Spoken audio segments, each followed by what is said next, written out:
ọnụ m juru n'ekele onye nwe igwe, ana m ekele gị. Ọnụ m juru n'ekele ebe i mere ndụ fọrọ m. Ọnụ m juru n'ekele onye nwe igwe, ana m ekele gị. Ọnụ m juru n'ekele ebe i mere ndụ fọrọ m. Ọnụ m juru n'ekele ana m aja gị mma. Ọnụ m juru n'ekele chimemena ndụ fọrọ m. Ọnụ m juru n'ekele chinwe igwe, ana m ekele gị. Ọnụ m juru n'ekele chimemena ndụ fọrọ m. Ọnụ m juru n'ekele ana m ekele gị. Ọnụ m juru n'ekele chimemena ndụ fọrọ m. Ọnụ m juru n'ekele onye nwe igwe, ana m ekele gị. Ọnụ m juru n'ekele ebe i mere ndụ fọrọ m. Ọnụ m juru n'ekele otu aka oru mba, ana m ekele gị. Ọnụ m juru n'ekele chimemena ndụ fọrọ m. Ọnụ m juru n'ekele ana m aja gị mma. Ọnụ m juru n'ekele ebe i mere ndụ fọrọ m. Ọnụ m juru n'ekele ọ dịghị ihe ọ na-apụghị ime. Nwa Chineke, ọ dịghị ihe ọ na-apụghị ime. Ọ dịghị ihe ọ na-apụghị ime. Ndị kwere ekwe, ọ dịghị ihe ọ na-apụghị ime. Ọ dịghị ihe ọ na-apụghị ime. Restore to me the joy of my salvation. Oh Lord, my God. Oh Lord, restore to me the joy of my salvation. Oh Lord, you are my God. Restore to me the joy of my salvation. Oh Lord, mighty God. Oh Lord, restore to me the joy of my salvation. Oh Lord, you are my God. Iyi kere eke n'aja gị mma, onye na-emere m mma. Iyi kere eke n'aja gị mma, a na-ekwukwe n'ịdị mma. Mmadụ kere eke n'aja gị mma, mmadụ kere eke n'aja gị mma. Mmadụ kere eke n'aja gị mma, mmadụ kere eke n'aja gị mma. Mmadụ kere eke n'aja gị mma, mmadụ kere eke n'aja gị mma. Mmadụ kere eke n'aja gị mma, a na-ekwukwe n'ịdị mma. Mmadụ kere eke n'aja gị mma. Chimọma ebulite ụzụ atụba mbe, ihe kere eke n'aja gị mma, ha na-ekwukwe n'ịdị mma. Ihe kere eke n'aja gị mma, Emmanuel. Ihe kere eke n'aja gị mma, ha na-ekwukwe n'ịdị mma. Mmadụ kere eke n'aja gị mma, naanị gị bụ oche ndabere m. O mmadụ kere eke n'aja gị mma, ha na-ekwu n'ịdị mma. Kelere m Chineke m, ebe m dabere. Kelere m Chineke m, ebe m dabere. Akenere m ọ dị mma na-emere m mma, ebe m dabere. Kenere m Chineke Ebendabere ekpere mere m mma ụmụ Chineke ekpere mere m mma mgbaga adịghị ya ekpere mere m mma eze nwe ife nwanne m ekpere mere m mma mgbaga adịghị ya ekpere mere m mma ambasadọ nwanne m ekpere mere m mma mgbaga adịghị ya ekpere mere m mma Chidiebere nwanne m ekpere mere m mma ịma na mgbagha adịghị ya ekpere mere m mma Chizọba nwanne m aha ekpere mere m mma mgbagha adịghị ya ekpere mere anyị mma Ifeanyị nwanne m ekpere mere anyị mma mgbagha adịghị ya Igbo bụ Igbo ụtụtụ ọma ehihie ọma mgbede ọma depending your time zone anyị ga-adị ka echi maka na echi adịghị agwụ agwụ ka anyị na-agwa ya ọ bụrụ na isonye what are you waiting for click the like button subscribe comment share if anyị na-ekwu na nke ikpeazụ oye elu if you are just coming across our channel for the very first time you are welcome.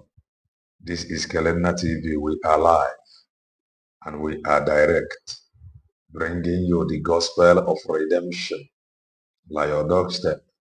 If I make common sense, the reason Abrone Marifa, and we Fakaranya Marifa Karaya school, and I'm like if you nature Kaiji another. I just want to make common sense as always. Was Male de Formana de Ma. Was Male Mandinka as a Thank you so much. May God Almighty reward you for always showing us kindness. May God show you kindness.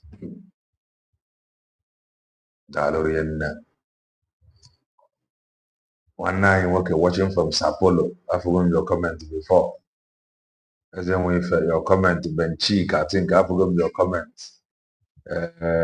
Chizoba. Hear him Obinna. You gotta go.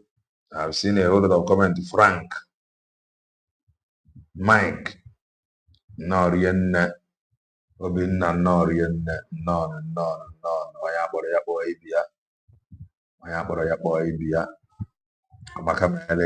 ain't want a very long day, you know. You wanna move for I have to was on a very long day.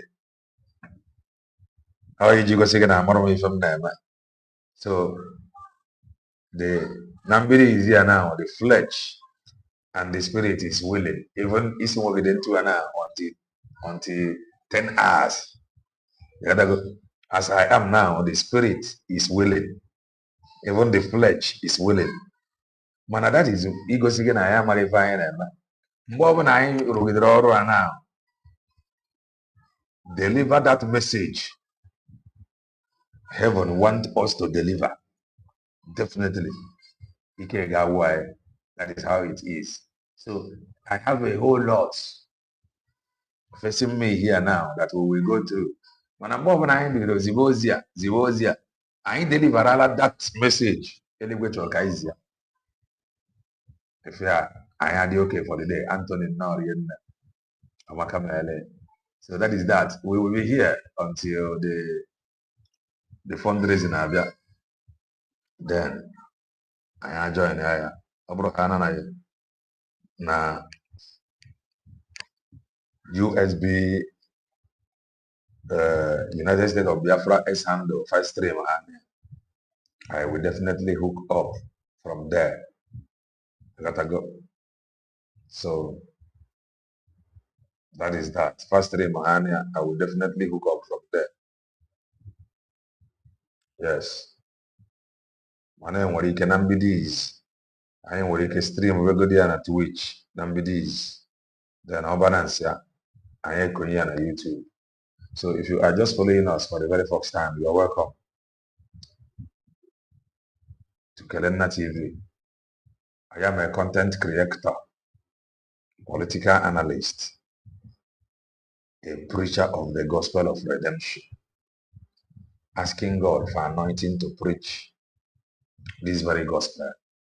Sorry, if you are watching us from Facebook, kindly join us on Twitch or YouTube. If you are on Facebook, kindly join us on Twitch or YouTube. Thank you. And if you know you are not yet following us on Twitch, kindly do that because presently we are restreaming Mazen Nnamdi Kanu's broadcast. Now that which we are restreaming it. So I need restream ya. Can I not some things? We are not judge that has happened and this present phase I know now. So we are now back into a 2021, 22, 23, 24, 25, 26, 5 years later. His messages is still very fresh.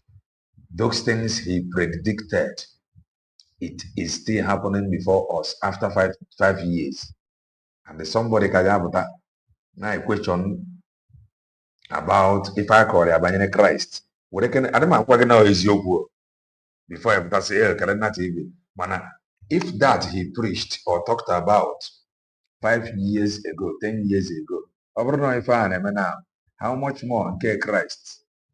20, 50, 100 years ago. 200, okay, very fresh. Because the Bible says something us that the word we speak. Oh my God, us that they are light or they are life and they are spirit. They are life and they are spirit. The word. They are life and they are spirit. Or they are alive and they are spirit. The word. Ike dị n'okwu ọnụ. Ọnụ ka eji wee dozie ụwa, ọnụ ka eji mebi ụwa. So this spoken word, the very, very powerful. Very powerful, I tell you. And I na-try ka anyị na-agwa gị the need. Chika nnọọ rie nne, aka onye wetara nnọọ rie nne. Anyị na-try ka anyị gwa gị the need, the reason why you must focus. The reason ị ga-ejije amata na onwero ife ọzọ, onwere ebe ọzọ ihe a na nweta nwere onwe tọrọ atọ apart from n'ime total freedom of nke anyị. Believe me, if you are not watching or following Kelenna on Twitch, you are really missing a lot. Maazị Nnamdi Kanu teaching is top notch. It is still very fresh. It is still very fresh. Mgbe ọbụla ị nụrụ ya, it is still very fresh. Like say tomorrow no day. So, ya ka ị ga-eji mee ka ya chọọ na follow. Very, very important. So, dịka anyị na-agwa gị, the only thing ga-eme gị you enjoy better life bụ nnwere onwe nke anyị a. And nnwere onwe nke anyị a, it must not come within bongo. Because ọ bụrụ na ọ bịakwa from bongo, or ọ bụrụ na bongo nye gị ya, they are going to give you another bongo, twin brother or twin sister of bongo kafa ya nye gị. Mana Maazị Nnamdi Kanu and Maazị Ekpajoku understand that. Not just that Nafa ga-enye gị twin brother or twin sister obodo bongo, but they know that obodo bongo has no freedom to give you. That this freedom is coming from abroad. They know that obodo bongo that they are not sensible, they are not human enough to reason, at least negotiate na ka ife a awọtụrụ anyị pụta na-egbu onwe anyị na come let us discuss ka anyị mara ka esi ihe ekeri obodo to save lives.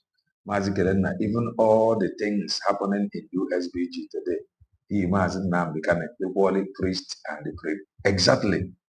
Ya ka ije ejije ama no, that is one thing about the truth. One thing about the truth. ebe ọbụla ị pụtara n'eziokwu ị ga-ama that this is the truth. Anyị ga-afụrịrị something yiri those truths. That is how powerful the truth is. Fa gwara gị sị gị na ebe nwere onwe a ga-esi ga-abịa abụ from abroad, because ndị be anyị have lived there. Ndị be anyị have experienced better life, and fa ga-make sure na that they are enjoying na anyị nwetara ya. Man, if you allow obodo bongo to give you freedom, God forbid, one, they don't have it. Man, ọ bụrụ ụrụ na fa nyere gị ya, the man that they are going to give you twin brother or twin sister of bongo, and ọ ga-afịa ya ezigbo arụ. So the nwere onwe is coming from abroad. Who are those that will bring it from abroad? It is not going to come from ụmụ Chineke somebody. It is going to come from professionals. It is going to come from professionals. Ebe a ka o yesi abịa. And on back ye jama. Na aka eze Okike abịa ama dị ike dị ire dị n'ebe anyị nọ, n'ebe anyị na-aga.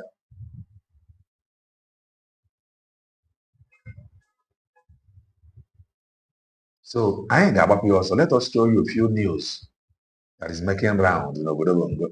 Then there is a video that I will play to you. But until when we get there, I listened to one yesterday on YouTube, and it became talk, saying who is Mazen and the spirit is made of. Now let us show you some news making round over the Bongo. This is from Vanguard News. This is from Vanguard. Bomb terrorists harder. Nigerians call for more US strike. Okay. Mongolians na US Fabia nyelo aka. Ife nke aka lusi faru. Fabia buko nyelo aka. Nke aka lusi faru.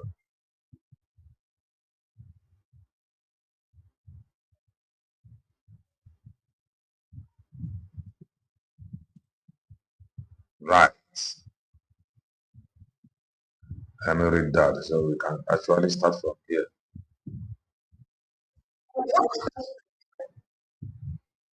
Yes, this is one of the news here. This is from Vanguard. It is clear Nigeria army overstretched. US team should do more than intelligence gathering. Expanding US military role in the north will be resisted. Arewa Defense League. Amana mi ndị Arewa achọ. Ndị Arewa sị na ndị US abatara na eme ya expand to north na fama nkwe. And these are the same people that is crying na H-man etiene fa mmanwụ. Let me take that part again. US team should do more than intelligence gathering. Expanding US military role in the north will be resisted. Arewa Defense League. Arewa Defense League. Arewa Defense League here, but no front. But no front. Actually, when these terrorists all cover Hanedri. Arewa Defense League. Arewa Defense League. Arewa Defense League. Expanding US military role in the north will be resisted. One may ask, is even the actual?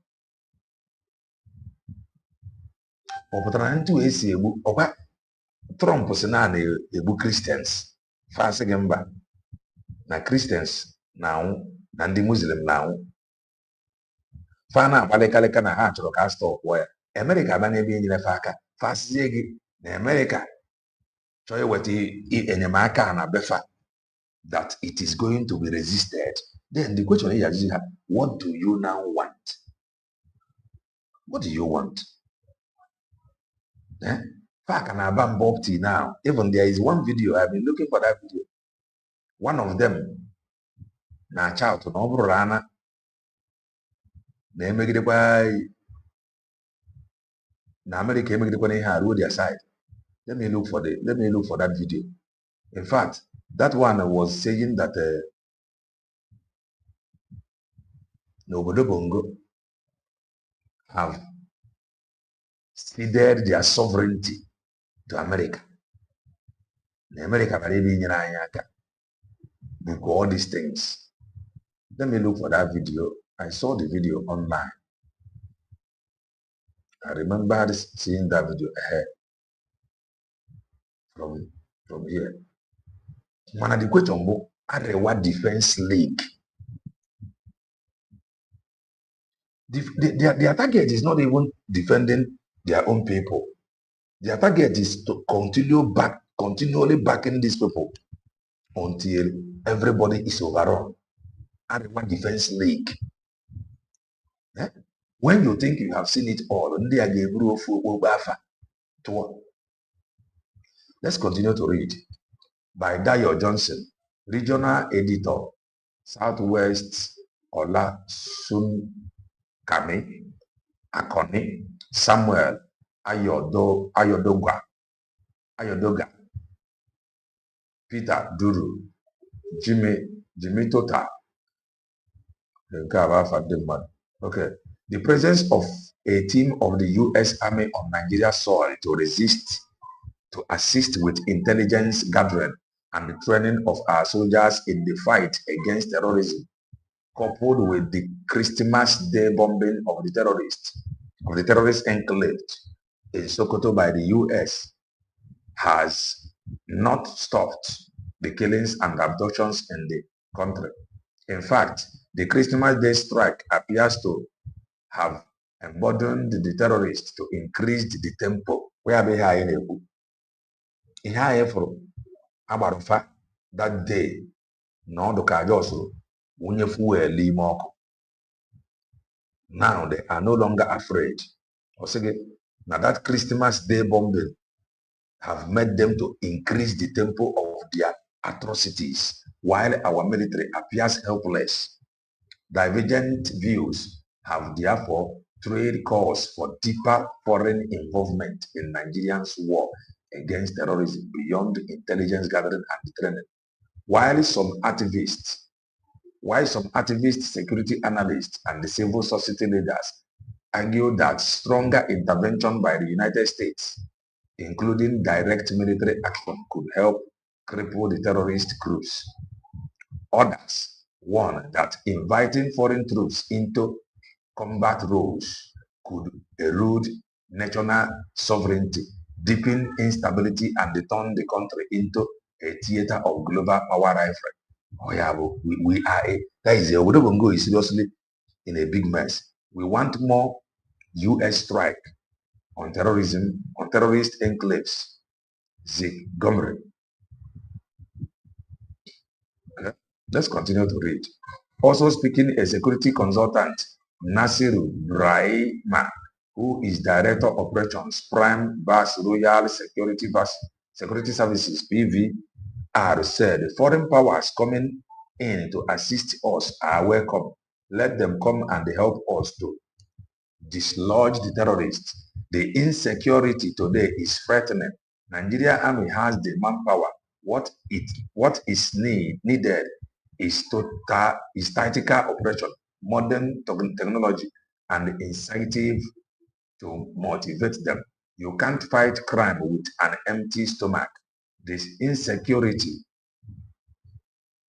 bedeviling us is as a result of corruption from our so-called leaders. Intelligence is for survival. Every law enforcement officer wants to go to his duty post and return safely. Our operational strategies should be reviewed.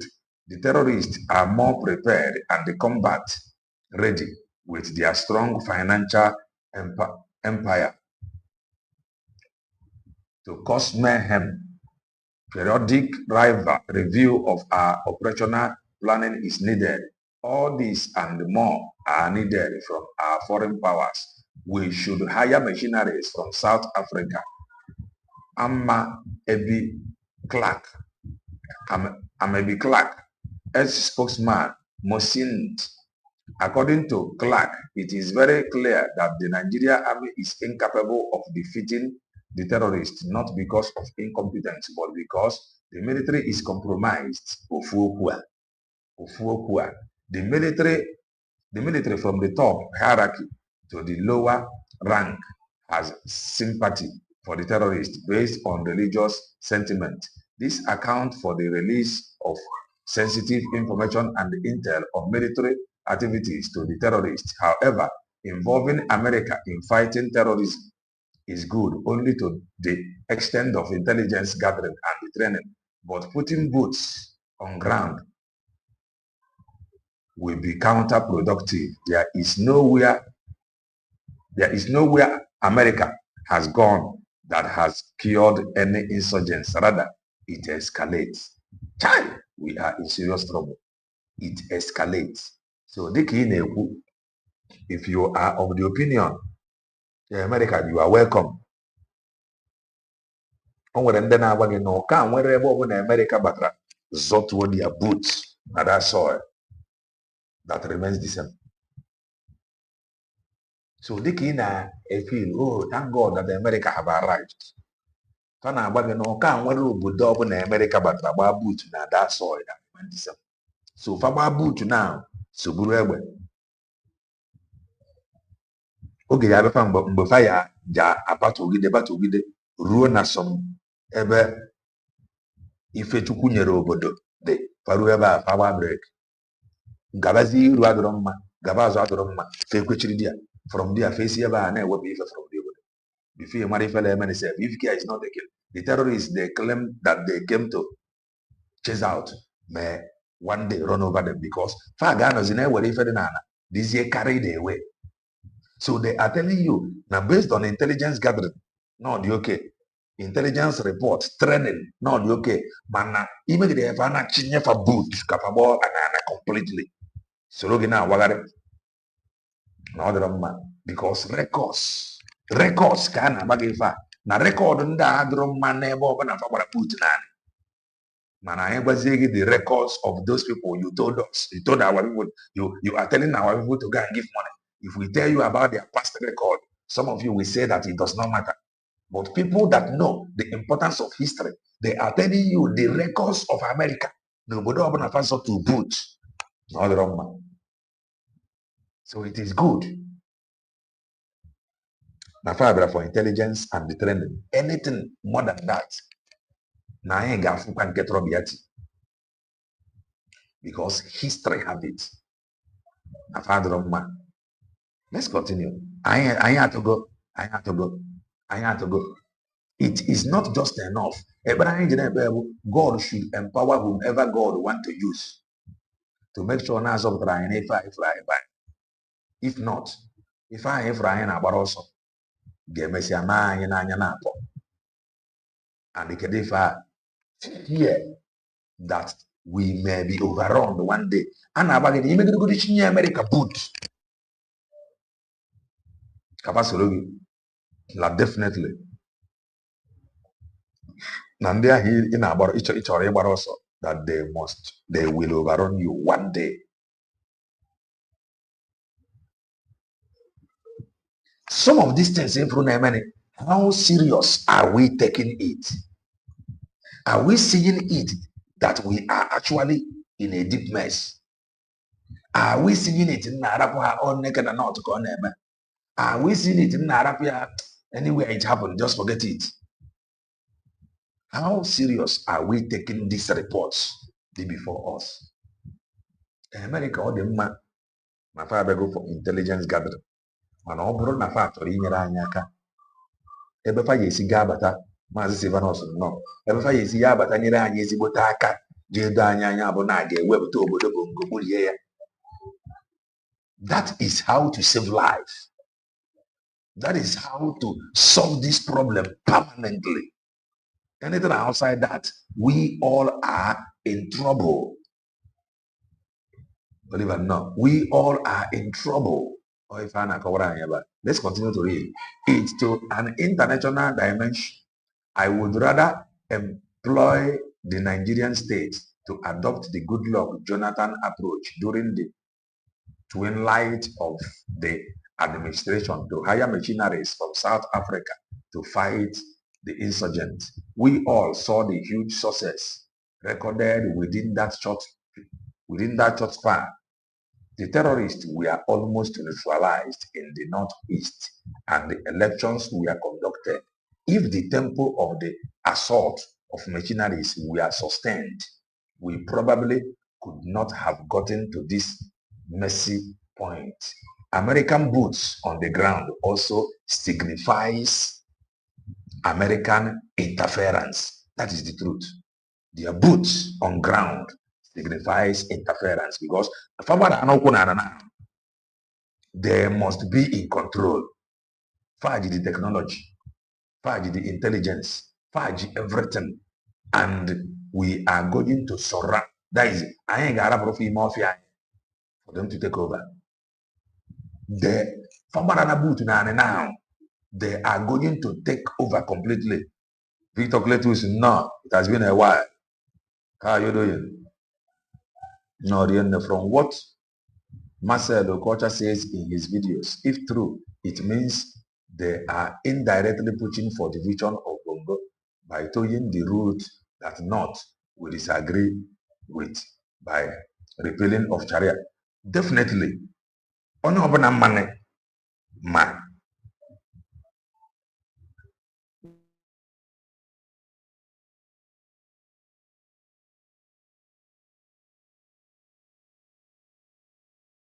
want to solve problem. If you want to, you cannot have two constitution. No fool. These are intelligence reports. Fabegoro nwete. Ana gbage na Sharia was mentioned in the Nigeria constitution more than Obuberechi Christian. So that alone, ikikere. So America no farmer. There is no how. Helena never believed these demons masquerading as truth teller has suddenly forgotten about Germany, Japan, South Korea.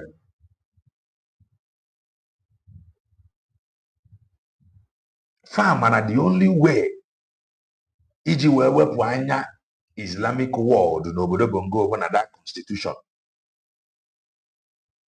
That constitution eruru anya ebe a kopụchara ya na which na you cannot just wepụchara ya into a na add some things. If ọbụla megidere na akpatụbachara ya aka a ga-akpatụ a whole lot of things akara that constitution uche ntụ nsi wee feel ka m na-ekwu ọ bụghị ejigide n'oru ebe a ma na ọsọ chara ya rapụ ndị ọzọ enwere ike ka ị na-akpachara ya aka na-agwa gị tinye referendum. That is the truth. And o nwere ife wetara anya Islamic world ji wee dị n'obodo Bongo. Ife wetara anya fa ji wee dị bụ na Islam was mentioned more than okpukperechi Christian na Bongo constitution. So these people, that is far believe written document more than anything akrofa. So when they read or agwafa how many times Islam was mentioned like constitution of a whole nation, that thing mefa farmata okay 77 times. Okay, that thing mefa farmata for you to allow Islam to be mentioned like your constitution 77 times and be counting more than Obuberechi Christian. Fact, that alone gagwafa. The comment. So America understanding this and the importance of written document and the part when they play, they can't just come telling you that they want to solve the Islamic terrorist problem without Inayana constitution. They can't just solve it without Inayana constitution. And the North is saying, now you cannot touch the constitution. And in the other people if I get now, Ghana or na family de kweta na ga na that constitution. I got to away papaka referendum because AJ Patoka, AJ Mapaka, first get a referendum added on a constitution. So you cannot just go and remove this one without adding something. and they will not want you to remove it finally, because if you end up removing it, that it is now a Christian country. Okay, anything Christian was not mentioned according to people I have listened to. Okay, so I mentioned there. So American farmer to solve this problem, Islamic world n'obodo Bongo. One, that constitution must be revisited. And those Islamic world nwere interest n'obodo Bongo, anyafa ga-apụgodi nnọọ 50%. Then Igabazi solves the problem through borders. Because this is orientation. If I warandi na ever we can actually take it. How? This constitution is very, very important, and this Islam was mentioned. So we have what it takes. We have stronger advantage or greater advantage. You were over there. And them over there believe we can take over. If I have orientation, so America cannot just come telling you they want to solve the problem without visiting that constitution. If you visit that constitution, I tell you, you have solved 50% of the problem. Then a mount is a border. In all these borders are now intelligence report. Oruzie in offense to make sure that the border is secured. You can do it and the mount CCTV cameras. But mounting all that, implementing intelligence report without touching this constitution, the importance of written document.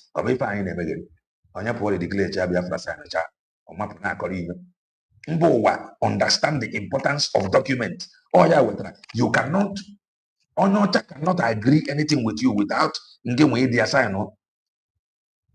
Obodo Bongo, Obodo Obuna Fabara treaty with.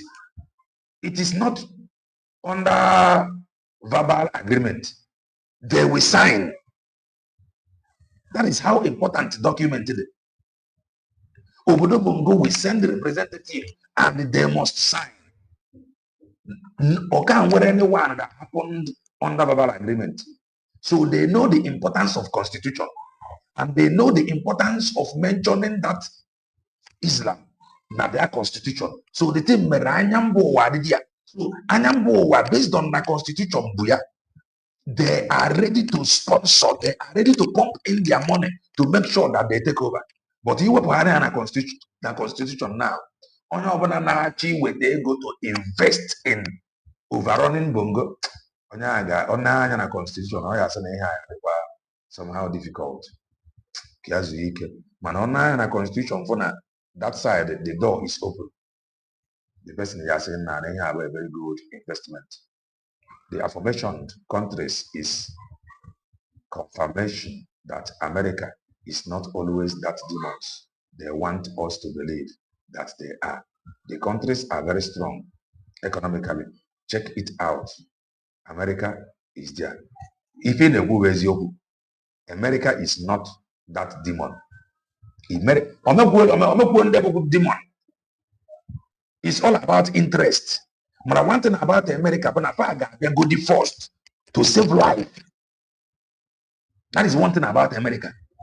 It is not how they put their interest were there at first. Manon were engaged for bataru, for watch what they have spent. The reaction they have at every sort. So before money for them, maybe for they must, okay, now they are the people spending. Currently, they are the people spending. And why are they doing what they are doing? The reason why they are doing what they are doing is because they are coming to save. No, Christian. Oh, yeah, I am still asking all these people that is fighting Jesus. Number than the Bible. Now, America is coming. Or now that America want to come, what have they to say? Kedu ife ndị a na-agba okpukperechi nke anyị mgba nsogbu ndị isi ojii nwere Honorable no Saudi Arabia, Islamic world, Fanchani Bongo under Islam. They are busy welcoming them from all over Sahel. The same faith.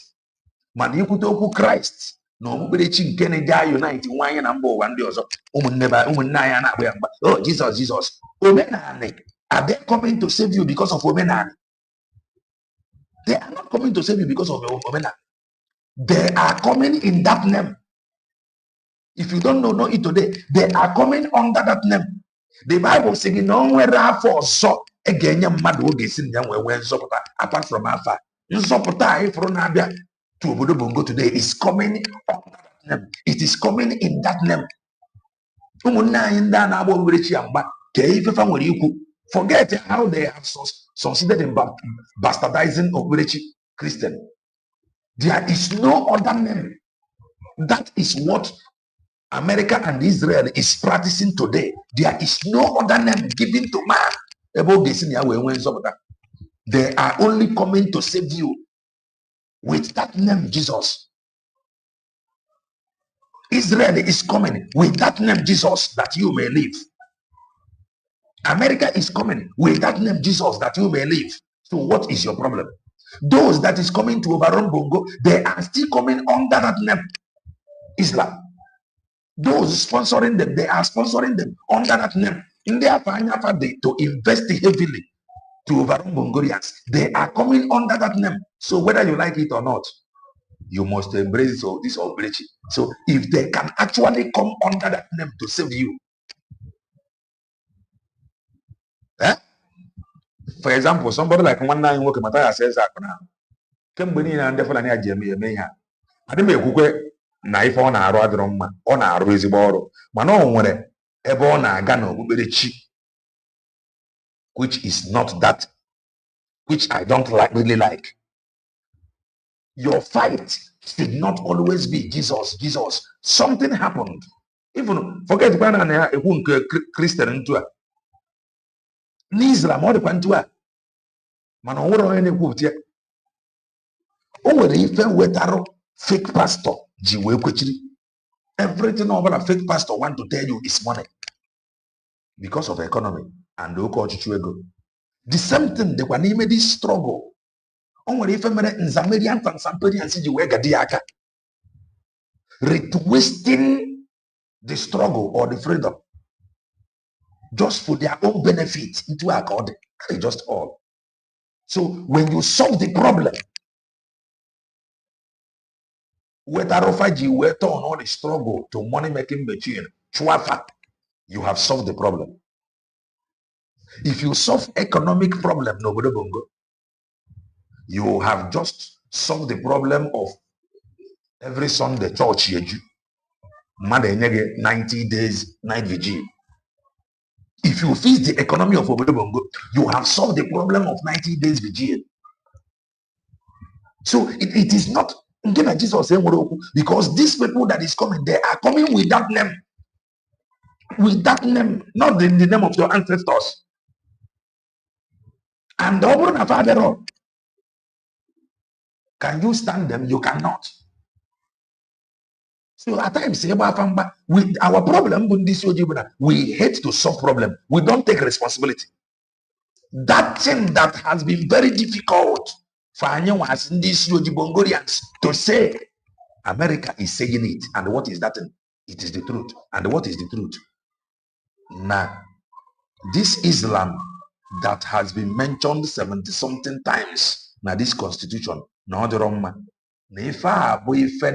Islamic world signal to come. That is what is making Obodo Bongo very, very attractive for them. That they can actually take over. If it 100%, we are good. Then every 100% the okay. And now it has been mentioned 77%. Of we push for the next 23% of we have the problem. And 100% them now or they go 77%. They only need to push harder. In the next 23%, they are good to go.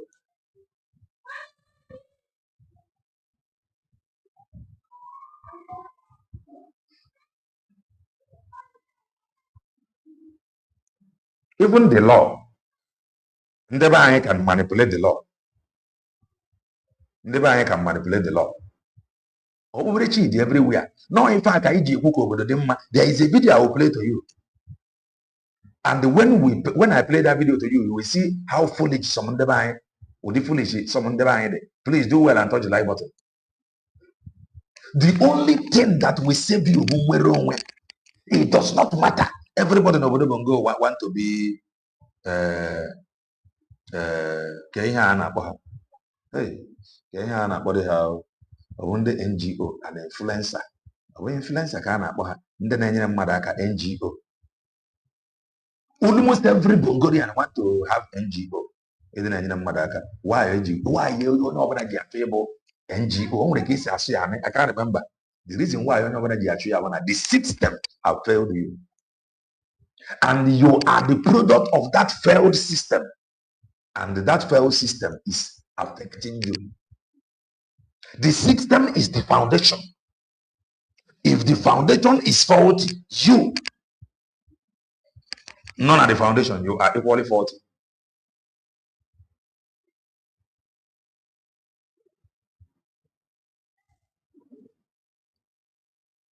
If a church philanthropist, yes. If a church you work us why into a bomaka poverty. If any na efrayana, if any efrana bage omenana, one key and the marana or the nana. Some pastors in Ayanoba. Let us now digress a bit. In Ayanoba now, some bishops, but on social media, bishops, so then all takwa. When we pictures, but on social media, including picture pastor. If pastor can, some pastors cannot even function very, very well without dibia. So Wadibia empowers the pastor. Well, and then I will get a crowd puller. So if you see that these people they are working together, I say that this is crowd puller. Keben a pull crowd na church. A man if I have a wall, menani ordinary a wall. Manonyanka is a suit. Some pastors say we are as far as singing a fan on a pastor, a fan on a menani. So they are the same. The new generation church, they are working with this new generation Omodibias. We cannot just condemn all these generational pastors. I know, but many of them is working with this new generation DBS. Then the question is that why would you wear not a high increase new generation DBS and new generation pastor? Poverty. Why kidnapping and this for George were not in high increase today? Poverty. In the 90s, if we now kidnapping now we to them.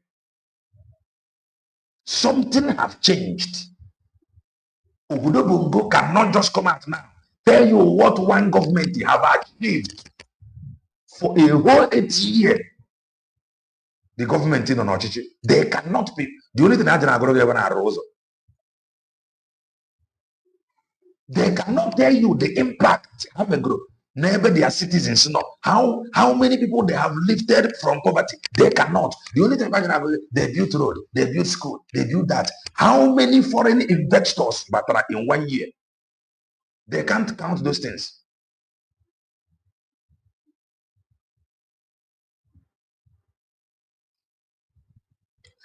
I understand this thing. Matthias na raise your mana if I reach church.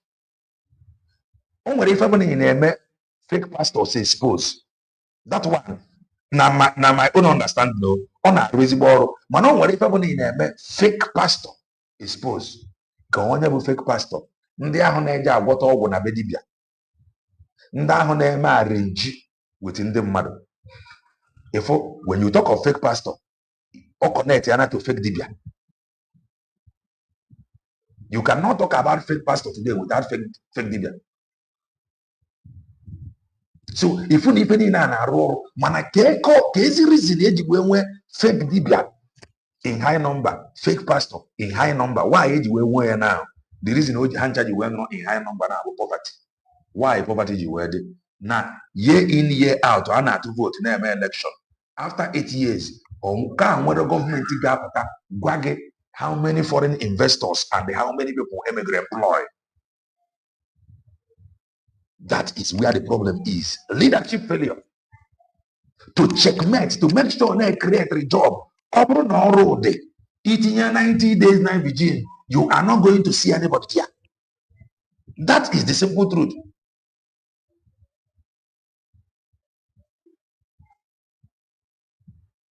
Itinye 90 days na vigil ma ọ bụ na ọrụ ụdị ọ bụ nneke na be anyị ka a na-ekpere Chukwu ọ bụrụ nneke na be anyị ka chọọchị dị churches dị everywhere ịbụrụ ndị be anyị na plant church abroad but farm ntụfa si plant ya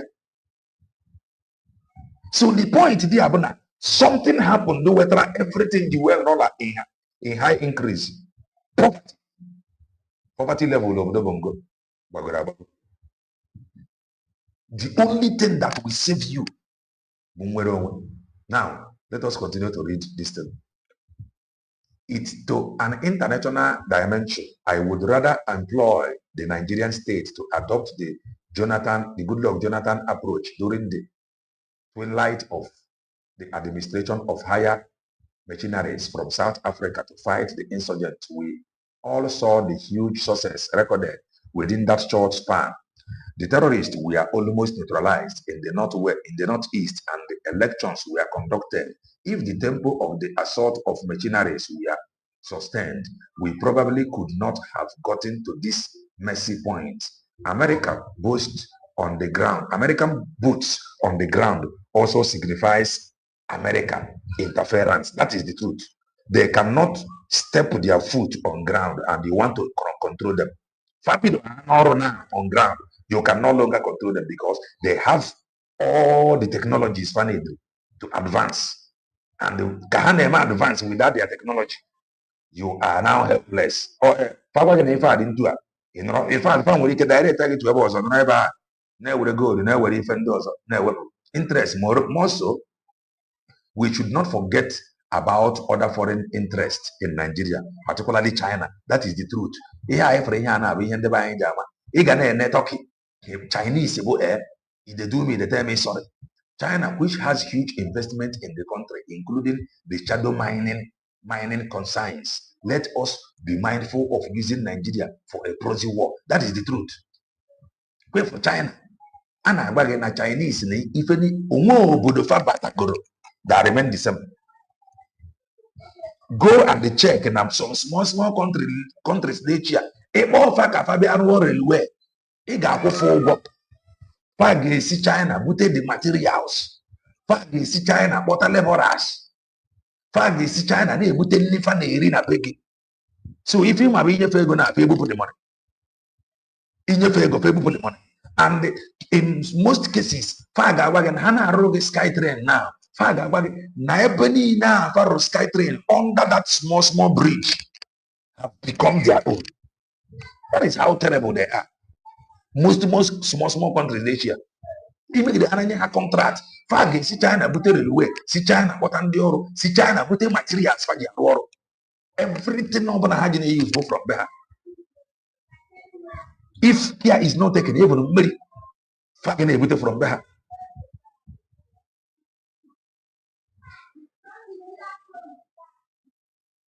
That is the thing now. The thing now, the thing now, the same thing I from the north now, but we family during the time of Goodluck Jonathan. Na machineries, but I never see one never. Wetra Mukema, Buhari Western attack to Boko Haram is attack to the north. The same that in America, no. America have to go intelligence. America na go constitution. If I kind of constitution now, you have solved 50% of the problem. Those to overrun Bongo under Islam, then you mount the border and solve this problem once and for all. But when anybody that we claim that he want to solve this problem without equal that constitution, nobody can solve. What are you solving? The only thing he gave me,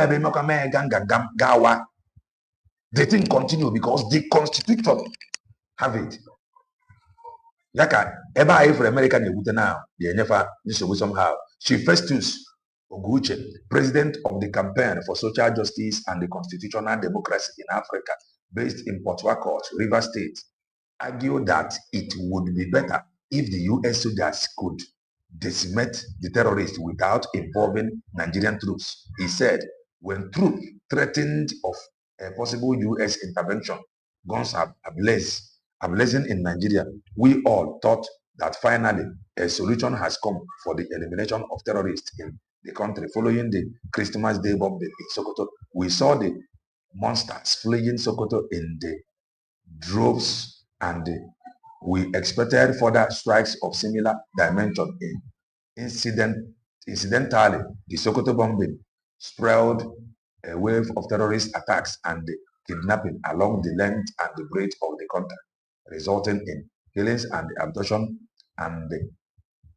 But partnership with the Nigerian government has proven over time to be counterproductive. If I have been following over but in America, the truth, when America cannot solve this problem without visiting the Constitution. The question now is, can they not allow America to visit the Constitution? They will not allow them because far back already. The same back Fabara, okay, good luck, Jonathan, Potarandia, Kadoka, and these terrorists. But the truth of the matter, you cannot end anything without visiting that Constitution, that empowered Islamic world to come. So, can they not agree? Because of can they agree now that constitution and if care is not taken, they may not agree at the end of the day. America know how we can because when I think how can a number everywhere because America cannot force Obodo Bongo to revisit the constitution. They will only suggest to the Ordinaka, Bunde Senate and the lawmakers. Now look at this constitution. The lawmakers that are helpless. The people that is helpless. So now the America have suggested all of them is looking helplessly. So America, if they refuse to do something, America will not have any other option than inner or Nafanos. Or Obodo will now become battleground. America, natural terrorists. In the China and see whoever. But because that is it. Chinese, the brutal. They are in control of almost everywhere in Africa. Not just Africa. In some small countries in Asia. In fact, the Chinese is more deadly than America. That is the simple truth. They are not ready to spend the 1 naira. They are if you have even in America, only one news for only if one in the Chinese ego $120-something thousand. Name one village. I'm more Georgia for the news. Chinese people $400-something thousand. The Indian break anyhow. They are more deadly than America. No, even they are not in because they are not coming as a government. Fudge the money. Fudge Diego. Individuals, Diego. They are going to pump in the money. Chinese government. You are not going to see them. But those Chinese individuals, fudge too much money to pump in. $400 and something thousand. Chinese na abụ.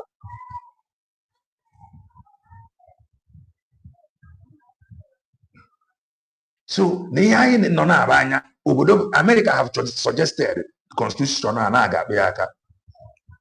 Victor Cletus daalụ nna Amaka Mary ekwute onye afọ ya eze Chiwege tụwara gị nzu n'ọgwụ. Thank you Kelenna, I have just been busy with work.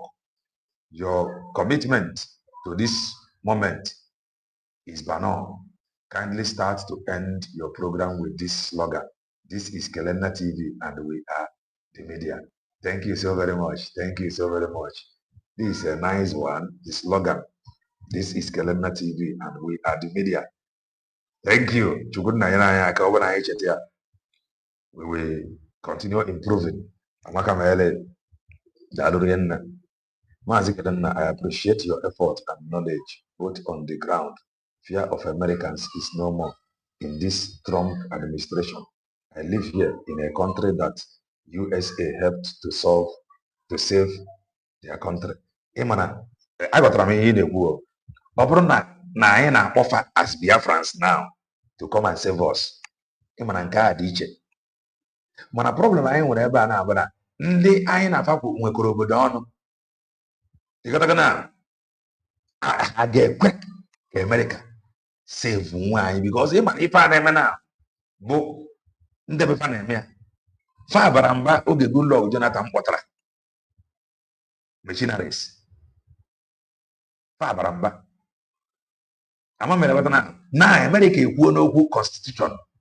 Fa bara mba. So ọ bụrụ na ọ bụ nke anyị iche, we are free. America can help us. Ọ bụrụ na nke anyị ndị a na-atara ịwagbu anyị, they can come. Anyị agbafe ebe fa ga-amount. Mana nke a na bụ imekpa m ebe a ụmụnne fa asị gị na ngerapụ ndị a. Imefe ebe a ụmụnne fa asị gị ngerapụ ndị a. So if care is not taken, ọ bụrụ nga ya bụ America mere ife a, they pull out. Because fa ga-afụ na ndị ihe niile enyemaka. Onye ka iji ekwu onye ọbụla ga-weta ID.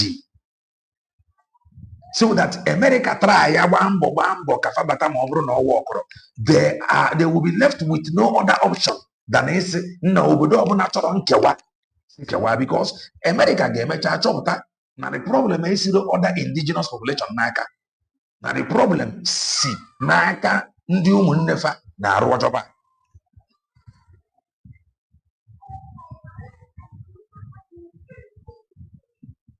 Ya ka anyị na-ekwu ihe a Chukwu nna m amara fa na-agba mbọ fa ekwuone nke a and the North is reacting. Makwa ihe bụ gị na-eni league, they are reacting. Fa na-agbalịkalịka and America na-afụ ụmụ ihe niile. So support USB declare. Ya ka anyị ji ekwu ọ bụ na idea na-esekuleti and everywhere. Ụmụ ife a ka ọ ga-abụ mgbe fa puchuo n'anya, they turn to the next door. Now what do you say that you want? Since they don't need help. Let us now get you what you want. And they support you, mount your borders. Call the poor and easy. Easy na this your Biafra land and be checkmating them. Very, very easy. Very, very easy. Mana part anyị kwesịrị play. Anyị na-play that part. Kedu part anyị kwesịrị play? Weta ID. Tinye ya n'ọkụ. Ya nọ dị ọrụ. That is the only part we need to play now because you and I know na not to amankwe. America solve all the problem. And you and I know na not to amankwe ka emetu that constitution aka. Kedu mbọ ị na-agbazi knowing fully well that they will refuse. They are going to say no n'imetụ constitution aka. They are going to say no. Si wenata aka n'igbu ndị a. Na ịma nnọkọta jide mmadụ gbuo ya. O ife ijiri anụ o ife na-ekwu na kedizi mbọ anyị na-agba. How ready are we? Ya ka iji wee jụọ gị before. As in no, this recognition come calling now. Who are you going to send? We have asked this question here. If the constitution, if the recognition come calling, who are you going to send? Who is the most ready? Who is that is ready? He gets sent them proudly. Now go and get this thing for us because it is going to get to that point. About this confused the Kayade. Today it's not BGC, tomorrow CRC, and cause. This I said it somehow before that let's say Now this recognition is coming out of pity. Since they refused, na amampa constitution aka. Since first na amamu terrorist. Now what do you want? Because it will come out of pity. Now let us help them and save them. Kedindi Geziga, USB declared. How are you following Dr. Ngozi Orebeze? That is, how are you retweeting her tweet? Have you applied for your ID?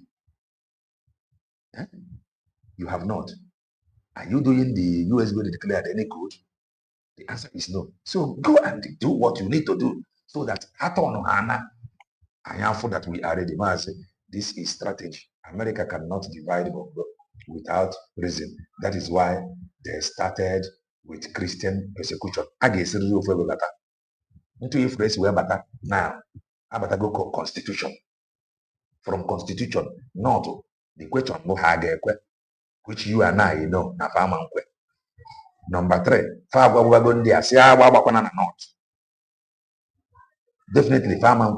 So now, kedu buying na agbaziri onwe anyị is support na-echia ihe banyere nke anyị aka. How attractive are we making this USB declared to them to notice it? How attractive are we making it? How attractive are we making it? Make it attractive. Make it tantalizing. Fananya Fia, Famata, KTV, I thank you for all you are doing. Please keep on. We know that Biafra is a ground. No weapon fashioned is at ground or at around. No weapon fashioned against it shall prosper.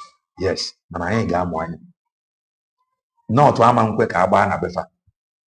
Not to Aman Kwek Abaka Constitution. In Agota, I ain't want you Kwek Abaka Constitution. I ain't get Kwek Kaban na not. Not Aman Kwek. So now, I ain't when the USB declared. And we know na not Aman Kwek. Kede mba anyị na-agba ịkwado that USB declared kafade attractive. Ngaja bụ when America do they will be tired.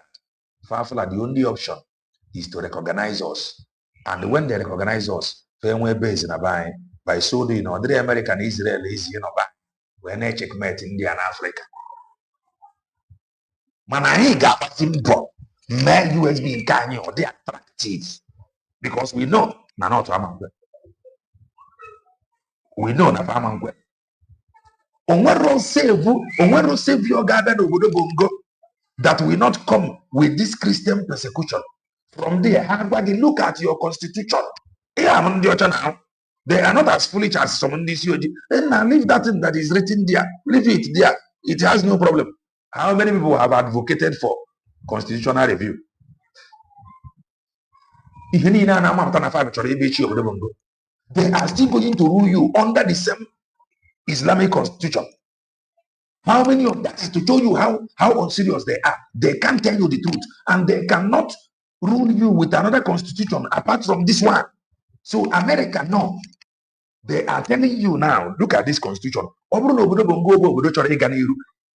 Before any campaign or any election, I am saying, nah, come, let us have a constitutional review. Let us balance this thing. Come, let us discuss about the progress and the unity of this country. Like this haggard looking constitution, the unity of the obodo is settled, sacrosanct. And every day. Please do well and touch the like button. So make USB tantalizing. Make USB declared attractive.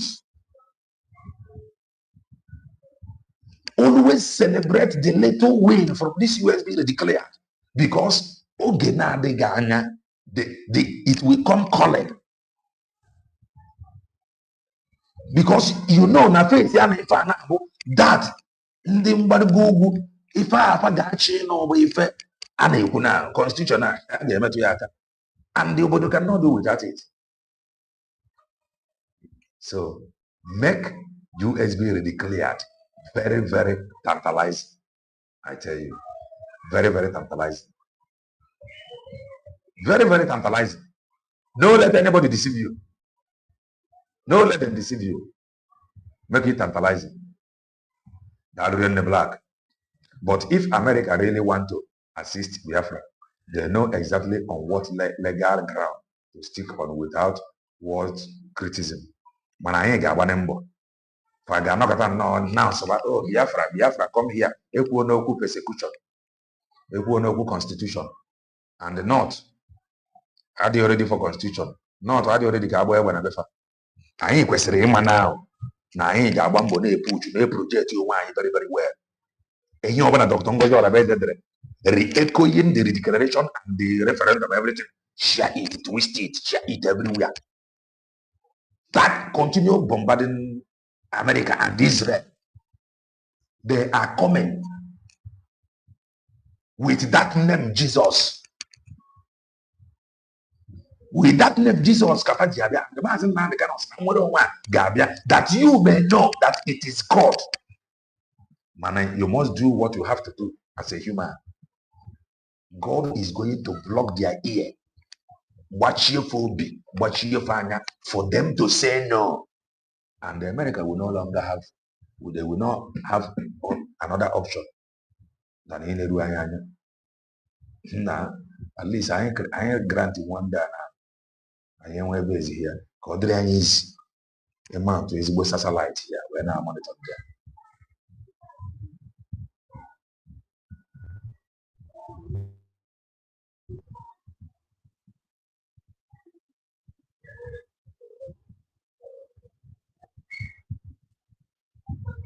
Yes, Dalo. So this very fundraising now is expected in onye ọbụla gaji ụdị tonya. Share it everywhere. Share it everywhere. Share it everywhere. Muranya. That is why I said Igbos are problems of themselves, like what person like Bianca Ono is doing. Bianca Ono jaji nodo inro onwe ọdụ. Mmegharị niile ọ na-amegharị yet America ka na-ebule enwe constitution. Kedu ihe Bianca Ono nwere ikwu maka constitution? The world knows to some extent now. Out of a good stage of running around. Very soon she cannot run to anywhere again. That is the truth. Let her run to America now. Very soon now she will have nowhere to run to. Let us look at this news before I am a preacher of the gospel of redemption. One night I work a Cletus say when I'm ending the program, I will say that this is Kelena TV and we are the media. Good night, America. Kanka Abamnisi. Fight against terrorism allows us carry arms to defend ourselves. Middle belt leader. Farmers agree with U.S. Congressman.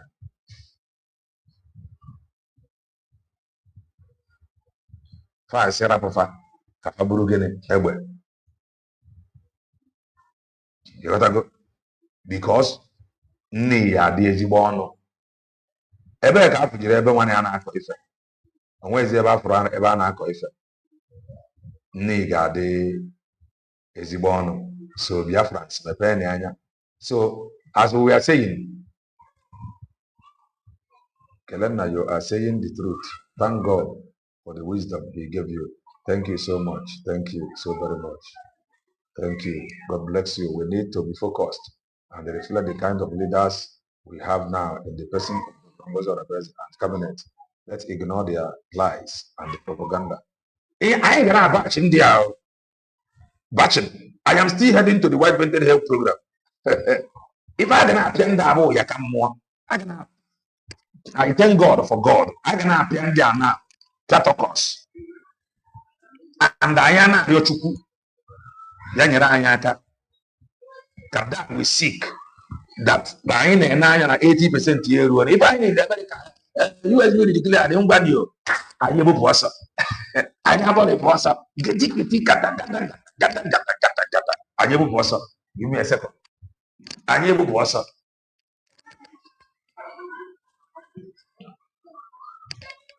I am a boss now. So if I am a it was when I USB, yeah, I am a boss. And when that happened, You will see some women somebody. They will not return immediately. Back many of them now abroad, empty-handed. Many of them are frozen. Some women somebody. Many of them will not return immediately. Father, like what whenever you cut out the last money, where tickets, where tire. Many of them will be keen about until over that. They will never confirm on or so, be focused. If I can attend that and keep us above, I can knowing fully well that USB declared on a right track with our declaration document with Agumai. Madam Bao Bao Bao. Madam Bao Bao. They must bow. Now, this is a report from the sentence of 1902. Let us read it before we continue. Court sentences native doctor to 12 years in prison. The native doctor, popularly known as Akwokotiwarake, was arrested in February 2025 by operatives of Agone Chamber, a local vigilante group in Anambra State, over allegations of preparing charms for criminals and the other rituals. A state high court in Awka, Anambra State, has sentenced a popular native doctor in the state, Chukwudozie Nwangu, to 12 years in prison. Mr. Nwangu, popularly known as Akwa Kotiwarake, was arrested in February 2025 by the operatives of Agone Chamber, a local vigilante group in the state, over allegations of preparing charms for criminals and the other rituals. The police in the state on 25th February of that year filed 10 count charges against him, which were related to rituals practices, robbery, conspiracy, preparing charms for criminals, and aiding internet fraudsters. Judgment. Premium Times gathered that Mr. Nwangu, who had earlier pleaded not guilty to the charges in previous hearings, recanted during Friday's proceedings, in which he pleaded guilty. The trial judge, Jude Obiora, therefore convicted him after finding him guilty on count 3, 4, 5, 6, 7, and 8. Vanguard newspapers reported Mr. Obiora, however, struck out count 1, 2, 9, and 10. The judge then sentenced him to 2 years in prison for each count, amounting to 12 years in prison. Mr. Obiora, however, ruled that the sentence will run concurrently, which brought the total number of years of sentence to 2 years. The judge further held that since Mr. Nwangu had already spent 13 months in detention at the Agone Chamber facility in Awka, he would serve only 11 months at the Nigerian Correctional Service facilities in Awka. This means that the period of his detention would be considered part of the 2 years jail term. More rulings. Mr. Obiora also ruled that Mr. Nwangu controversial shrine located in Oba, Idemili South, local government area would be completely destroyed and that the demolition be recorded on video. The court also ordered that he must sign an undertaking not to engage in Okite practices again. Okite is an Igbo phrase for a big pot used for rituals practices. The same Okite and a warranted narrow guy, the same Okite and a warranted fake pastors. If like the same thing, the same chain, why even in Nigeria not la increase in this age go because of poverty and neglect our leaders well.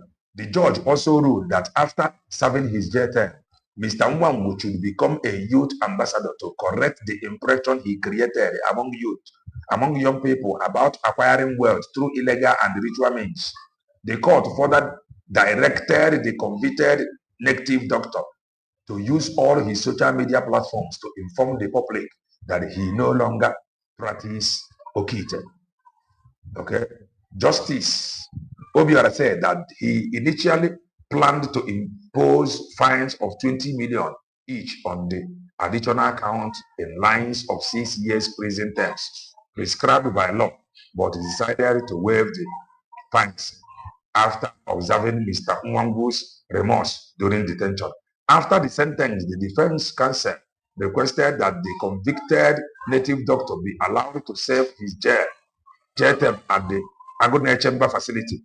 But Mr. Obiora declined and insisted that the sentence must be served at the Oka Correctional Center. The judge explained that his refusal to grant the request was because the Agone Chamber facility lacks proper correctional infrastructure. Nke a bụ n'eziokwu. Gịnị ka a na-akpọjiri ya nke ndị Agone Chamber? Ya, o jebe ahụ eji ime gịnị?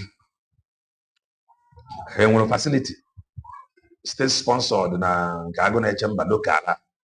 So let's continue. In January 2025, Governor Charles Soludo of Anambra State signed the Anambra State Homeland Security Bill 2025 into law. The law, aside from creating the Agone Chamber Vigilante Group, also banned the making of terms for the commissions of crime and the performance of sacrifices along roads in the state. It was targeted at native doctors who prepare charms for criminals terrorizing residents of southeastern states. The legislation equally outlawed the practice of okite. Okay, anyị agụsịa na nka. Mana ihe ọzọ anyị na-ekwu, ọ mere okwu nwanne anyị kwa, bụkwa onye security kwa, bụkwa nwa dibịa kwa, na-anyakwa ife n'onu kwa, na-arụkwa security kwa. Ka nna agaghị sị, ga-esi anya aga eme ife nka. Ya? Ka ga-esi ya eme ife nka. Ejidego onye nke atụọ ya nga na ọ na-agba oke ite, na ọ na-eme nke a, na ọ na-eme nke ọzọ, na ọ na-aprepare criminals ọgwụ. Ọ mere nwa dibịa kwa. O merekwa onye chọrọ ịkpa afọ ya. Ọ nọkwukwe na social media kwa ahụ. Ka nna agba gị. And ime na social media ọ nọkwa. Ọ na-anyakọsịkwa ife n'onu kwa. Adọkwa security kwa. Amadi okay, maybe na onye na-agwọrọ ndị security ọgwụ, maybe na nke a so. Madam, we are just asking, how you can argue. That is that. I ain't see about what I ain't have now the business of the day. Now, come and look at this. We are getting there. This is from People's Gazette. US. Tinubu cannot stop Muslims from practicing Sharia in Nigeria. Supreme Council. In Africa. So, with Ifeni in an emene, anyị kwesịrị ime gịnị ịdị nkwadobe. Nigeria Supreme Council for Islamic Affairs. Tinubu cannot stop Muslims from practicing Sharia in Nigeria. So, with Ifa Efru na-eme now, ihe anyị ka na-ajụ gị bụ, how prepare are you? Kedu ka isi akwado? Because ọ bụrụ ma ọ ga-eme, their target bụ ka fa were everywhere. Mana America bịara na ga-abụ kama fa nwee everywhere, kama ka America kepụtara ha nke fa ka ihe anyị nke anyị.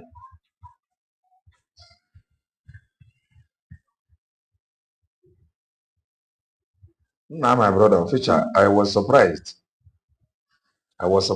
Mana emrago mgbe ụfọdụ o nwere ụdị case ya about that and some mouth watering evidence ya about that. Onye ọbụla ese aka. Maybe no maka that. Ka o ji wee saa aka. So, na ife anyị na-ekwu bụ ife a ndị ya na-ekwu. Unu afụla ya. Ijekwara n'okwu ndị isi ojii. Ife a bụrụ okwu Igbo politicians. Ife a bụrụ okwu ndị fake bishops. A na-aparade during election. Ihe a na Nigeria Supreme Council. Nigeria Supreme Council. Supreme. Fa bụ oge na onye ama mmenwe ihe a. Kedu ụdị mba anyị na-agba? Ya ka anyị ji agba gị. Ndị gaa na USB declared. Don't say you don't know. The science it is only pointing towards one direction. Now, fast na farm and quick. Can they abambo na not? That is one.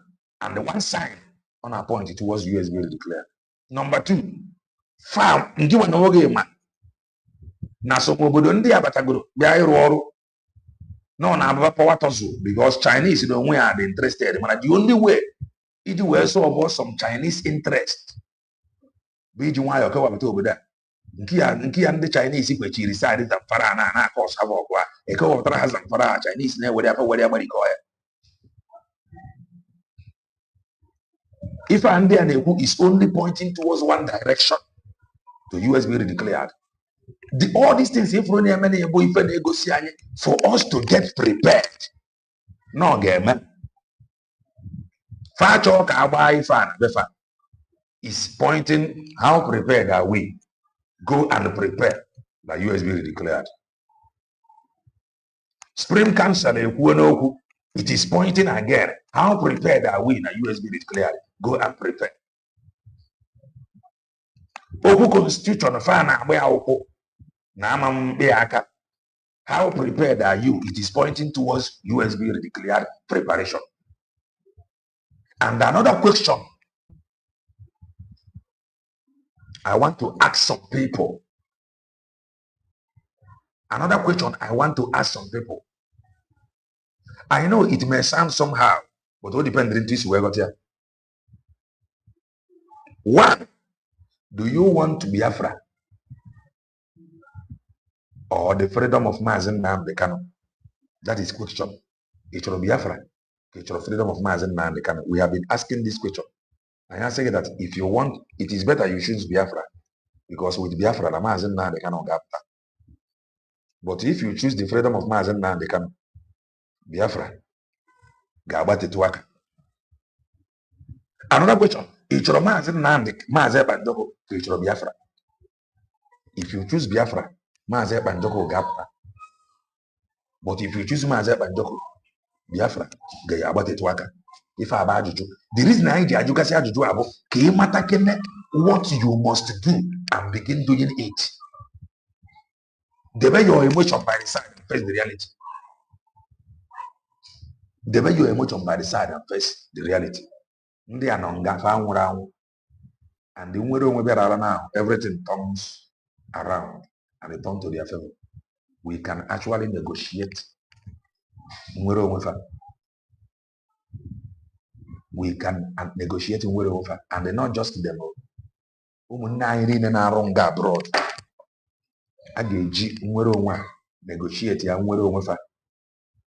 Fa anata agasa ha n'ụlọ. A na-arụ ọrụ. We are going to build over for 75 years non-stop. On money. Robot. Oh, money. The robots. Do well and touch the like button, please. Touch the like button if you haven't done that.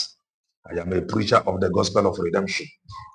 And this is Kelena TV Media. Thank God for God. Please do well and touch the like button. Touch the like button. Touch the like button. We are live and we are direct. Preaching that we know to be truth. Can be obtainable on social media. Now, before I ga n'iru wetara igeji wee tinye anya final.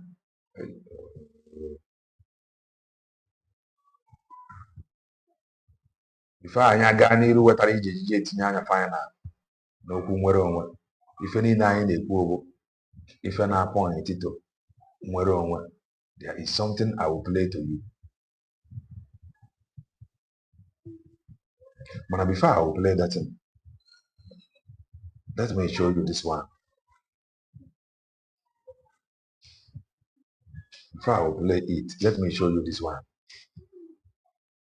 Listen to this. And if I have one of our brother, and when you ask them, with all these things, if you go, with all these things, may all of them want to become philanthropists. All of them, they go to a philanthropist now. They go to a philanthropist. The Light of Africa. He is now a philanthropist. You got to go now. Joanya now. Keka nwere onwe ya si abia. Particular religion of which Christian but the problem. I am telling you. Ido na ya lo gia. Matthias Ezak. The guy is smart. The guy is brilliant. The guy is intelligent. On asu English. Enyere m ya nnọọ. Mana n'ime ife niile a, ọ bụrụ na ị marọ common thing, ị mara na ị mara na ọ nwere ife ịma. Ọ dị very very brilliant. Ọ dị very very smart. Ọ dị outspoken. Ọ na-asụ English. Ọ mụ ife. Ma n'ime ife niile a, ọ bụrụ na ị marọ the foundation, o nwere ife ịma. Adị m ekwu na ọ mara ife, ana m ekwu na ọ ma ife, mana mmadụ ga-amanwu ife niile, mana obere ife ọ ga-ama abụrụ ya problem. Adịkere ife bụ obere ife a. Obere ife a faja na like ikwute o iji ntụ anọ bụ nwere onwe. Why many of them ji na-etinye ọnụ na nwere onwe? They want to become philanthropists. They want to be helping people, and they help. They are not even getting it. Let wetara gị 10 cases. You only win 1. You are not making progress. This is one fact they must admit. Another fact they must admit, but the foundation. Bụ na obodo bụ ngo na onwere ife ị ga-eme ya metụ ya. Na-abụghị na ewepụtara gị obodo. Kerie. That is just the simple truth. But when you see them begin to dance around this truth, the thing I will make it tell now what DP here has majority among all these groups. That is for sure. But I ain't need it. That is for sure. When you see them, they cannot. And the only thing. The reason when many philanthropists in obodo bongo obodo adroma. You don't need all this. Everybody want to become philanthropists. Everybody want to be solving problems. The reason why everybody want to be problem solver, there is something wrong with the system. And like fake pastors, like many of these fake philanthropists, I'm not saying that he is fake, but there is no need in equity as philanthropist. We're trying 10 cases. We are only to deliver 1, and 9 you deliver well. You are not making any progress. The reason why fake pastor see can or fake pastor bono man or rapia ago anyoya anya the system agroma. The reason why many of them the gadaka na this same philanthropist hanaro knowing fully well na farmer dey want justice here, but na the same system agroma. So when you see many of them, they will not want to talk anything to correct the system, because if the system is fixed, they are not going to be philanthropists again. If I have the problem, the reason why some pastors cannot preach about fixing, solving problem of Obodo Bongo, if you solve the problem of Obodo Bongo, people will no longer be feeding their crew. That is Madam and their crusade grounds. That is the truth. They like it into you for all. You are suffering. You will definitely run to them. You are applying the bad road. Before you will travel, you go marry some. You see pastor. You see you go moto. You buji a pastor. You go iruna. You buji a pastor. They love it that way. Okay, even many of those pastors empower.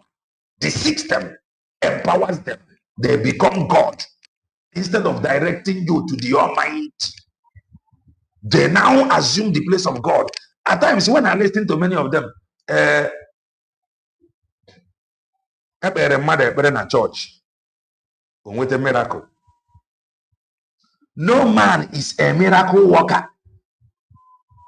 All these people you see, they are all these pastors. They are just an instrument. They are not the owner of the miracle. Go and they ask them. Any of them that come and they tell you that he is the owner of the miracle, the person is Sibonyori. They are not the owner of the miracle. Do you know that some original prophets, some genuine prophets, and they hide the message? They are going to have serious attack. They are going to face serious trouble. Those visible prophets, Fafu Osi Banyerege, let's say Nangana Father and they hide the message, they are going to have serious attack. Then what does that tell you? They are not the miracle worker. They are just the instrument. So they can, but now many of them have assumed the place of miracle worker. Miracle. Now, the miracle worker. But Kelena TV know that they are just an instrument. But they will tell you that they are the miracle worker. So that you can fear them. So that you can submit to them instead of submitting to Christ. The same thing happened and they just like one night worker now. They don't want to tell you how to solve the problem of Obodo Bongo. Because the only way to solve the problem of Obodo Bongo is to fix the foundation. And the foundation,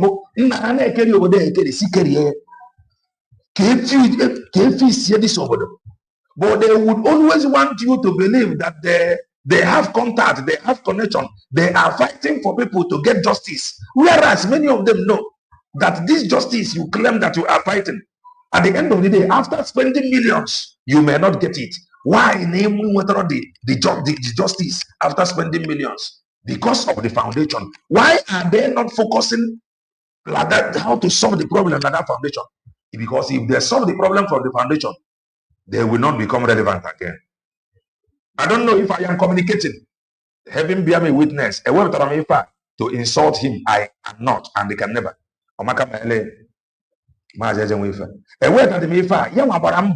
Because when okay, this case started, I listened to it to some level, but I was surprised seeing this case again. And after spending millions,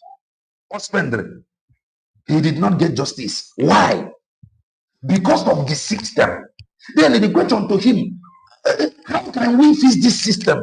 They will not tell you, they will tell you that Jesus is the problem. Now, reality have happened to them that Jesus is not even the problem. The problem is the foundation, that we are the products of this foundation. He explained it. Even lawyer, he saw Matthias says lawyer Matthias says disappointed him. He said it here. It is not by human. Human must fail you one day, but the system, the foundation, cannot fail you.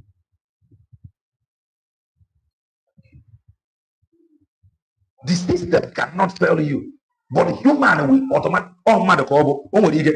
That is why when the problem, I have something that I am going through. Hello, I have something that I am going through.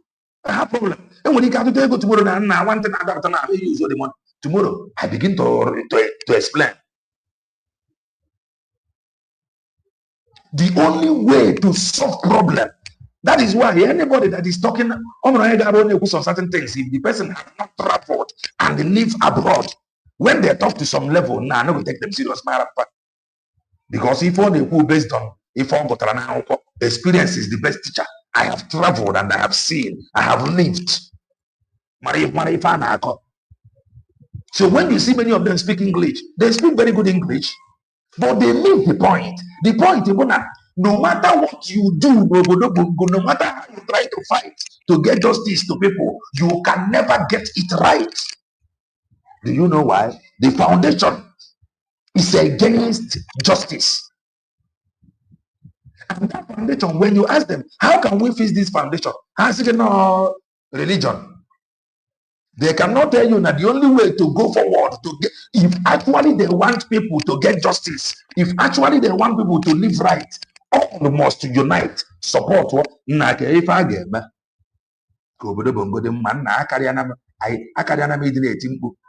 They deceive them that I am fighting and to get for them to get justice. But in other way around, I am enriching myself. Many of them, you see, they are enriching themselves, telling you that they are fighting to get justice. I am not telling you about one night worker. I am just saying in general. But the reason why you order this video, for you to listen to what he said, after spending millions, he did not get justice. But when you ask them, how can we do? What can we do to get justice? How to do? They cannot tell you. Because the only way to get justice is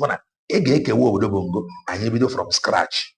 Plant the seed, good seed. Apart from that, they will continue answering philanthropists, continue taking your cases. They may take 20 cases. At the end of the day, they solve one. At the end of the day, they enrich themselves. They become richer. They become richer.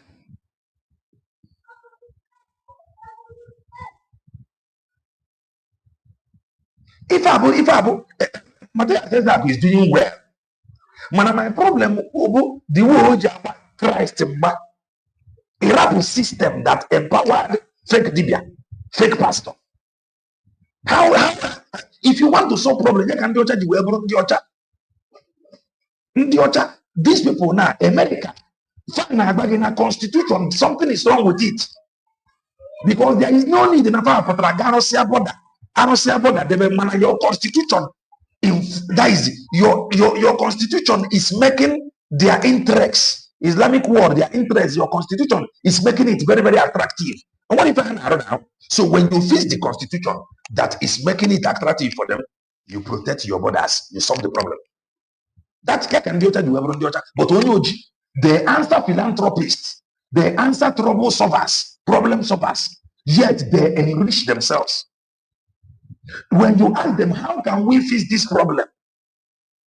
They will not answer you because they know if they answer you, they are going to go out of business. The problem is the system. Anybody telling you any other thing outside this one, the person is talking nonsense. The problem is the system. After spending millions, you will hear it from him. For nobody to go and arrest, to make arrest, they pay. Are you blaming on Nuwoji? The system is the problem. If you bring Jesus of Nazareth, na system is operating. Jesus of Nazareth is going to, the system will come to him. That is the truth. To go and make arrests. What is now intelligence report? Is it not police will work with intelligence report? Police ne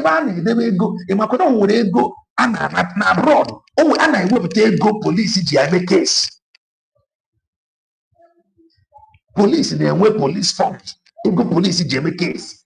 Police ne police hospital. What are we doing? When you ask these people they buy to get justice. Because like a fake pastor, like a fake dibia, like a fake philanthropist, if you fix the system, philanthropists are out of business. That is the truth. Many of them end up enriching themselves. I am a preacher of the gospel of redemption. We are live and we are direct. Preaching the gospel of redemption, Nakelena TV. For showing us kindness, may heaven show you kindness.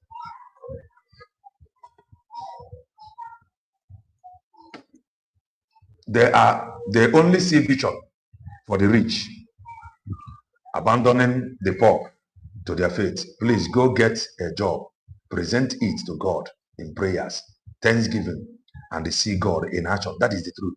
And yeah, man, if I get massive money, Mazep and Joker man, if I get massive money, Bagasiam, Bobaisiam, Bro, Mepegasian liaison offices, conduct both online and offline referendum from Eastern Security Network. He opened divine transformation happened. They become liberation army. And many of them get such a man. It was revealed to me by divine revelation that he has something to offer. And he have done very, very well. Graded many of them from Eastern Security to liberation.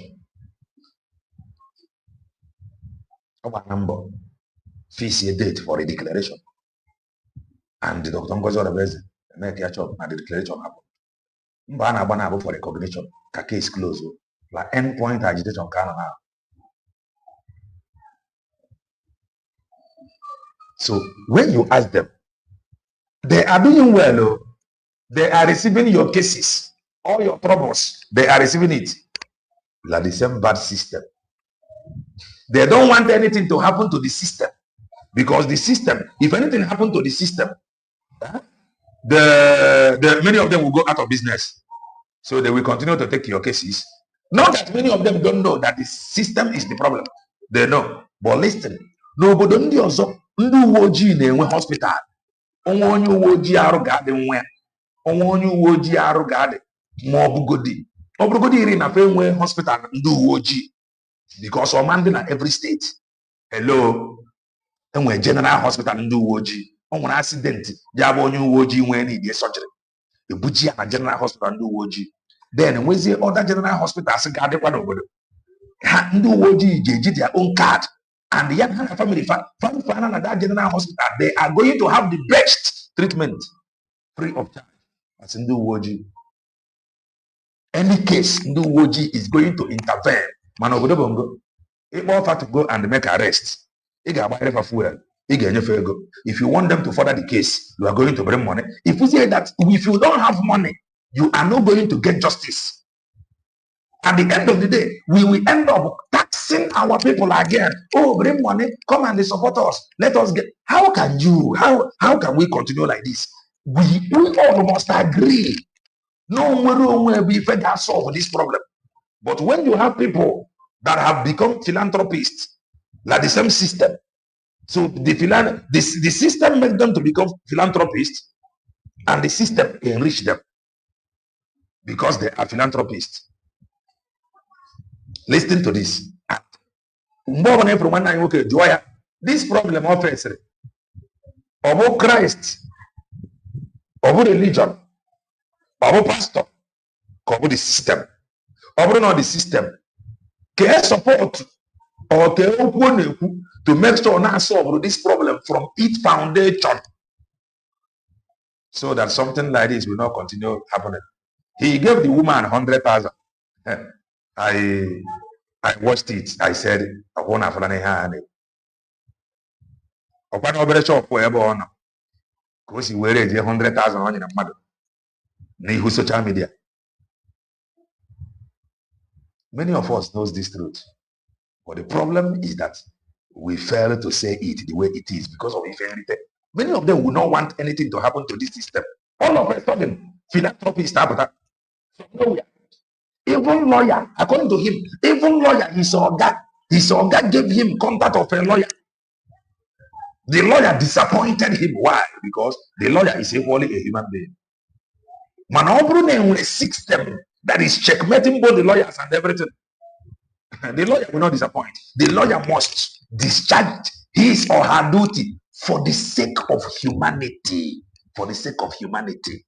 But at the end of the day, my system over there will go. Lawyer ga-anara ego. Onye uwe ojii ga-anara ego. At the end of the day, no justice, no money. You will not get your money back. There is nothing you can do. You could see you quick yourself. I lock it up. I got lock it up. I'm not there, but down.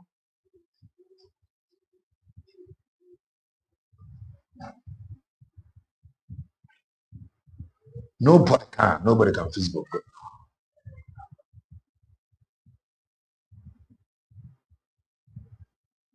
Imagine. Mana anyị wee nwanne anyị ịnọsị nna arụ moto. Mana gọọmenti na-eme ọda medis abroad kwụọ kaachị ebutere ya. Nwanne anyị na-arụ moto.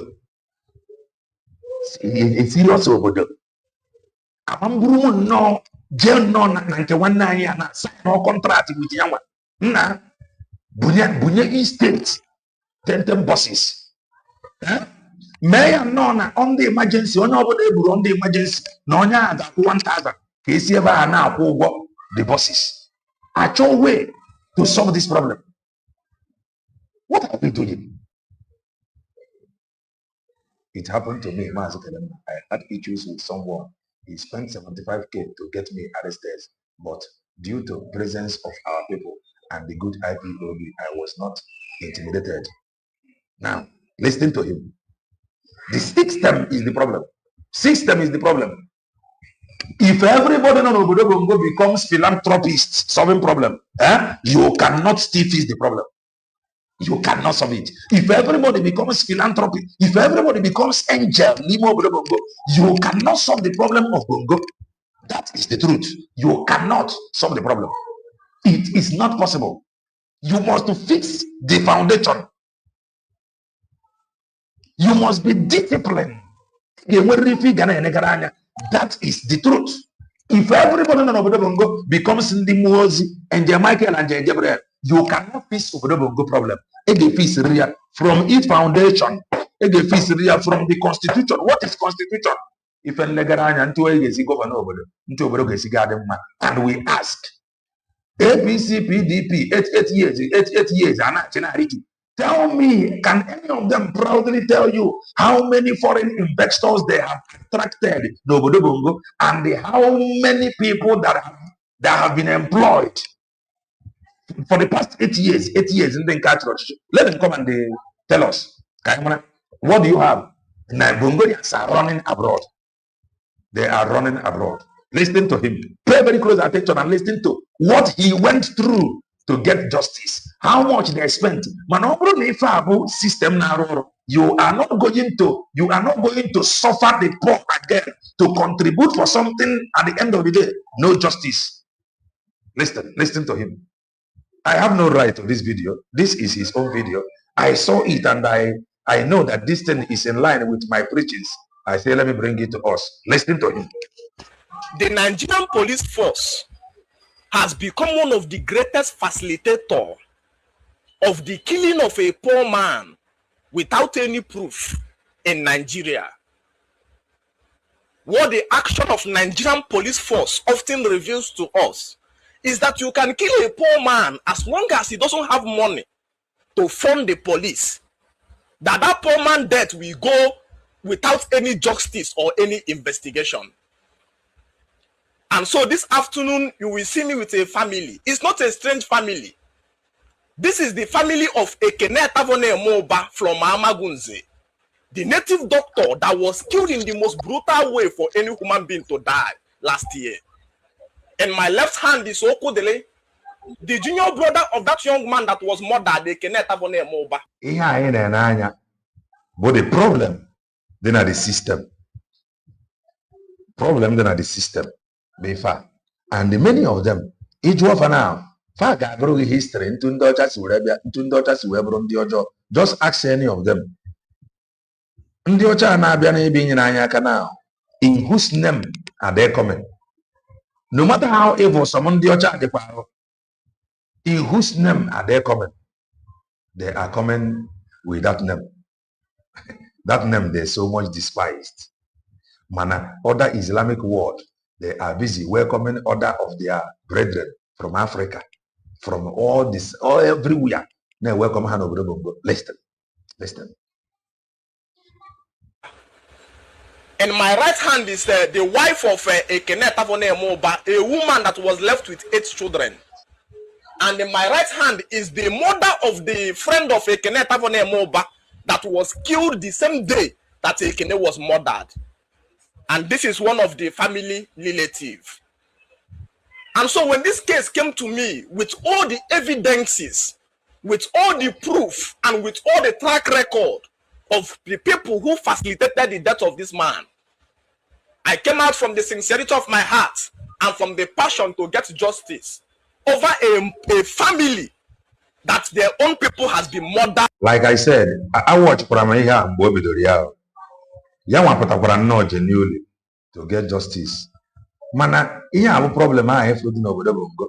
Ọ gagidere ọgbadia, emebezie fundraising. Mana ọ bụrụ na obodo na-arụ ọrụ, ihe na-edire bụ get police involved. Ịnakpọrọ onwe gị, police is going to do their job. Onye eke ọrụ ke sentence ozugbo. Mana obodo Bongo, ị ga-akwụgide ụgwọ kwụcha at the end of the day, no justice. And ke ife ga-eme to solve the problem. They will not tell you now the problem is to fix the system. And they cannot do anything. English. I remember messaging my mentor, Matthias Ezako, who after listening to the story felt very tragic about it. and gave me the number of his barrister. He says that his barrister is going to facilitate to help us to get justice in this case.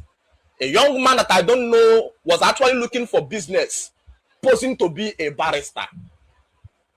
And then the barrister told me, the same barrister, his boss, Matthias says that contact. Now this barrister is going to facilitate.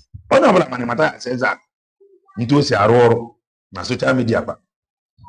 He contacted Matthias says that understand this thing. I ain't a system. Many of you will not understand it. He contacted his master. His organ Matthias says that gave him the contact of a barrister that will facilitate the case or whatever. At the end of the day, the barrister abronya natural business. The barrister had to get justice. According to him, barrister Matthias says that the same or their contact. What does that tell you? What does that tell you? It is not by onya is sincere. Only good to the next person. Something bigger than him happened. If another will take over the case because the state with a structure in place that is checkmating everything, he can easily hand over to next person. Listen to it again. Contact. If I've already with for you to understand, it is not about very dark man. You come and you could very dark man, so far very dark man, because many of them have felt that they are untouchable. Their voice is louder than you, they are more emotional than you, they have more followers than you. So anything over it, nobody is going to believe nor listen to you. Listen. That their own people has been murdered and they cannot do anything. I remember messaging my mentor, Matthias Ezako, who after listening to the story felt very tragic about it and gave me the number of his barrister. He says that his barrister is going to facilitate to help us to get justice in this case. A young man that I don't know was actually looking for business, posing to be a barrister. And then the barrister told me that he's going to go to Zone 13 Ukpo and write a petition direct with the AIG of Zone 13 Ukpo, which will be approved within few days. So they can commence investigation into that matter. The problem Ngozi said God cannot bring Biafra. God cannot bring freedom. Kemgbe niile ọ bụ na adịghị agbado egbe ụnụ adịghị agbado egbe ọ bụ mgbe Kelena TV ji wee buru egbe were mara na na-agba egbe ọkwa nwere angels ịghọtago ọ adịghị agba egbe kemgbe niile a na-agba egbe omena adị m akwụkwọ gị na m obelivro ife ọ na-ekwu o ịnabata mana ife m na-ekwu ozi my own opinion maybe you are laughing na opinion onye ọbụla nwere opinion ya. Mana if you get maybe you ever enjoy your power, I give you mean. Apa dia biar ini dia nak Kelena TV. Apa mungkin Kelena TV juga berapa? Berapa mana murah orang apa? Imun angel, kui imun ame. Father apa dia ber?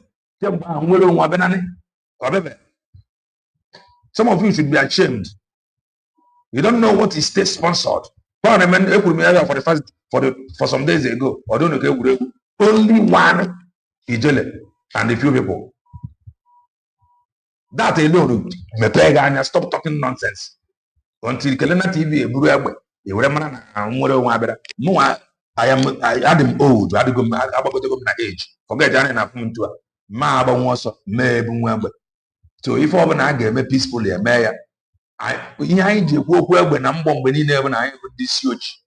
we cannot reason. America, there is something wrong with our constitution. How many times can your politicians raise Korea and they fight to fix it? And it was on an cause. Brunia Bobane, come from 2 years here win.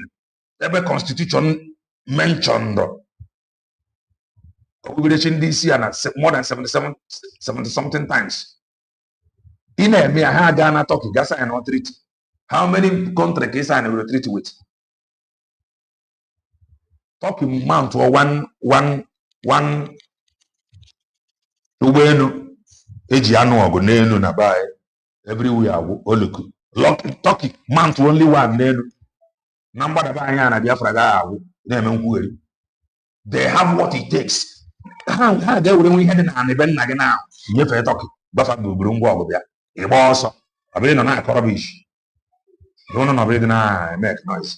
Listen to ife a na-agba gị ka ị mara ma bere na ga-aja arụ ọrụ. Ngozi said only Turkey faburu ofu ụgbọelu na-adebe village gị ga-agwụ under 24 hours. The policeman name was called Inspector Yomi, the one police officer that was much more interested in his personal selfish interest than getting justice even over a murdered man. According to him, now the Yomi, the more interested than his own ego. Ndị be anyị na-agba achụgide ego chụọ ego n'isi onye nwụrụ anwụ ka bụ inweta justice for onye nwụrụ anwụ atọ ọnụ ego business. Kwenyere ihe ọ gwara afọ ya Yomi, and that is a Yoruba man. Yoruba man nọ n'ọka. N'obodo ebe ka ụdị ife nke a na-eme. Ama yuzu, ama ntinye onye be anyị bụ onye be anyị that will understand the pain of ndị be anyị, that will understand the language, what our people is going through, that can understand our culture and tradition. Mara na nwanne ya ka egburu abụrụ onye Yoruba tie ebe a ka ma justice achụwa ego. Gee ntị. The problem, the reason why ji wepụta ife abana ịjụ nwanne anyị a ka eke ga-esi ji eme ka solve nwe this problem. O nwere ike blame what Jesus royal mentality ụka wetara. Mana the problem is the system. They will not want to tell you about how to solve it from the system, because if the system is fixed, many of them got out of business because many of them are philanthropists. Philanthropists, like many of these philanthropists, like fake pastors.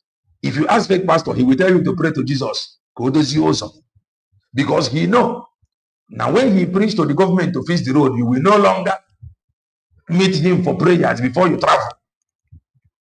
So he will tell you to pray to Jesus, knowing fully well that Jesus, the only thing Jesus is a journey mercy, but the road determines how smooth and the mercy your journey can win. And it is job of the government to fix it. So if you ask him now, oh, you can blame about Jesus, blame about church and the pastor. Rapping wagon the system over there and more because open at the system, the man or mambo your meeting. Case you open a run in the state on Guardia way, and they are going to follow it up. Mana aga borre yomi bonye Yoruba based in Noka yomi genye bill yomi with family problem ya need rigor school yomi chori go law because maybe yomi cannot, as a police officer, he cannot buy his house under insurance coverage. He cannot buy his car under insurance. That is ogute moto na ụgwọ brand new tiala ogute moto tiala na na ụgwọ na minus na salary o mango ụlọ ebute moto na ụgwọ ụmụ ya mangugide akwụkwọ obite nwa ego as a police officer ụmụ ya mangugide akwụkwọ bite nwa ego na this same system. So the system man on ọbụla adịga inweta ego, but many of them will see they are busy blaming Jesus, blaming rapport the system that empowered many philanthropists, rapport the system that empowered fake pastors, rapport the system that empowers fake dibias. Listen. And so the barrister went to Zone 13 Upo and they agreed. I don't know how much they agreed with him. But he came out and told me that the police says that for them to go to Agbani and do arrest, that they are going to pay a sum of 500,000 naira. Another question now. Agbani, Enugu State. Amani ami hoji we yoka.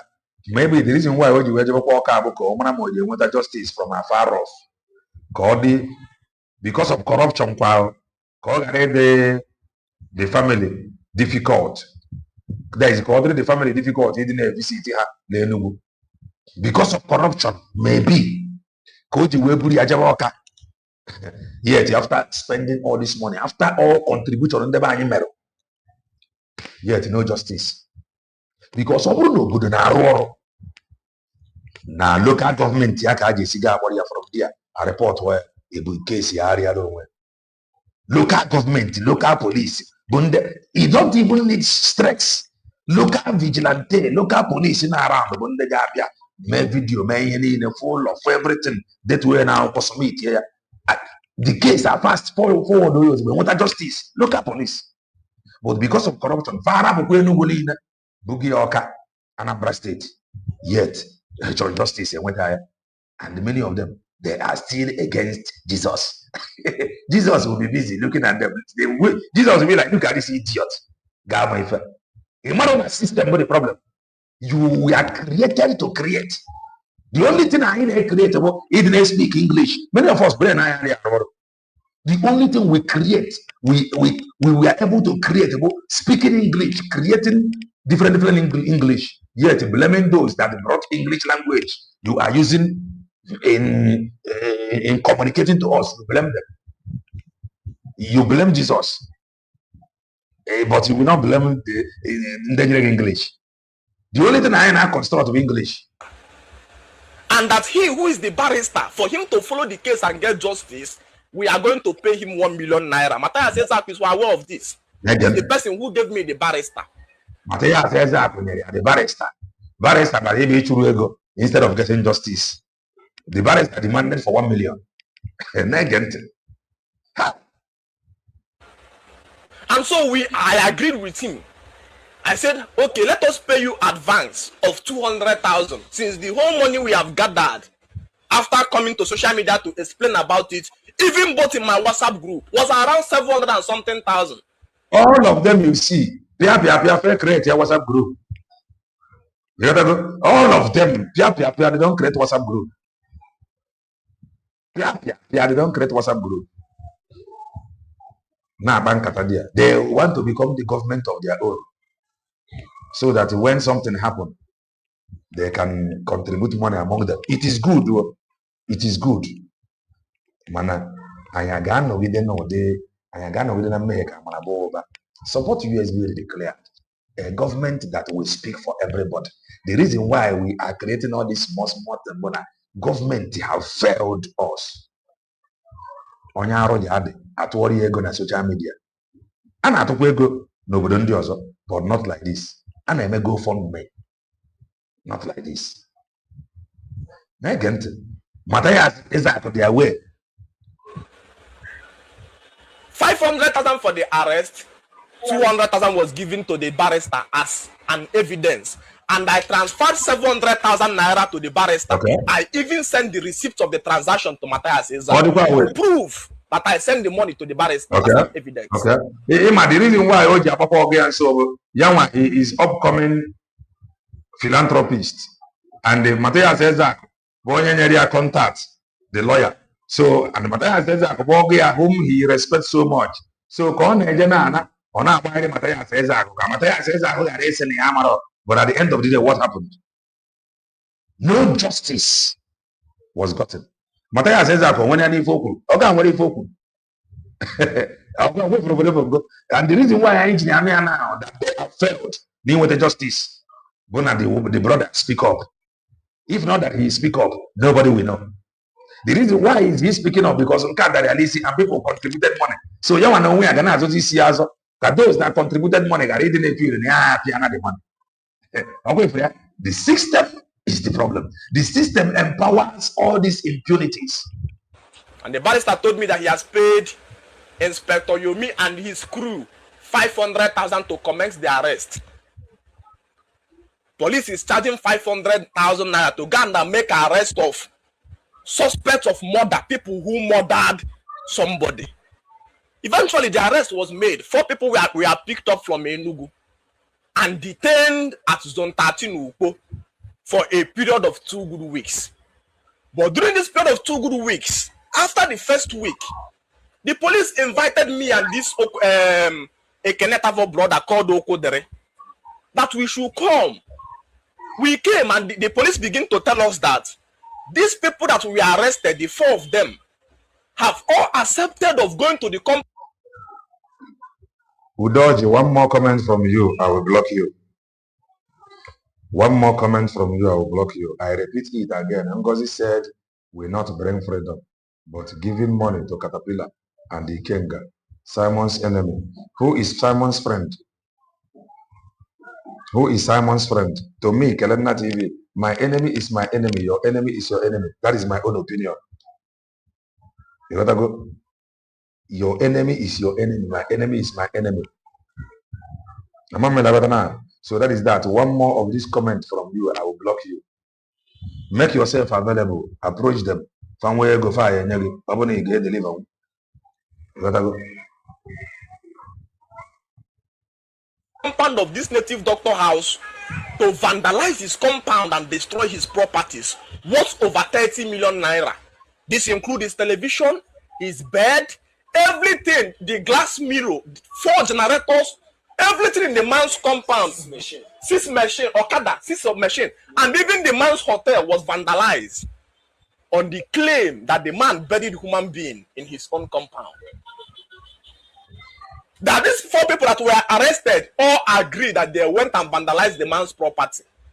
But at the current moment now, that these people are denying that they are not the people who killed the man.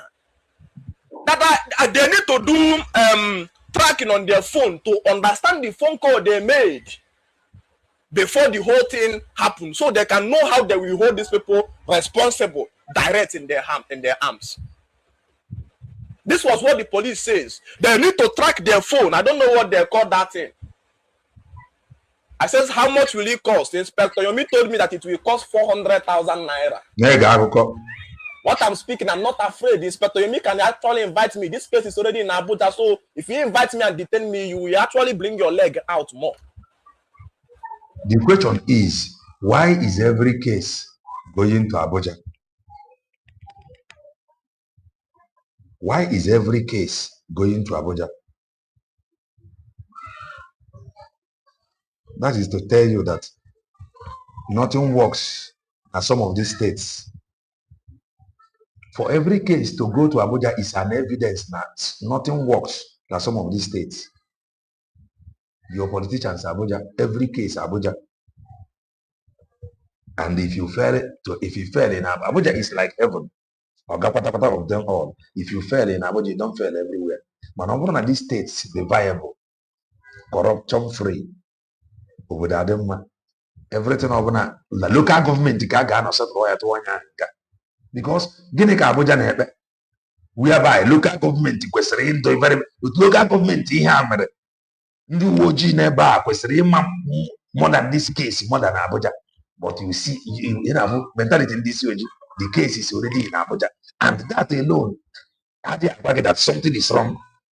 Because ordinarily, when we kwesịrị ibute case here to Abuja, ma ọ bụ na state local government police na-arụ ọrụ ọfanwa bụ ndị nwe first ozugbo ife a na-eme.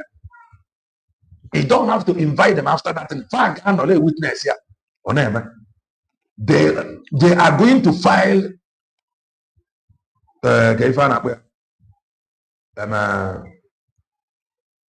notice and evidences by themselves.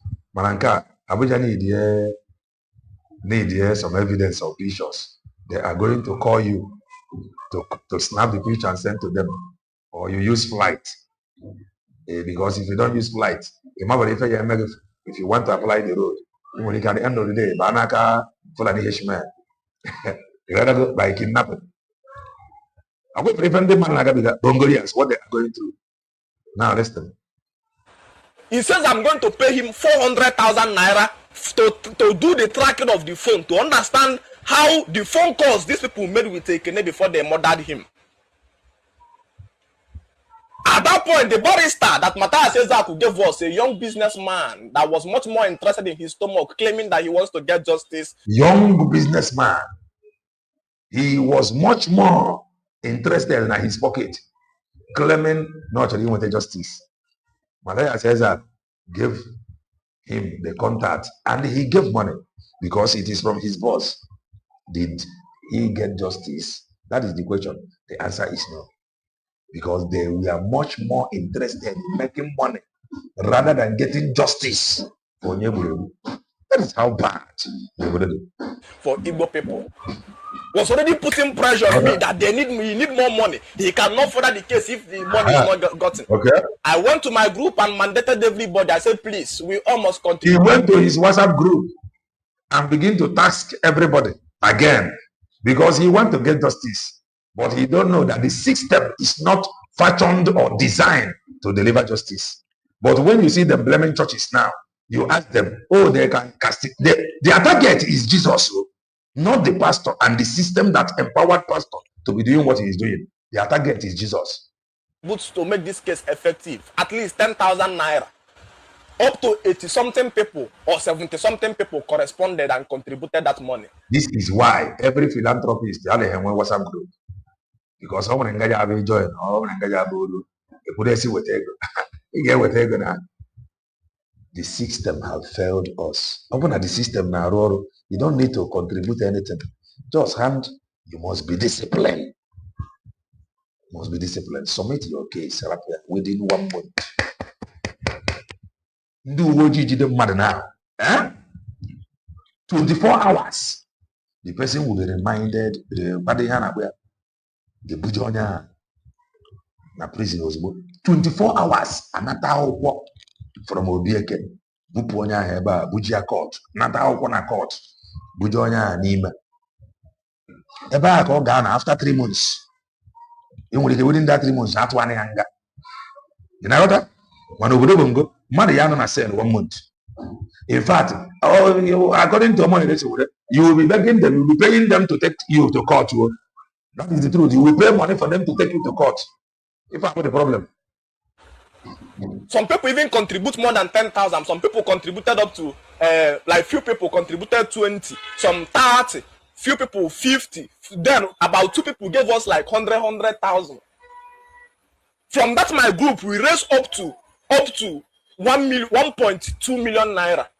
Then from Facebook, we didn't get any support from Facebook. The only person that supported us from Facebook was Aku50. Aku50 was a friend of a Keneta that is living in China.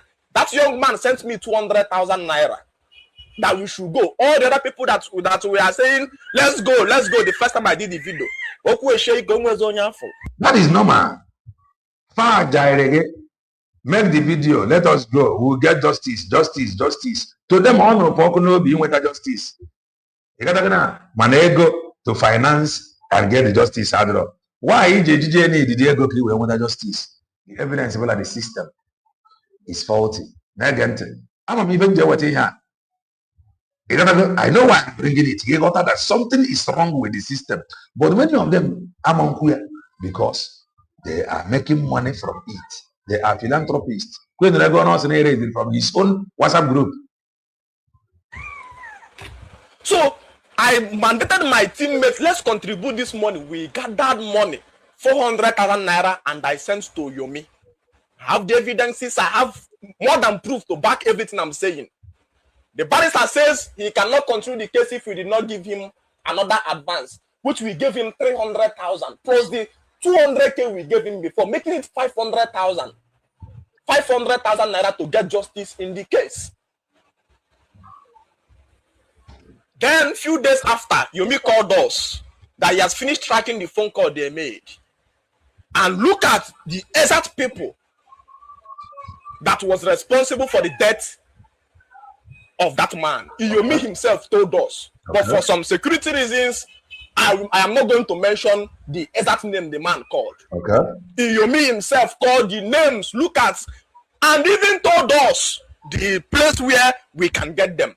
Okay. At Ebonyi State. Okay. I says okay, but he says before we go that arrest, to arrest the other person, that we need to call the surviving one of the boys that survived the incidents. Okay, the boy was invited to Zone 13. When the boy came, they went and snapped these 4 boys that already agreed the charge of arson, that they are responsible for destroying the man's property. Okay. They captured their faces, they snapped them picture. They came and put it in television and told the boy, come and look at the face of these boys. So you can see whether any of them is among the people we identify as the people who killed your boss.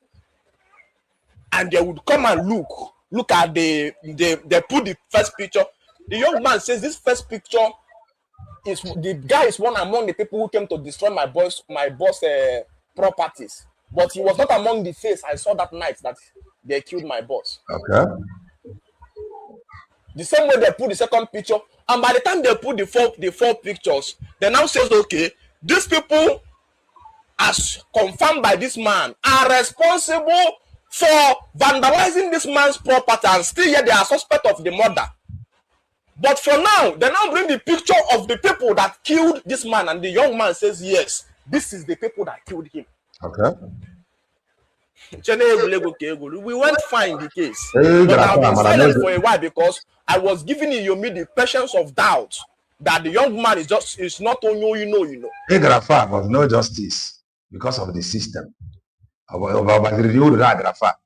didn't know that it was all about the business of making money out of the victims of murder. There are cases you don't make business with, otherwise you will become a victim of that case.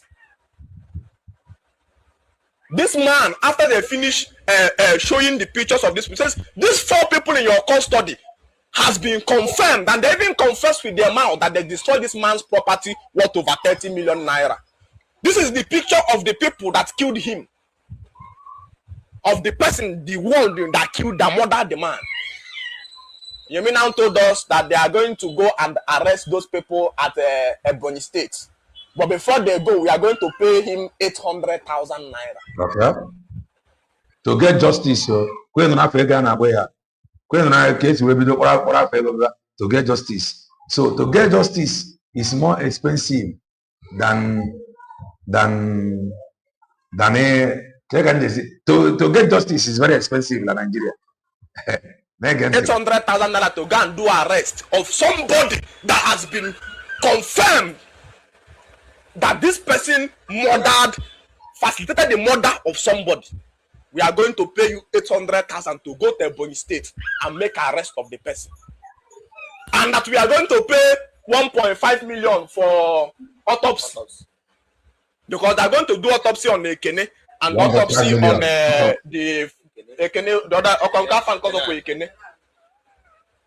And then that for him to come to that you're going to go to the compound of Ekene to cover the videos of the thing that we are destroyed, and we are going to pay him how much? 30 million. For covering video, 200,000. Okay. 200,000 to come from Oka to go and cover video at Amagunze. Okay. Money over local government. Came back that day. The whole money we have is already exhausted. Over local government, yo, and all local government election. Hey, on the local government. Okay, election. They be ballot boss. At all local government election, because vote. They be see a ballot boss. They are to vote. Man, when it is now time to get justice, Egaba Oka or Egaba Abuja. That is the high child. Posted on the case. In the way can do back at one side. Okay. The whole money we have already been exhausted. And I called them Aku 50. Aku 50 but mad body no phone. Okay. Even if I need to know. The reason I get without funny na to mad the system of Aku 50 but mad otu one year the neighbor mad a job or go see waiting here. All this alpha, but like the system have failed. Open at the system now, you don't even need to know Aku 50. The system give you justice if it's your own front. And the reason why you couldn't go Aku 50 no wrong in China, the system I know. Over if I'm in China, I'm gonna figure out 50 job. The system no. He tried, but the system and it produced denied them the justice. I called Aku 50 and I says, look at what the police is saying, that we need 1.5 million to do autopsy. We have to pay 800,000 to go and arrest the person that killed this person. And we have to pay 200K to go and cover video. Aku 50 told me that policeman is just a hungry man looking for food to eat. That he have done the business of murder before. Autopsy, free couple abroad. Autopsy free. Ndị uwe ojii ga-abụrụ gị Ghana ụlọ ọgwụ ndị uwe ojii ma mmadụ autopsy free. Autopsy free. ha ga-eme ya na ụlọ ọgwụ ndị uwe ojii feme ya na any general hospital autopsy bụ free because they want to get evidence. Ife anyị fụrụ na-eme na obodo bụ mmadụ nwụọ no autopsy ama mma ife gburu onye ahụ ọ bụrụ ntu abụọ mmadụ nwa na e ga-emerịrị onye ahụ autopsy mara ife gburu onye ahụ ịghọtago dị obodo edebe rekọdụ mana na onye ahụ ife gburu ya bụ ife mana onye nwụrụ anya n'obodo bongo adọghị na mọshụarị we are in trouble. The only thing ga-eweta nwa dị better life that I am describing or explaining to us about abroad bụ total onwere onwe. If not anyị atọkarịla before and murder case before that autopsy is not worth more than 200,000 naira in Enugu. Right from China, Aku 50 called Autopos Enugu. Autopos and sent money for them. How much? 240,000 naira. Have the receipt here.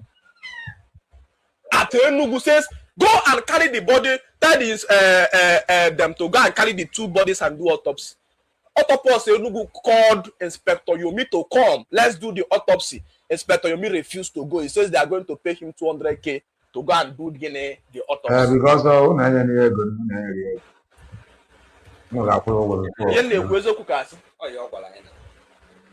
after telling our autopsy is 1.5 million naira, Aku 50 paid 240K. Till this afternoon I'm talking, that money is still in autopsy. Inspector Yomi says we have to pay him 200K so that he will now go down to do autopsy. Okay. Little did we not know that Inspector Yomi have collected the sum of 500,000 from these 4 people that were arrested. That's 2 million naira. Okay.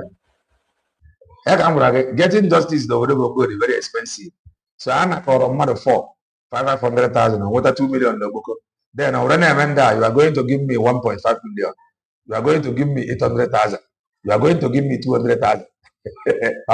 So getting justice is more expensive than onye committed crime.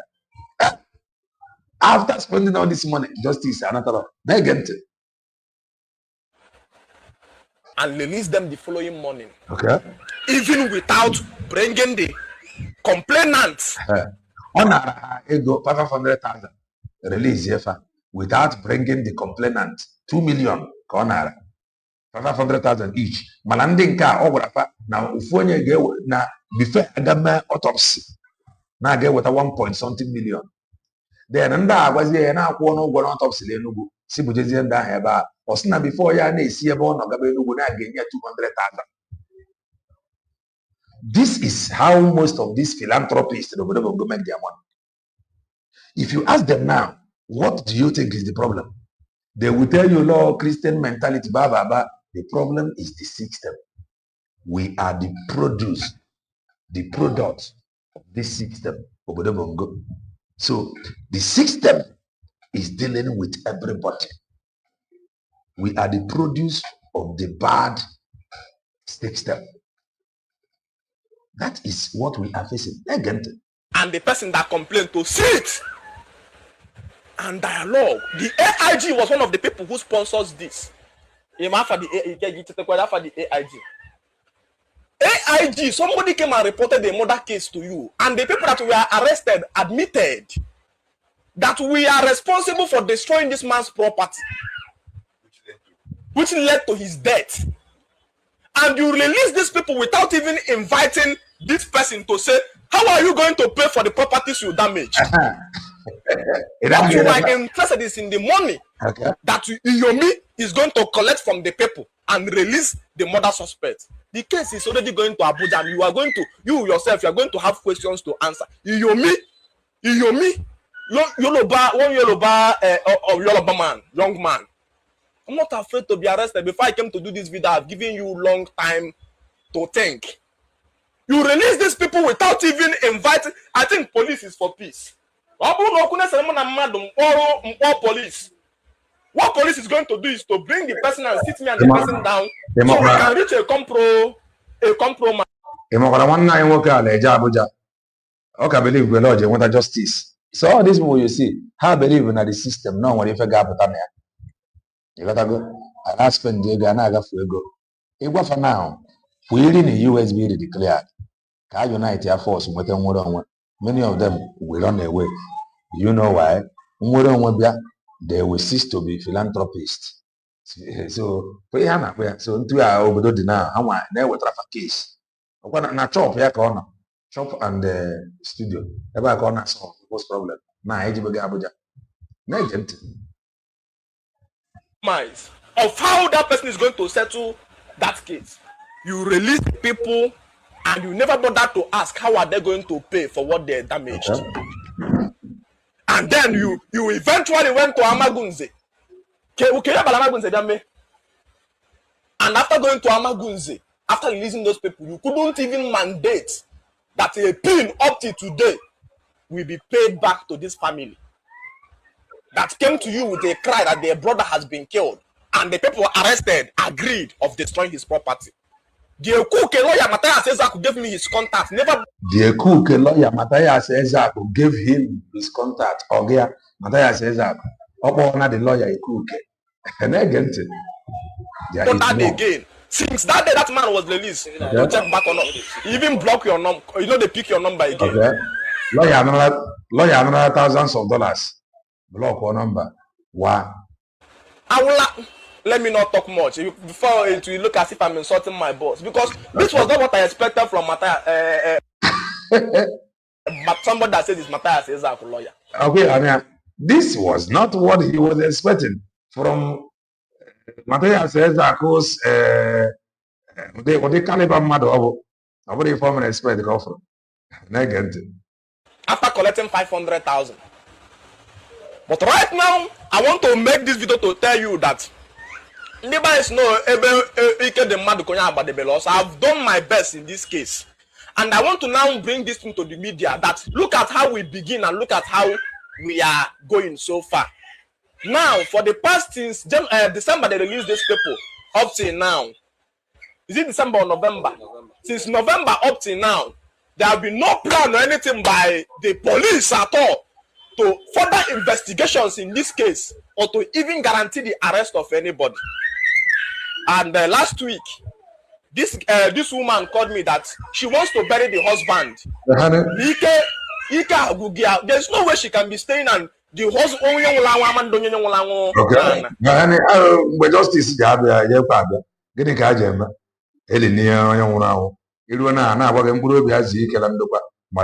justice.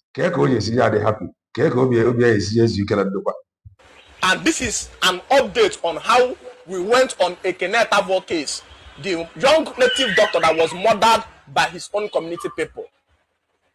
We are not afraid to die. That's why I put my head into the matter. And I am using this opportunity to call on the general public to please assist this woman in any way you can in burying the husband, now that police has facilitated the covering of the murder of the husband in our society. Ihe nji wee wepụtara gị ha bụ ka anyị na-agba gị n'ọ sistem ka ịghọta jụnịa nwanne anyị a ma ọ bụ sistem o nwere ike ọ bụghị lọ Jizọs and the Christian ịjụọ ya ka eke ga-esi ya solve this problem.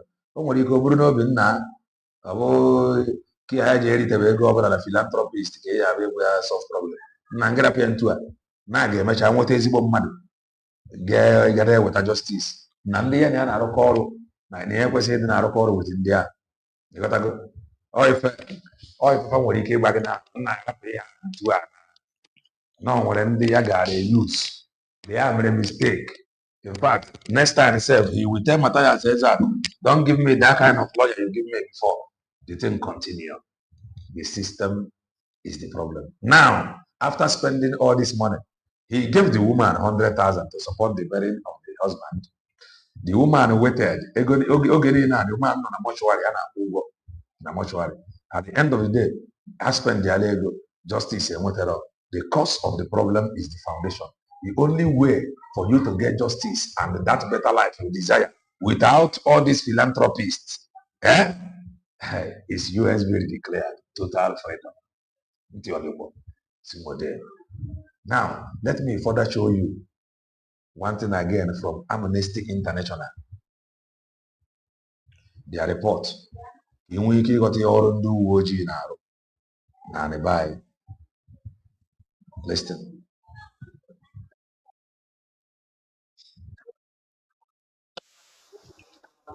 No.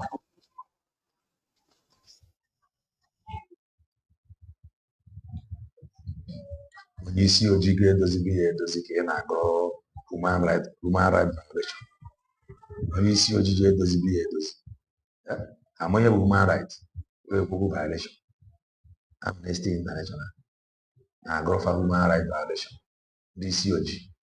Listen to this. The 33-page report documents Amnesty International's investigation into alleged human rights violations by the Anti-Kidnapping Squad, popularly known as Tiger Base, a unit under the Imo State Police Command in Owerri. The unit set up to combat kidnapping and related crimes is accused of operating outside the bounds of Nigerian and international law. Amnesty says its findings reveal patterns of prolonged detention, torture, extortion, enforced disappearances, and deaths in custody. We are urging the government to investigate Tiger Base. We all know what happened in this region some years ago. We all know about Sas Okuzu and what was happening there. Sas Okuzu. Onye akwụ onye ugwu Isa Sanusi, Amnesty International Country Director for Nigeria. Ha akwụ onye ugwu. Fa fichara onwe fa everywhere. So before we gbalịkalịka nweta ihe anyị na-achọ, ị ga-confirm fa nọ n'isi Amnesty International. Na-ege ntị, ekwuo n'okwu Sas Okuzu na Tiger Base. And gradually, if care is not taken, we are going to have something as devastating, as terrible as SARS or Okuzu. Okay. Civil society actors and human rights defenders familiar with developments in Imo State say the report reflects long-standing concerns about policing in the state. Because the people over there are really suffering in the hands of this Tiger Base. They have done so much that so many people are afraid to even move out freely. Today we have a new Inspector General of Police. His appointment represents an opportunity and a responsibility to start by disbanding Tiger Base. Okay. Until reform actually includes the judiciary, I don't think we can get real far. Okay. On whether the police were given a chance to respond, Amnesty International says the authorities were contacted and informed of the findings before the report was released. The reason why we did that is for us to tell them that, like, look, this is what we have found. What are you going to say about it? The police responded to us and they said that they are going to set up a mechanism to review activities at... Mgbe niile a na-set up mechanism. Mgbe niile a na-set up committee. Any small thing of a set up committee because things are not transparent. The reason why AJ set up committee or not transparent in Madefu, not transparent. You don't need to send committee. Everybody in fair. In almost everything, nobody bongo and I set a committee. And I set up panel. In almost everything. Why always setting? If I'm ready, the reason is because something somewhere is wrong. Tiger Base. Participants warned that without meaningful reforms and improved policing standards, unchecked abuses could trigger unrest reminiscent of the NSAS protests. They insist the moment demands accountability and decisive leadership on the new police hierarchy. Kelechi Ekeledo, AIT News, Enugu.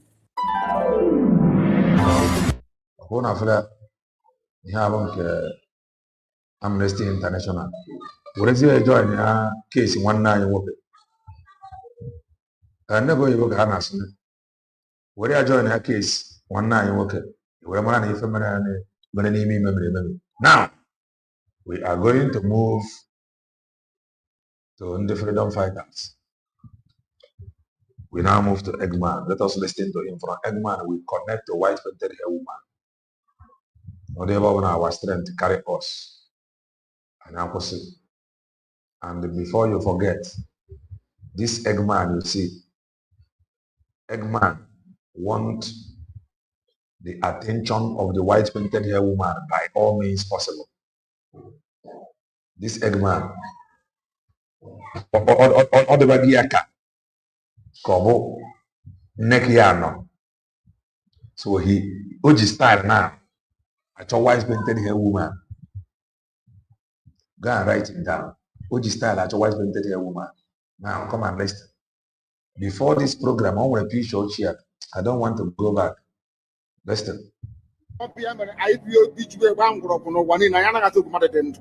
Anyị wee na-eto gị eze ebube dị ngosi si gị biko gbatara anyị ọsọ enyemaka ọ bụ naanị gị bụ onye anyị dịfụ nwanya bụ isi ala nye ka i wee napụta ndị gị n'ọbụ nke ekwensu anyị wee na-enye gị ofe na nsọpụrụ na ija ma na-asị lekwa ka ndị iro anyị niile ka kasị wee baa ha ọnụ ha wee daa hapụ ego ọzọ obodo ekwensu bụ usu ala ọkwa n'ihi eze ebube dị ngosi anya ọnwa anyị bụ ụmụ gị wee na-akpọkwa ha nsọ gị na-asị na ebe gị chi ọzọ egwezuga gị anyị wee na-aja gị mma wee na-eto gị na-asị onye kere ihe niile kere eke mana onye kere na n'otuto Wallahi, you cannot have South Africa competition within this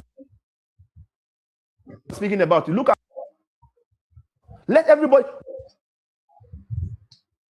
This morning, I got intel from the inner chambers of Mazin Nnamdi Okukano.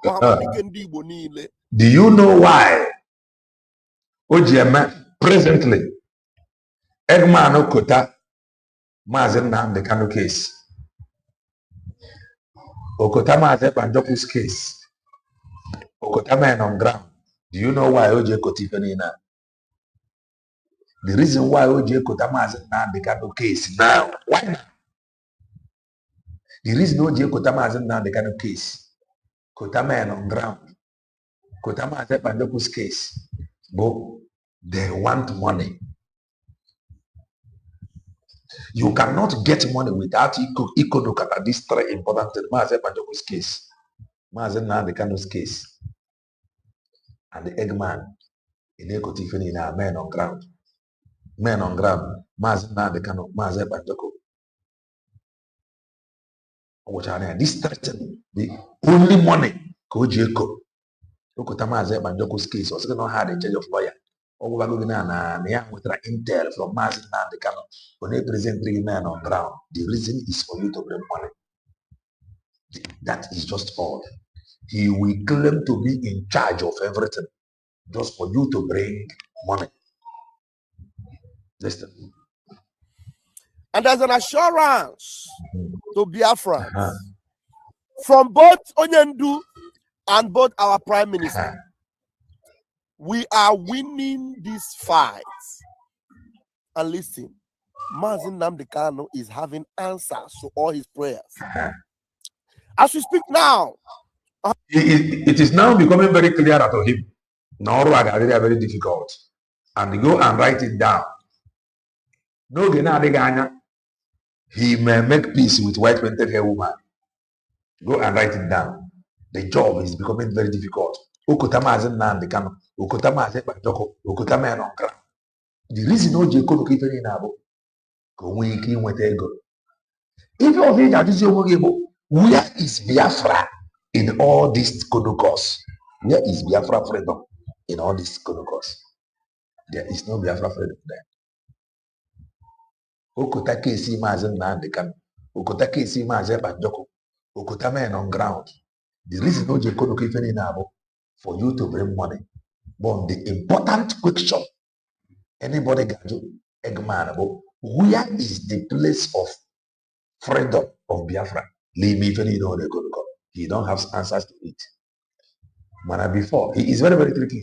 Before now, never to this level now, he have told you before that any freedom without Mazin Nnamdi Kanu and without Mazen Banjoko is Nigeria or another Nigeria.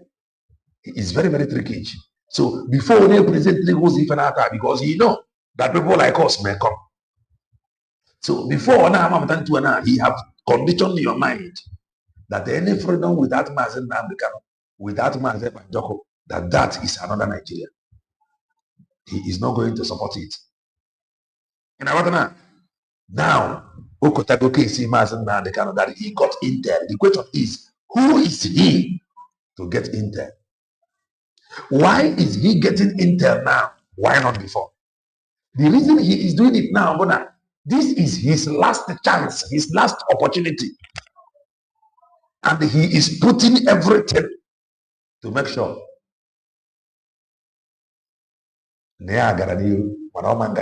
to put everything. He may make peace with white men, woman, but that cannot save them. Where is the place of Biafra in all this leka, Fanaba, CRC, BGC, men on ground, Mazen Nandekam, Mazepa? Where is the place of Biafra? Wetara Mazen Nandekan is when on Nima, Wetara Mazepa and Jokoji when on Nima, Wetara men on ground. Where is the place of Biafra in all this leka? Biafra is not there. Negative. Ahamadike Ndibo is standing barefooted before the throne of the Most High to Kokikabiama, the one that has brought us this far. Do not mind any speculations you are hearing anywhere, or any lie, any propaganda. Look around you, and ask yourself, has there ever been any time in this world that Nigeria have been so exposed? Okay. Has there been any time in this world that Nigeria have been so exposed? There is no lie anymore they can tell. All the blame game they have been playing using Biafrans, Ndibo, as scapegoats. Okay. 2026 is going to be the end. Ahamadike is assuring us that he is coming out with victory and Biafra flag. Okay. Eggman. Ahamadike, he is getting intel from Ahamadike. He is in charge. So he is giving you intel from Ahamadike. Yeah? And he is in charge. They have locked Mazeb and Joko according to him. And they have the key. You cannot visit Mazeb and Joko without passing through Imam Madam. These are lies they have told many of you. Negent, he can claim to speak with demon just for you to bring money. He can claim to speak with demon with Barack Obama. Sorry, with Donald Trump, just for you to bring money. Negent. Ahamadike Ndibo knows. Okay. He knows that there are so many people that are weak within us that can be bought. Okay. He knows. Remember, he made a video about it. He said they can buy you over. He said that even if they buy you over, you cannot destroy what we are doing. Okay. Yes. A lot of people have been paid and bought. But you know one good thing? You know one good thing? Thank you so much in God's trust. God is good. Thank you so much. You know one good thing? When they buy you is an evidence that we are doing well. That's why they are buying people to spoil what we are doing. We are doing well. There's nobody that have ever tried to sabotage what we are doing that have ever succeeded. And they will not succeed this time. Onyendu have always repeated it. I am not begging the zoo. I am fighting for what is actually mine. Can it the interior with her? All are very difficult. Watch Edman closely. From now to the next 6 months, Edman is going to change. His physical look will change. Go and write it down. This journey from hand on hand. From now to next 6 months, his looks will change. His looks will change from very serious. Very serious. Because all Rana they go very difficult.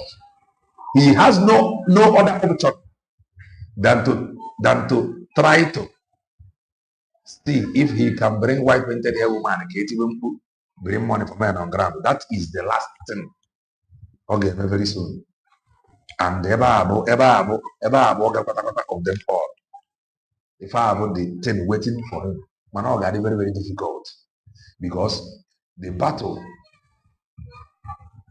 two of them non here. And they go beyond if a manager I say sorry, I forgive you now. Let's work together because of men on ground. Yeah. And our angel. The battle and the fight among each other. And they go, I can go, let us just forgive and forget. But And listen to me, we are going to get it right this time. Forget about all the boo-boo yaya everyone is doing. We'll get it right this time. okay. There are some people that are fighting the right people. But this time around, when they are fighting you, behave as if you are not seeing it. Okay. Behave as if, nothing is happening. Just know that among the 12 disciples of Christ, one of them that Christ even trusted more, he is the one that betrayed Christ. Did Christ not know that he was weak to the point of betraying him? He knew. Why didn't he send him out from the beginning? Why did he allow him? It is to show us an example that these are things that can happen. So it shouldn't break your spirit. It shouldn't break your morale. It shouldn't what? It shouldn't break your spirit. It shouldn't break your morale. If there's anybody that loves the unity of Biafrans, it's Mazin Nnamdi Kanu. Okay. And I cannot act otherwise. Okay. I cannot claim to be part of Mazin Nnamdi Kanu or be fighting for Mazin Nnamdi Kanu and be at variance with the unity of Ndibo or the unity of the freedom we are fighting for. Last, go and write it down. But he may not want to go ahead because how did I decode his next move? But the truth of the matter, Father go, yana white painted a woman is Mokufa. Agafe go. Nah, sorry, let us come together. Makomu Ajan. It's a Mokufa now, but don't pass that stage. So two things. Either na white painted a woman or na egg man fall completely. No, white painted a woman, I know where which put there. Try, I'm not. That is the only way forward. There are some people that are stubborn-headed. Do you know what you do? You just move on and just continue to focus. Because those of us that are very ferociously focused, the attack will be on us. Some of the people attacking us, they won't even know that they are being used against us. Because the finest and the best of us. Ask him what he is doing. I tell you, go and write it down. From now to 3 months' time. If you Eggman, you're gonna say, is this Eggman or what happened? Ebo here I can now. Ebo my guess I can now. Yeah? It go surprise you. It go surprise you. Just the watch. We face the most ruthless attacks. But the confidence we have that we win should keep us going without any obstacle stopping us.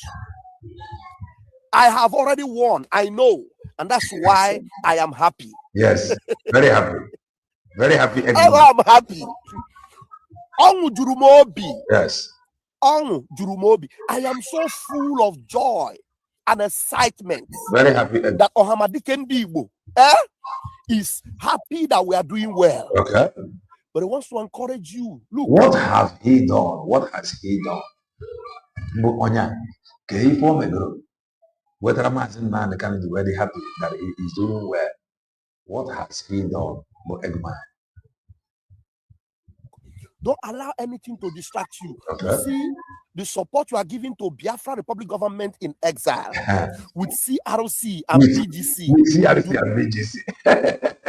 With CRC and BGC. Not CRC and BGC.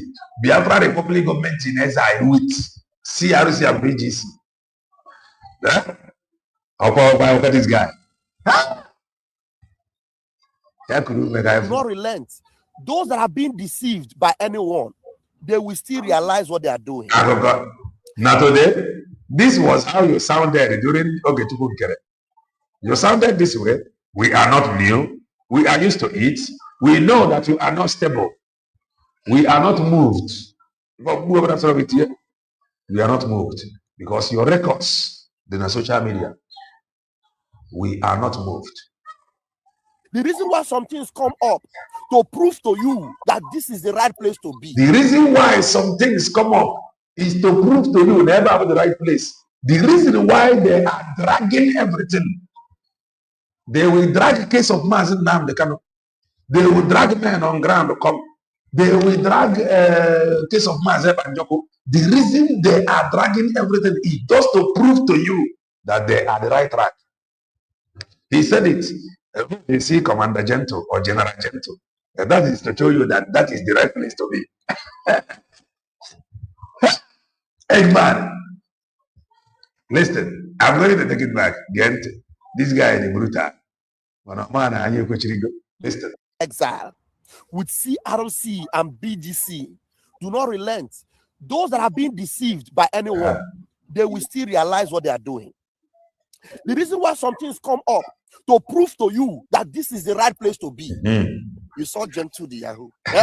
You've seen everything, and then you know that there is nothing but unity of purpose and focus. Unity and of purpose. I tell you, at the end of the day, white vented woman, man, had at a good stage, you can forgive and forget. What would I ever? You see Gentle the Yahoo. So seeing Gentle the Yahoo simply means no beba ka Gentle the Yahoo. No. But Gentle the Yahoo said it that he is not against Ogechukwukere. He is not against Dr. Ngozi. Neither is he against CRC BGC. But can not TV know that that is not the best thing to do? Because putting it that way simply means that anywhere where money comes out from, that place becomes the right channel. And I know that that is not correct. Unless my right channel. He said it. You see Gentle the Yahoo. That is to say, never listen to him, I take it back. Eggman. Happy that we are doing well. But he wants to encourage you. Look, don't allow anything to distract you. You see, the support you are giving to Biafra Republic government in exile with CRC and BGC do not relent. Those that have been deceived by anyone, they will still realize what they are doing. Exactly. The reason why some things come up to prove to you that this is the right place to be. You saw Gentle the Yahoo. You've seen everything, and then you know that there is nothing but unity of purpose and focus. Ego. Yako di wekota case of Mazen Nnamdi Kanu Burianisi. Mo okota case of Mazen Nnamdi Kanu wagene ya Burianisi. Okota case of Mazen Pandoko wagene ya Burianisi. Okota Gentle the Yahoo wagene ya Burianisi. No unity of purpose. Never ego. Where is the place of Biafra in all this time? There is no Biafra there. Where is the place of Biafra? Very simple question. Listen. Nothing. It is not about trying to validate yourself. It's about making sure that you have just to finish validating yourself. In answer, it is not about trying to validate yourself. It is now about what? You just have validated yourself. Case of Mazen Nnamdi Kanu, case of Mazen Pandoko, you got intel from Mazen Nnamdi Kanu, men on ground. This is the right place to be. After seeing Gentle the Yahoo, you should know that this is the right place to be. You just validated yourself. You turn around and say that this is not your validation or one validating himself, but it is what? Listen. Contradiction. You've seen everything, and then you know that there is nothing but unity of purpose and focus. Nothing. It is not about trying to validate yourself. It's about making sure that Biafrans know where their eyes must be. All those that have used Biafra as a merchandise, they are gradually being pushed out of the way now. You see that our sister at the Knesset, Sister Rachel, she is an instrument of God also. You see our CRC chairman, an instrument of God. Exactly. Is this not validation? If this is not validation, what is it? Have you, man? Thank you so very much. Omaka Mele.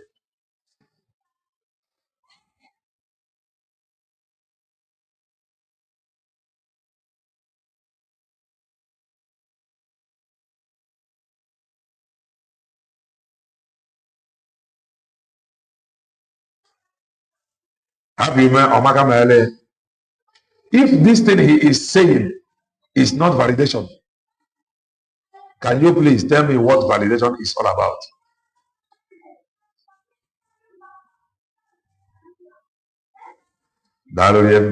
Happy man. Listen to him. You see, Pastor Vam, an instrument of God. You see, Pastor Vam, an instrument of God also, that is validation. Listen, I take it back. What I can. It is not about trying to validate yourself. It's about making sure that Biafrans know where their eyes must be. All those that have used Biafra as a merchandise, they are gradually being pushed out of the way now. You see that our sister at the Knesset, Sister Rachel, our sister Rachel, she is an instrument of God also. You see our CRC chairman, an instrument of God also. You see Pastor Van, yes, an instrument of God also. Okay. Every one of us will have a role to play. Everyone. So, but when they are doing it, do you know the kind of attack Rachel is getting? Those criminals that have tried everything to sabotage Mazen Nnamdi Kanu, and Mazen Nnamdi Kanu identified them and decided to focus and then working, solitarily with God Almighty and then his lawyers and then believing that his disciple is doing the right thing. The arrest of our prime minister, it shocked Onyendu. But Onyendu, knowing fully well that those that are capable are involved, he is encouraged that, yes. But he just told you that he is not validating himself. But here, for the validation. This is who they are. Eggman is very tricky. This guy. I know that Simon Ekpa is safe. And I know he can do it. Because he gave them instruction. Allow Simon Ekpa to do these things while I am here. They refused. And they thought that by refusing, Simon Ekpa would be broken down. But God gave Simon Ekpa the wing to fly. Okay. He flew and he flew so high. And then propagandas came up. They go explain tire. Makane were consequences when men deliberately undermine the truth. Then go explain tire, no evidence. That is the truth. Let's continue. Up left, right, and center. Simon Ekpa, he was able to wither the storm and kept Mazen Nnamdi Kanu alive. Yes, Simon Ekpa kept Mazen Nnamdi Kanu alive. Okay. All the lawyers that was trying to be used against Simon Ekpa, today, what are you seeing them playing? They came back to play on the side of Simon Ekpa because they know now that Simon Ekpa meant well all the time. All the time. God will never leave a vacuum. He will always use someone to maintain the momentum. Then the question now is, who is God using to maintain the momentum now? Now this very struggle, we have never been stranded. God have not. There is. I can't. Before I know whether mother I prepare another. Oh, I can't say we preach at that time. We have not, or we have never operate in vacuum. Now this very that is the truth. The question, Igaju Eggman now, who is holding the momentum now? If not US very declared. Who again? In what he is doing, where is the place of total freedom of Biafra there? Negative. Mazen Nnamdi Kanu is assuring you that your days of crying are over. Your days of crying, your days of pain. Mazen Nnamdi Kanu is assuring you where how. Remember, he told you first that he got an intel from Mazen Nnamdi Kanu. The intel about that your days of crying is over. When you're not even that cannot free himself. Bonye na yawa Eggman.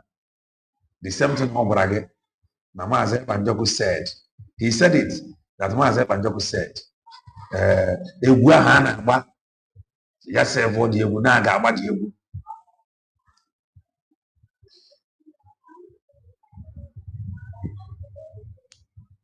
Now, ya waso na ndị gbara ya mgba. Gwa Maze Panjoku na Biafra ga-erisi ya. Maze Panjoku continued. Today he is here. Let's continue to listen to him. Are coming to a conclusion. Okay. So sometimes when they fight you, they attack you, they poke you. Look, my sword is very sharp. And then sometimes, you know what the Spirit of God told me yesterday? He said, Vam, just put your sword inside. Put it there. Shoot it, allow it to rest. Put it there. God, but wife and the woman. She will not even agree. She will not agree. The time you will use it, I will tell you, then you will bring it out. Okay. But for now, let your gospel, let it roar like thunder. Yes, we are seeing it. Let the people continue to know how disgraced Nigeria is. Yes. I told you on this platform that Nigeria can never get it right. Never. Those that you trusted, some of them, you know, some freedom fighters, they have become APC stooge. Okay. Gradually. But those of us that cannot be bought, we are still standing. That's why Mazin Nnamdi Kanu, even among all the governors, among all the governors working for the zoo in Southeast, God was able to raise one that will be able to show a model of what Mazin Nnamdi Kanu is looking up to, at least for the Biafran people. Okay. In the person of Sir Alex Oti. The only governor that Mazin Nnamdi Kanu said, well done. Well done. Maybe this is part of the intel. Eggman. Eggman. Let me take it back. Eggman the brutal. Kanu is looking up to, at least for the Biafran people. People that cannot be bought. They are still standing. That's why Mazin Nnamdi Kanu, even among all the governors, among all the governors working for the zoo in Southeast, God was able to raise one that will be able to show a model of what Mazin Nnamdi Kanu is looking up to, at least for the Biafran people. Okay. In the person of Sir Alex Oti. The only governor that Mazin Nnamdi Kanu said, well done for what you are doing. And that is why the question, Eggman, this well done, Mazin Nnamdi Kanu. If you don't know that Eggman is brutal, if you don't know Eggman, not me. I'm sorry. Maybe it is part of the intel. Maybe. Why on the 16th of this month, 16th, Mazin Nnamdi Kanu is giving a thumbs up to Biafrans that will march peacefully in the city of 16th of this month. 16th of this month, next month, and that reminds me. On part of Abakwana. I remember someone gonna protest. I don't know. Before you gonna protest. Kerena TV, you are fighting protest. Yeah, I'm not a freedom fighter. I'm not fighting anything. I'm not fighting protest. I'm just a preacher of the gospel of redemption. History, peaceful protest. They said it. Name a peaceful protest above 150. I remember so Nafana peaceful protest. They have not encouraged you in an honor on the sit at home. Law peaceful protest. Kafaya second get Yana put which a guardian. You got to almost any of Abba. Imagine now they cannot go to warfare Saturday. They begin to look for how to fight it. Now I'm one of their war somehow. Fight for now to introduce peaceful protest. It has never been peaceful. And what do you have? If they succeed in introducing this thing they call peaceful protest, gradually sit at home will disappear. And when that happens, forget it. Money name for an fight against that sit at home. What is the need of peaceful protest? Encourage them. This is their problem. They are not consistent. They cannot stand strong like one, but that is encourage you for you to see reason to support or sustain that. Then they go sit at home. Now, peaceful protest. If they succeed in smuggling in this peaceful protest, gradually the sit at home will disappear. And that peaceful protest, you are not going to see it. Sit at home, you will not see. The best protest in Madigame about that offense Saturday. Offense Saturday. That is the best protest. And that protest, the protest that is yielding fruits, that is yielding results. The only protest people is talking about, they are not reporting the one 150.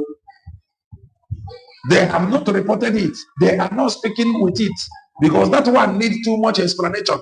Kaga fact findings, camera mobensi, autopsy, what happened before the one the world is talking about Israeli parliament is the sit at home. That one, you don't need to explain anything. You don't need to interpret anything to anybody. They know that people are sitting at home. They know that the place is under lock and the key. That one. Because they know. Peaceful protest. Many of them will hardly believe that. That is the truth. Because they know, now how can you ban unarmed protest? Many of them will not believe that. They may believe it. They will want more evidence before they believe. Mana kwe from kin no na nke abụ nke na-abịa ezigbo mkpụrụ and nke abụ offensara dey be ihe one can actually encourage everybody in no. Mana this peaceful protest I had to smuggle. Has smuggle in gradually offensara dey will disappear. When that happens, offensara dey my peaceful protest you are not going to see anybody or you are not going to see anyone again. Or not negative.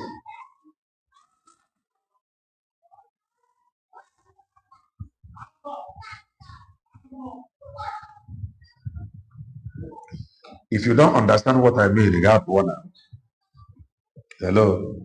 If you don't understand what I am saying, you are free to leave. Maybe you are just coming in, so you can leave. Or if you don't want to leave, more of this comment, I will leave you. Because your comment shows that you are just coming in. Because somebody you know, guy, program that have run for 3 hours and you cannot just come in now and begin to talk. I block you. It is not time to beg you to listen. Abia State, please. I'm going to bring the flyers up or the jingle. It is going to be everyone that is watching this video. Please share this video. Tell every Biafran in Anambra or Old Anambra, in Old Imo, in Old Enugu, in Old Ebonyi. Tell them every road leads to Abia State. There shouldn't be nothing less than 3 to 4 million Biafrans that will cover the whole of Aba, the whole of Abia State, without no weapon, no stone, no stick, just solidarity chants for Biafra and for Mazin Nnamdi Kanu. It is going to be a safe zone. It is going to be a peaceful move. It is going to be the finger of God. Because now, that zoo that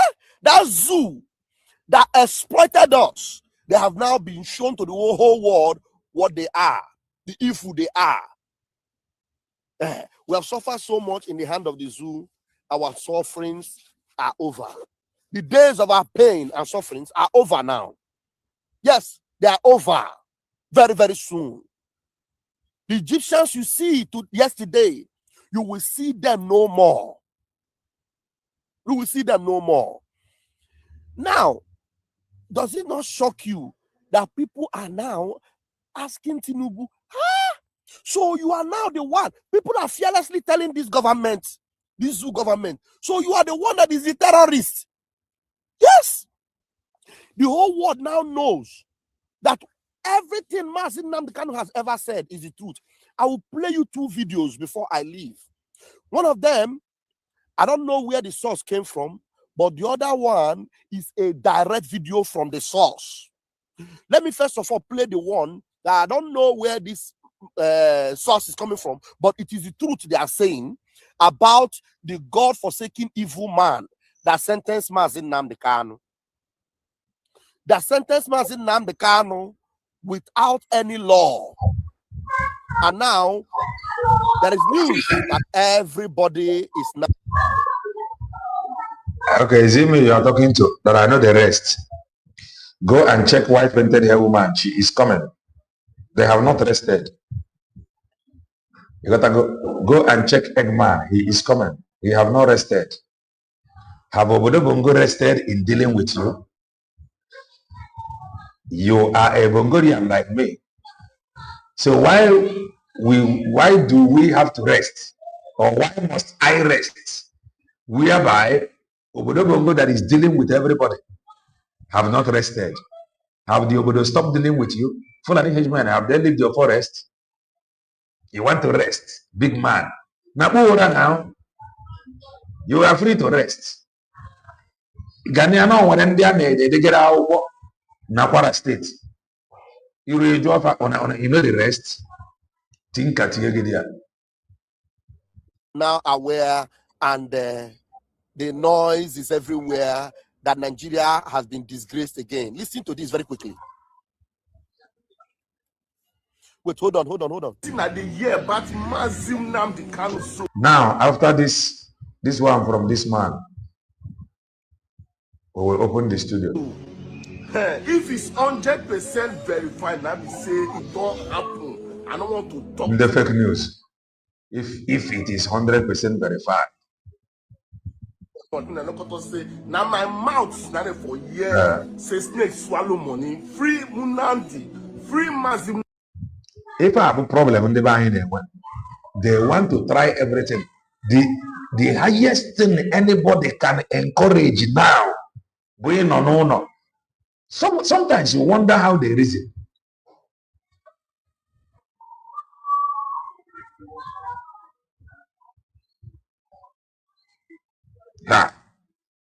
Yeah. So you need to buy an no because of BLA. BLA, which are according to the instruction of Mazen Nnamdi Kanu. Yet in the buy what do you mean? Sit at home will no longer work because it is toast due to the defeat of BLA in also Mother Valley base, where the fear is echoing from. Okay, defeat go Mother Valley, just like that. But we are you formidable. Equatorial defeat in Mother Valley.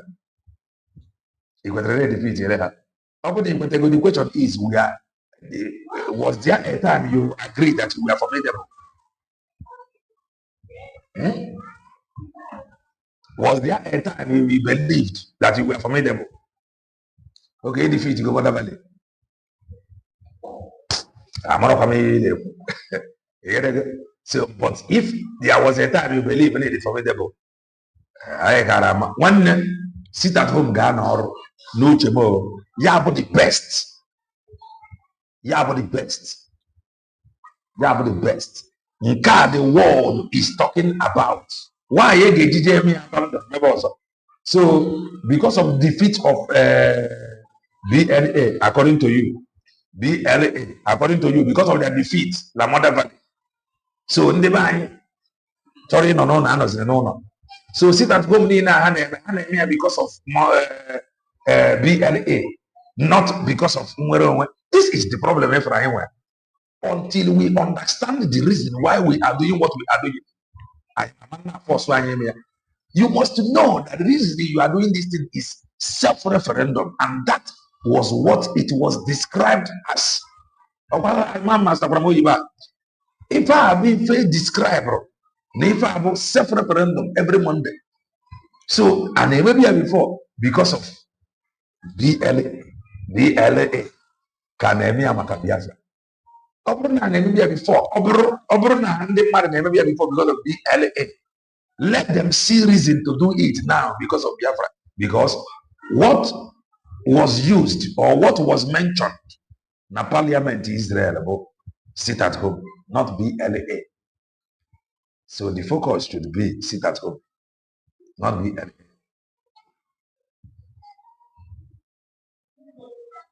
You gotta go. So that is just my own point. Still at home, but the final. We must have reason why IJME final. Igbo Bongolian has sabotaged themselves. Okay. Okay. Okay, my says you want an agent.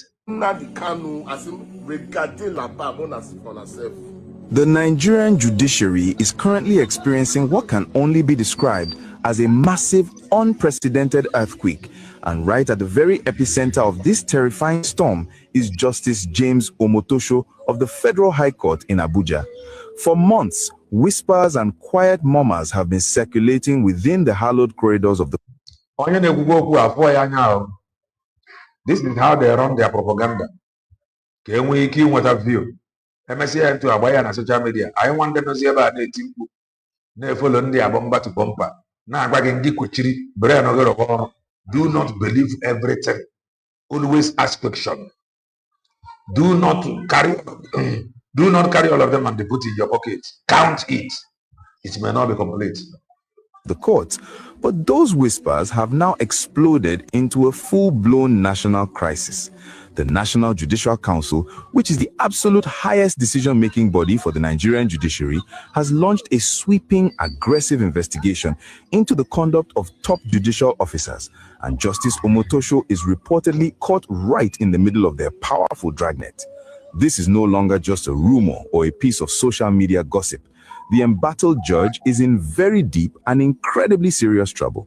The entire capital city is buzzing with tension because the new Chief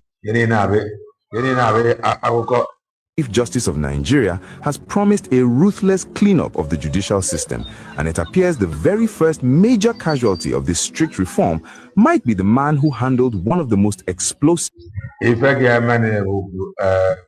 Tunumbu, at the end of the day, to prove to you that Nandebai is not united.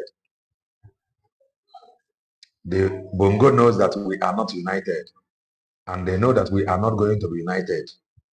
They have succeeded in dividing us, and we fall for it. Over Nandebai with one voice. One of the Mazin Nan, the Kanaman Jidia. Two of them a mistake, GDH itself, Kembe, Optago. Jagaban no ọchịchị ọ bụrụ na Igbo na-ekwu otu ọnụ nke Igbo niile mere meeting with governors and everything. Jagaban chọrọ ịchị second tenor. Ọ bụrụ na ị chọrọ ya release onye ọ bụrụ na ị ma na ịchọ ya jidesie anya na mkpụrụ. Jagaban enwere any other option than ịkpọpụta ya because ọ na-ene anya Igbo niile ekwuole n'ofu ọnụ na ị na-ide second tenor rapụ onye.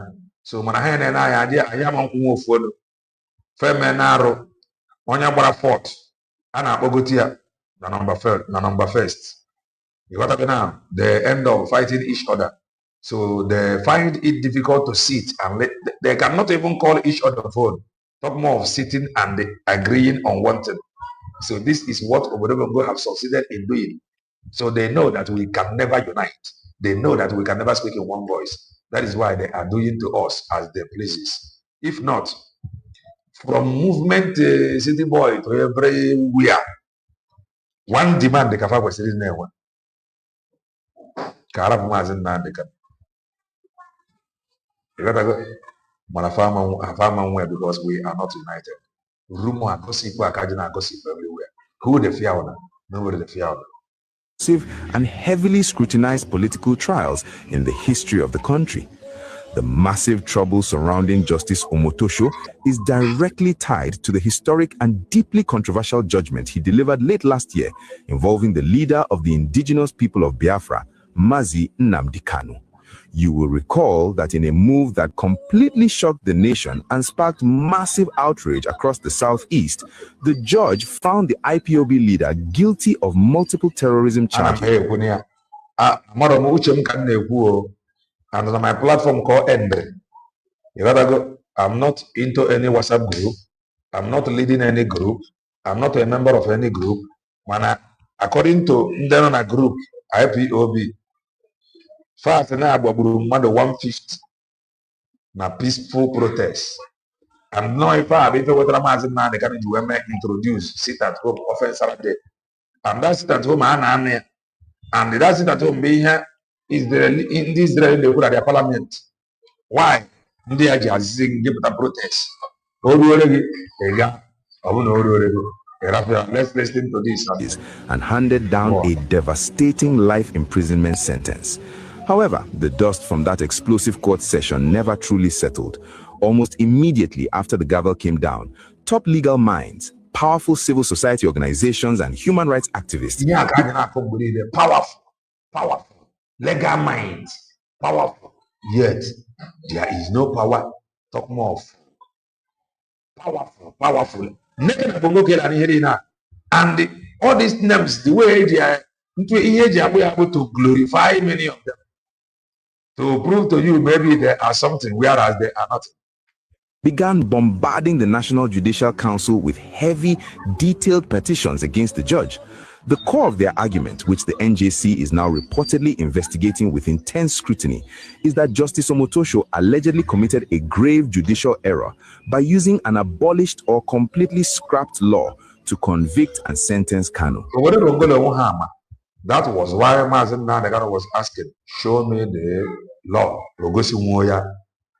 Petitioners are aggressively arguing that sending a man to prison for the rest of his natural life based on a legal statute that no longer holds water is not just a simple oversight. It is a gross miscarriage of justice that fundamentally embarrasses the entire Nigerian legal system on the global stage.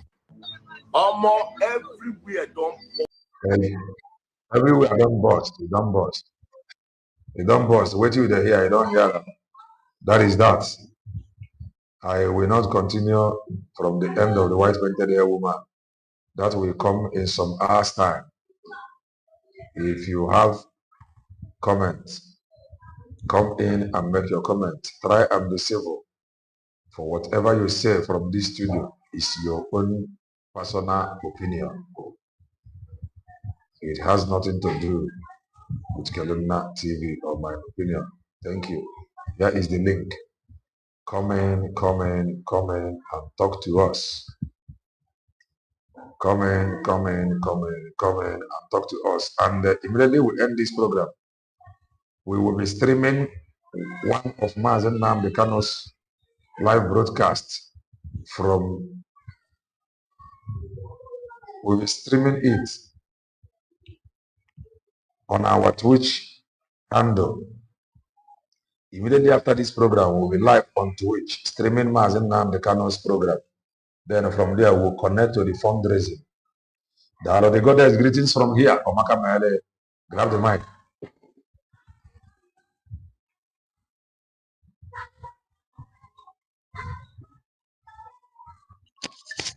The goddess, can you hear me?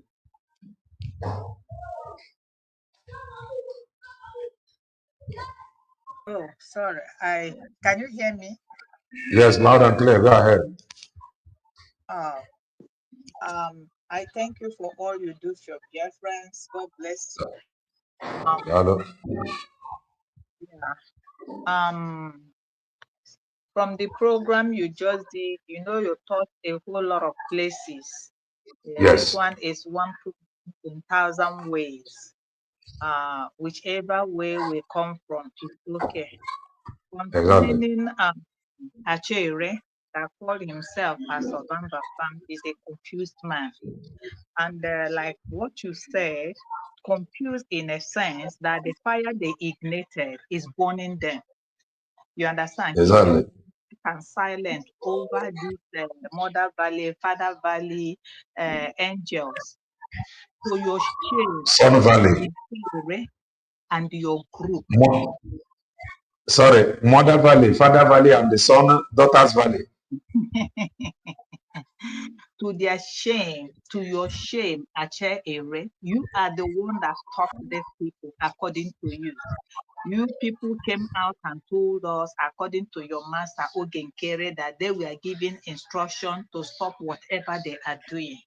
But from my own perspective, I want to say something here. That's my own opinion, though. What happened concerning Water Valley, Father's Valley, and every valley? Remember, when Yahoo came out and told us that they had a meeting with Hope Uzodinma. Or the Kaife Gure. And after their discussion, we have to hear her name. We say, no, don't give us the high aid. We want to take our hand to provide the high aid. That confession. Kelema, did you hear that? When he said they went. No. When Butuz, when Yahu made first confession, he said, we had a meeting with Hope Uzodinma. You understand? Yes. Then Yes.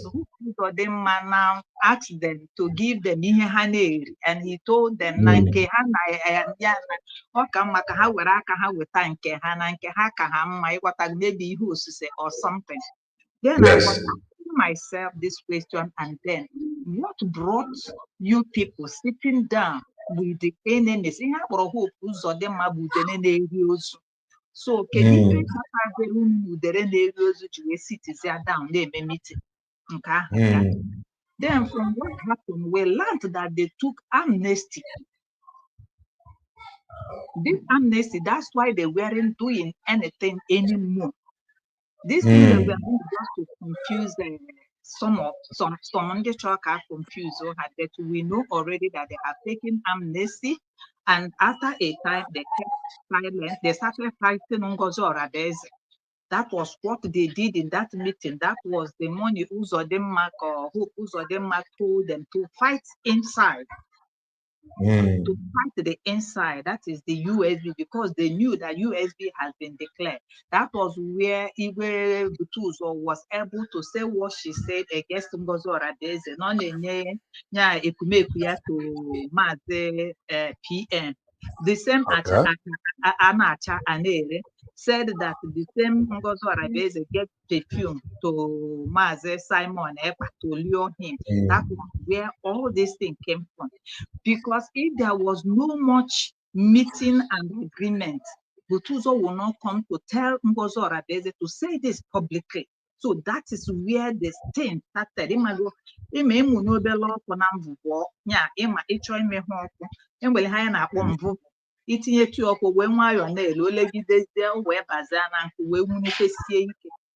That was what happened. Or this yeah. They now came up again and told us that they were giving poison. This is the second script. This is a written script. You understand? Play your part. So after the poison, they disappeared. Had them mirrored, nobody had anything again from them. Then after some time now, Igwe Butuzo, you came out again. No, before then, I went sign no sit at home. Remember? That was Sewibo called them and gave them money. That was after Sewibo gave them money to say whatever. I just said I sit at home, I had husband. Then they came back again. Then I went that now from now henceforth after 1 week, now sit at home, no more again, no. And after that music now, they now come again. Gentle, you now came again with Vam Bam Bam, that is Achere. And they started saying something about raising fund. Do you know what happened? You see this Mother Valley, they assignate taken. It is part of the meeting. Yes. This invasion, this invader,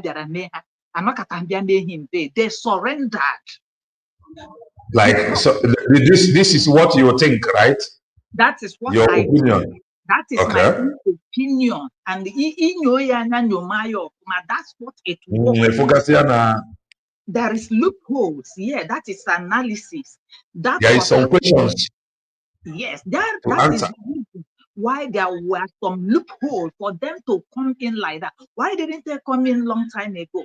Why did Ijele not come in long time ago? And remember, Musa said that is asymmetric. When Musa na Bamba or see know how to get this Mother Valley.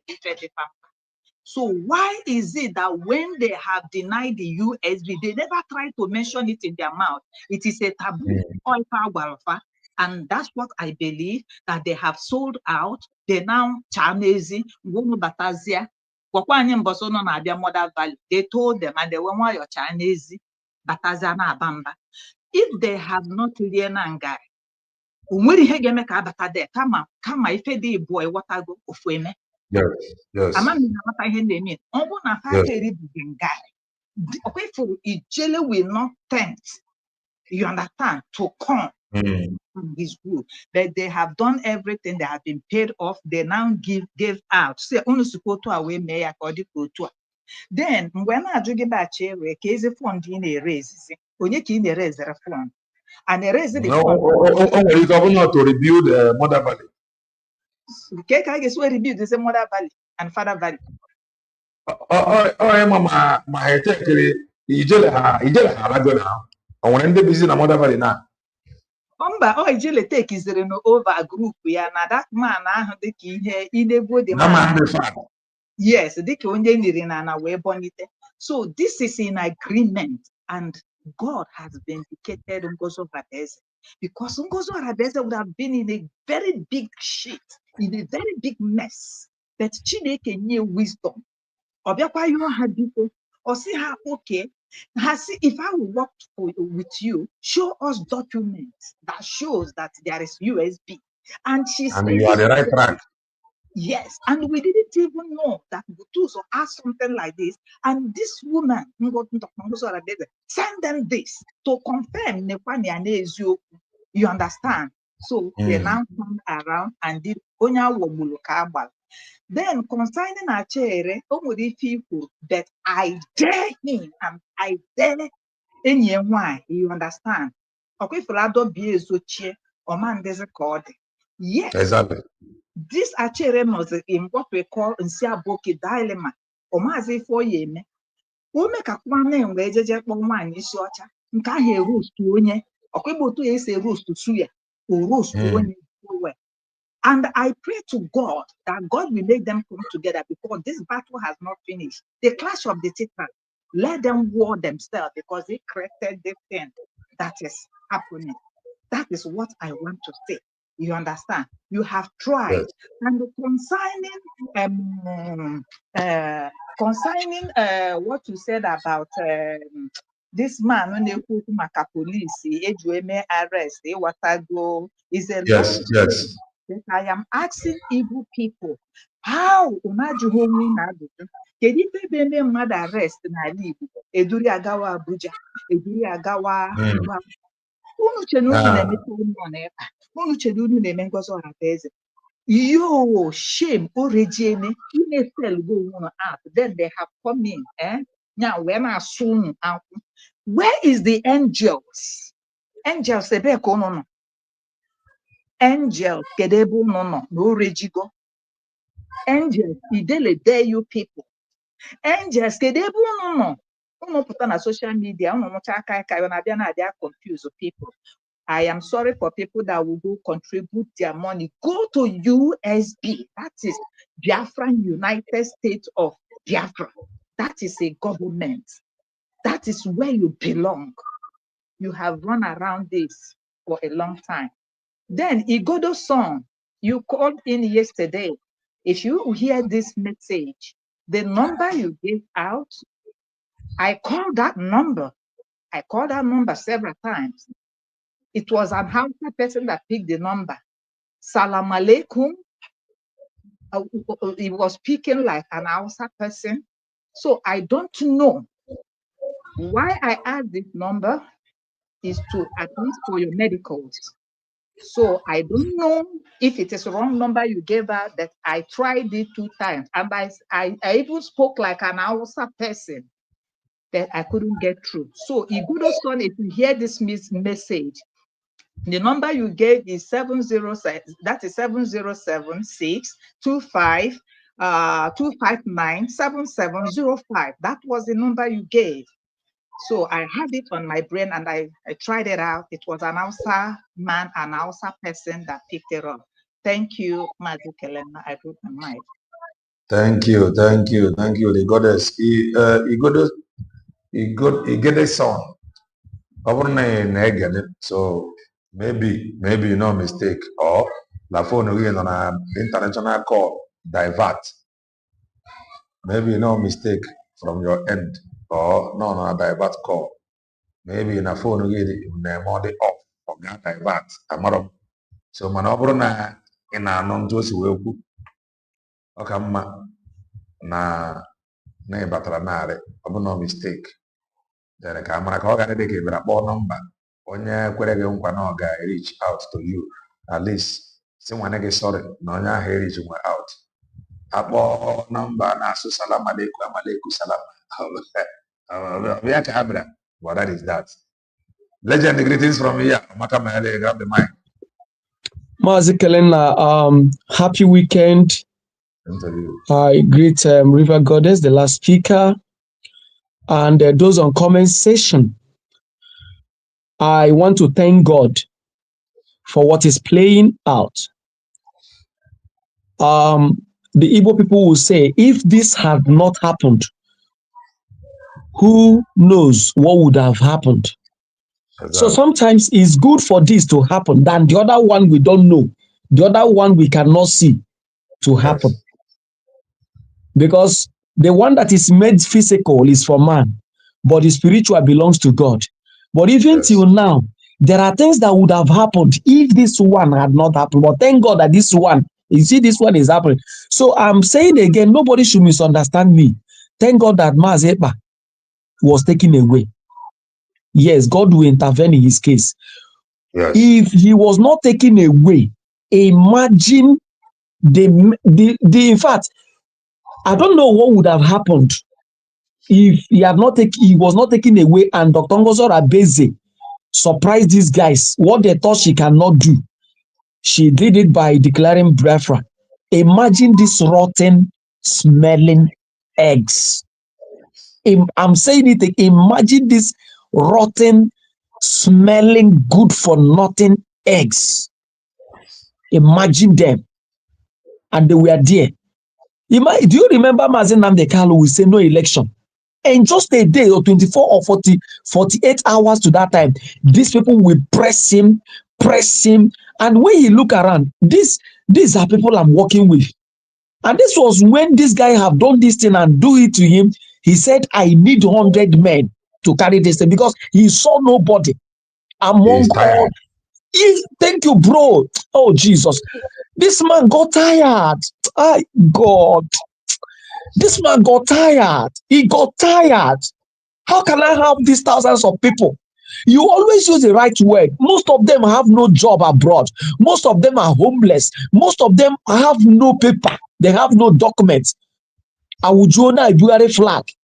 And all these people, the DOS, IPOB, one family, they were all there, and this man was crying for 100 men. The only 50 in one that came and said, I am 50 in one, look out for another 50. All of them gathered around him. All of them started fighting him. They started fighting him both spiritual, both physical. Some people brought an image. When they don't know what said the image, they want to destroy their lives, not Simon Eber. And now, when they walk in, just now, you can see that this frying pan mouth, the main target now is destroying Ngozo Rabeze and let this thing end. That is their main target. Take it or leave it. Now, Ugo 247, criticizing Ngozo Rabeze, let these people come to us. This is the job. From the time he said, I see him with my korokoro, you know that there have been an indoor agreement. The main target is, this is the last woman standing as a man. Bring her down and let everything die. Okay, I agree with the last speaker. Mazi Kelena, I agree with the last speaker. Now listen to this story. So some people, I know you have been warning somebody here that you remove him for that idiot that was writing rubbish. Listen, that idiot that say, they rest. That idiot will let him go and rest in the grave. We will not rest. We will not rest. Jacob told an angel, until you bless me, I will never let you go. Any man that rests while there is a mountain to climb ahead is an idiot and will never reach his destination. So Kelena will not rest. Some of us who will wait for 3 hours, listening to you for 4 hours just to make a comment, we will not rest. We are looking for something. We are looking for something. Now imagine what happened. Now after declaration, the last speaker just said, but let me just add to what she just said. They were asked to pipe low after dancing around. They were asked to pipe low by a non-entity, somebody that is not even third in command. A minister who made himself APM asked them to lie low. They lay low. Then after a while, they were doing them, do something.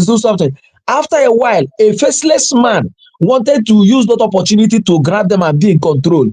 I don't know what, everything scattered. Within some time, they were moving. Yeah? Hello? Yes, we can hear you. Yeah. So when they continued, at a point when the matter became so fierce, these guys went underground and told us that they were giving poison. The very first time a man that was giving poison came, did you see his hair? Very jerry curled, looking plumpy and fresh, a man that ate poison. His cheeks stood out, who had been resting, dining and whining. Now, after some time of jumping out and wearing a Gucci of now, claiming you are now the Mazen Nnamdi Kanu, the day they made their broadcast, they came with the name of Mazen Nnamdi Kanu. I didn't hear Mazen Simon Ekpa from their mouth. And after a while, they sent their spokesperson to council sit at home. The target is to collapse everything. This sit at home that Mazen Ekpa said, no, we must uphold it. We must uphold it. Then the people that Mazen Ekpa prepared, organized, paid, and gave some things, walking stick, came out and said, no more sit at home. And when they saw that the pen is mightier than the sword, the pen is mightier than the sword, that Ofonye Selola, the Biafran said, no, this we shall continue. They come out again. Imagine disorganized, confused set of people came out in shame and begin to say, we shall continue, just for Biafrans, just for validation. That is what they are looking for. Because they saw from that thing was just like, that thing was like a pole between Ngozi Orabeze and them. It was just like a pole. But when that Monday, after they made a made that broadcast came, and they saw that God is not man, they came back out of shame through Gentle to call up the sit at home again. After then, thereafter, Gentle now, these people now went behind, because I'm an oro Gentle ya. See, we Kelena, in this your platform for some time, we don't talk about these guys, but they want us to talk about them. We decided we should not talk about them. Even till now, I respect them. Mana onye choka akpọ ya afa. Ana onye abali na akpọ ya afa. Mana onye abali wepụtacha onwe ya sị ka akpọ ya afa. So when they did this, they came out and called up the sit at home. Can you imagine? Is it not shamelessness? People that are very, very shameless. Then when you call up the sit at home, they now went behind. Eputazie started talking. And I said, look at this idiot now, what he's saying. Did you not see it, Gentle? It is obvious. You want Gentle to say it, you want to use Gentle. You know those people that sell clothes, Mazi Kelena. These guys, they sell clothes. They will bring out an image and wear the best clothes so that when you are passing, you will see the material. It will attract you to come inside. That was what they used Gentle for. Gentle became a sample clothes for them. You see Gentle, come in. You see Gentle, come in. That was what they did. They used him, but they will fail. Gentle should have known that. So when they have done this, he came the other day and said, did they not see? They blow their more tanker. They blow this, they blow that. In a blow your more tanker, and that Mother Valley no-go area, they have gone there. A no-go area. They have been held for no cross line. They have gone there, showing that you guys are no more anywhere.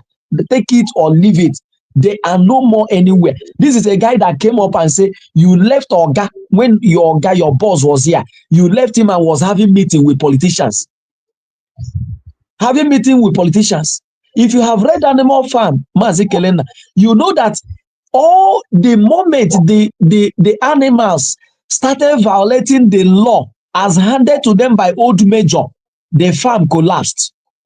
When you hear 2 legs bad, 4 legs good, and at a point Napoleon started having meeting with men, and when other animals saw it, they say all animals, before when they started, it was that all animals are equal, but at the end when Napoleon came, he went to the wall and he rewrote that, and he raised it and put all animals are equal, but some are more equal than others. This is exactly what happened. Immediately they saw them violating the original rule of the animal farm. They missed it all, and then the animal farm collapsed and was never the same again. Exactly what is playing out. Now, let me come to say that these guys, I don't know, the statement I said is it dropped tears from my eyes, because these people have done more harm than good, and this is deception. Now, this guy now have come out to talk rubbish using gentle sample. They bought to go to 47 or the other side. You are talking rubbish, but thank God he's seeing it. Now let me use your platform, Mazi Kelena. I don't know if Dr. Ngozi Arabeze will equally hear this, or anybody can pass the information. They should start now to warn any Biafran. You see, it is obvious, like Ogenkere, like Van, they are all the same in their agenda.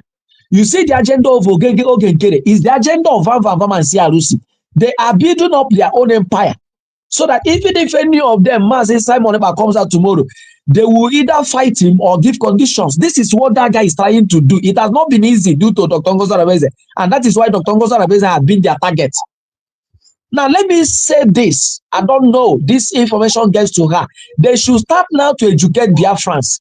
Mazi Simon Ekpa said, there will be no protest, anything that will cause bloodshed. Mazi Simon Ekpa, I'm quoting him. He now said that if there should be a protest, he will prepare for it. I heard him say it. He said, if at all there will be any reason for protest, that he will prepare for it in such a way that anybody that comes to attack protesters will collect. That was what he said. But for now, that the last thing he will do is to call for protest of Chike Doziemo, China Samoru, and when this protest comes, Biafrans will be massacred. They go on radio Biafra and be ranting. That is rubbish. That is a calculated attempt to waste lives. And this one is calling people from Enugu, Imo State, and this thing. Except if you come and sit at the forefront or stand at the forefront. So the USB government should take note of this and educate our people. The days of protest have gone. This is anti-Simon Ekpa talking. This is Simon Ekpa talking. That man, for within the years Simon Ekpa was here, he truncated, thwarted, he rumpled protest and put it in the bin and said, it is no more time to deceive Biafrans to go on the street, and their lives will be wasted by Nigerian military. Therefore, the only protest we are going to embark on is sit at home, brother. Sit at home with your life and your family. Stay there, cook nice food, you will not die, than to come out and carry placard or carry flag. Then from where will you be coming from? Where will you go from? From there, they will waste millions of you. This guy is now calling for people to be wasted. You want to you are validating yourself. Somebody who doesn't know anything. So, bro, I'm concluding here by saying, my prayer remains my prayer, and my prayer is one. As long as Dr. Ngozi Arabeze is here with her heart, that the suffering of his people will come to an end. It will no more be a time a woman will work for a politician, and that politician, instead of paying that woman, will want to sleep with her. And if that woman refuses, you use police to intimidate her. If Dr. Ngozi Arabeze have come to put an end to all these things and for freedom, owing to the write-up he's putting and adding men, who is who and what powers, I pray my only simple prayer, may God give Ngozi Arabeze wings to fly, Fly day by day, night by night. If she is sleeping, may she continue to fly in wisdom beyond that of CRUC, BGC, and the of them, even Nigerian government. She will fly until we get to our destination. Thank you very much, and bye from here. Thank you, legend. Obi-Wan, greetings from here. Amaka Mele, grab the mic. Please let the goddess go. It's like she's having problem with network. Okay, the goddess. Yeah, Go I ahead. have spoken before. Can you hear me? Yeah, Yes. I have spoken before. Kelena, the only thing I wanted to say, I have said it on a comment section. You are busy, and we are Yes, serious in I what was we are taking doing. something. Yes. Yes, I have said it. Your ardent followers, give them spanner. These people that come here to mess up because you cannot be seen anything. Anya bịaga ebe a ịbịa gba okoso nke anyị na-egwu egwu. So we put them in their place. That's what I want to say. And Yes. another thing I have in mind is to God be the glory. I heard Mazero say in his program he made a very strong affirmation concerning Okoko 247. Okoko 247 for this weighty allegation you made against the USB. We are not letting it lie. We need evidence to this. This thing you made is a serious allegation that Farmer Diana and Dr. Ngozo Arabeze is planning to extradite. And what Rose said, it made me beat my chest. He said, if you don't bring out evidence, it means that and if you happen to bring this evidence, because this evidence we need it so that we can drop Ngozo Rabeze and we now drop Famadiana, then we will know that they are liars because this is weak evidence. But if you don't bring it from now, then all Biafrans, everybody has known where you people belong. Thank you very much. I rest my mic. And again, for the people that are saying our angels, that they came for fundraising. Something came to my mind. They have taken from the politicians and they now had the ground to come and fight us. Then they want to take again from you to draw the curtain. Because from Ndi Ajana, she was saying, Obru Momam, angels, I want you people to disappear. I don't want you people to come out again. It is very late, more than late, because you people backed up for fundraising. Now you are saying it's they should disappear.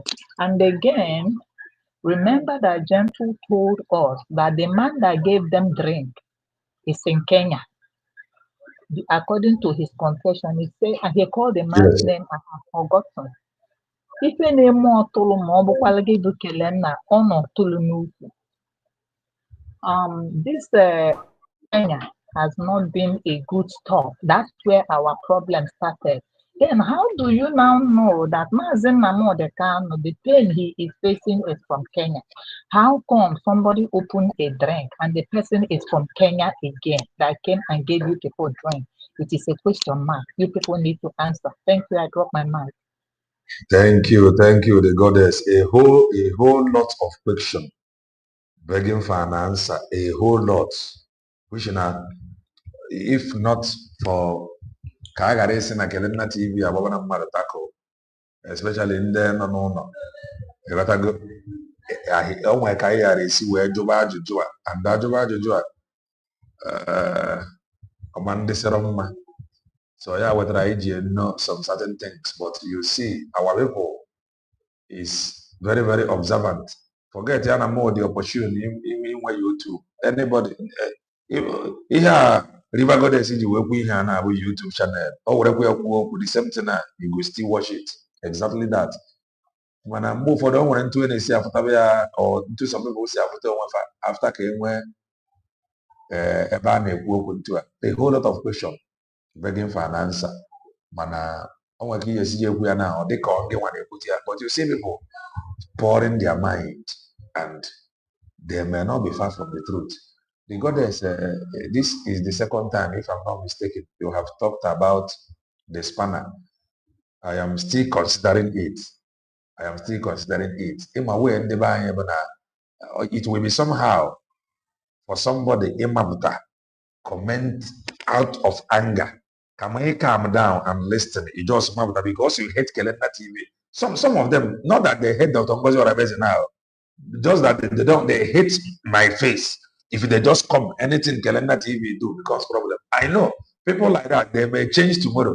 But now when I call the now block okay, because of your hatred for me now. And tomorrow, if you like me and you will not know how to comment again, or would do Ayakama.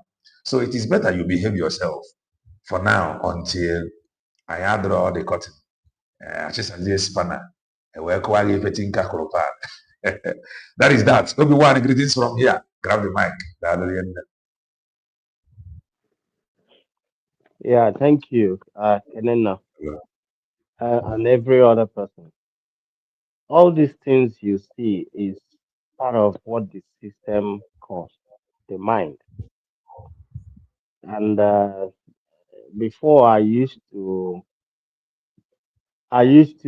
kind of pity the so-called angels and whatever. This time around, not that I don't pity them now, but I just because by now I was expecting them to know what way to go, just like you say, how ready are you?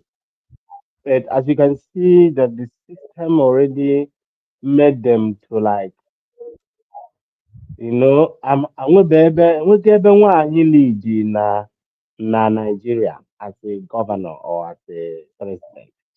So when it starts from Biafra, Dr. Ngozi Arabeze being a woman, they now start seeing it as something that is strange.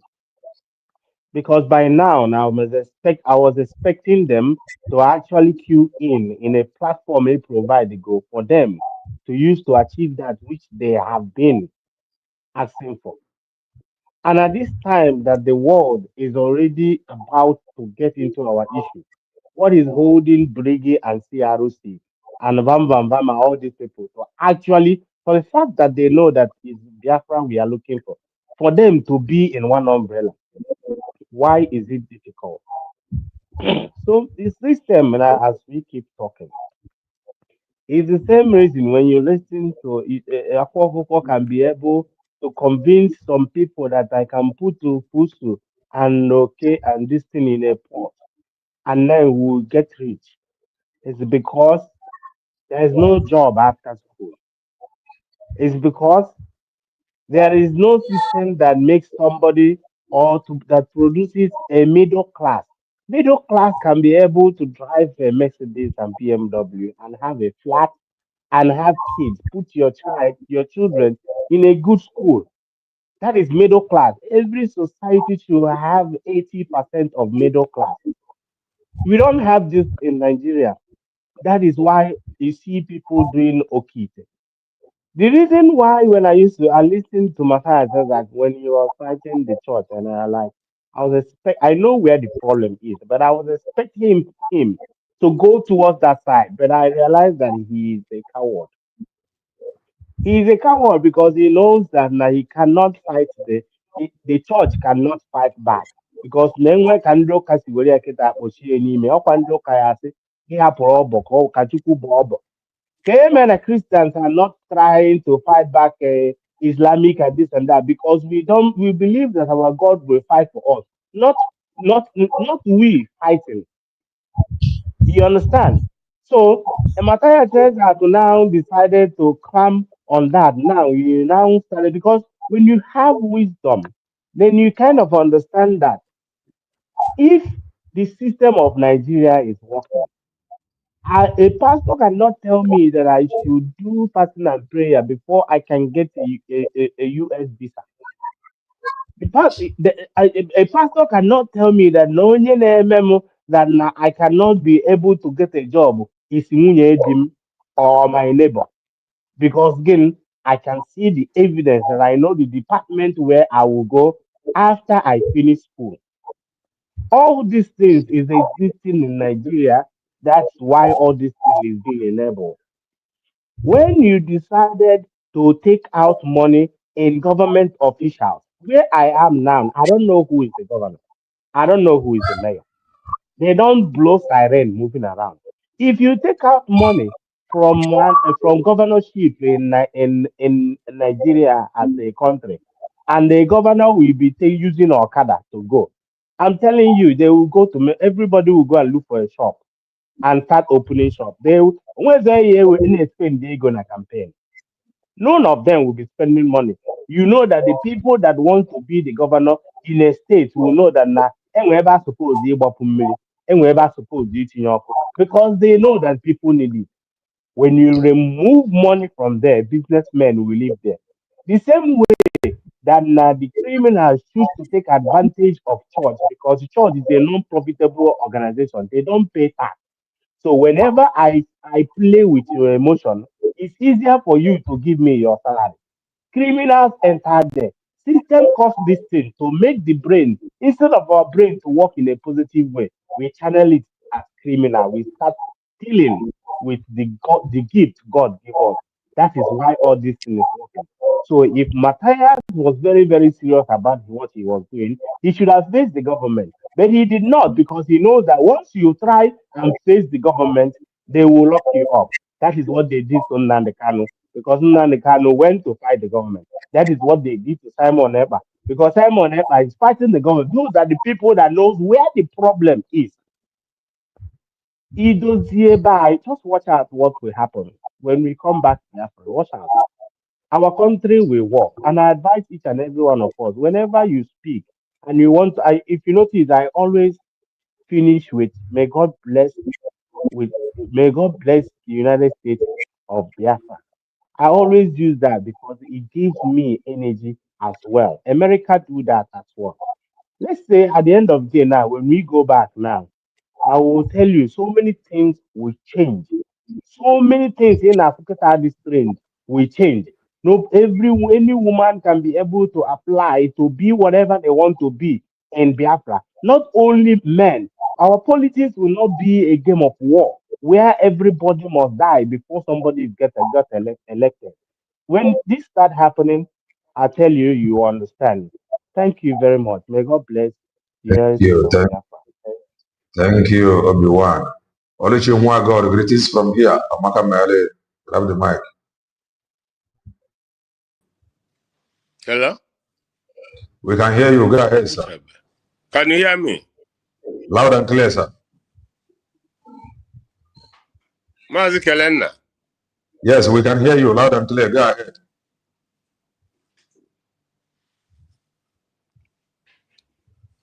We can hear you. Hello?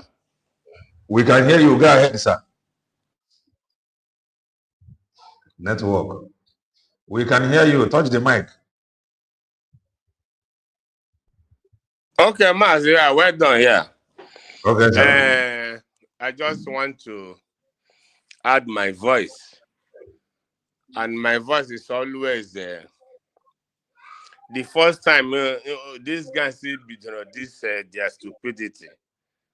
If you recall, I came to your platform. I told you something that most of us not around.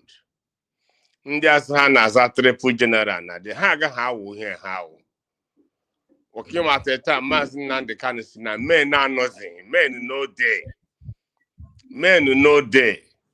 So ndị nọzi anọ na-eme ihe soro ha. This gang of criminals hate. Oh, Emmanuel Oremi Jews. Bụzi ogbo anyị niile na lekwa ihe ha na-eme. Ha kidna ha na-eme nke a na-eme nke. Onye ọbụla wụ onye eziokwu among them ha ga-egbu ya. Ikonso no ahead of all of them because Ikonso refused to compromise.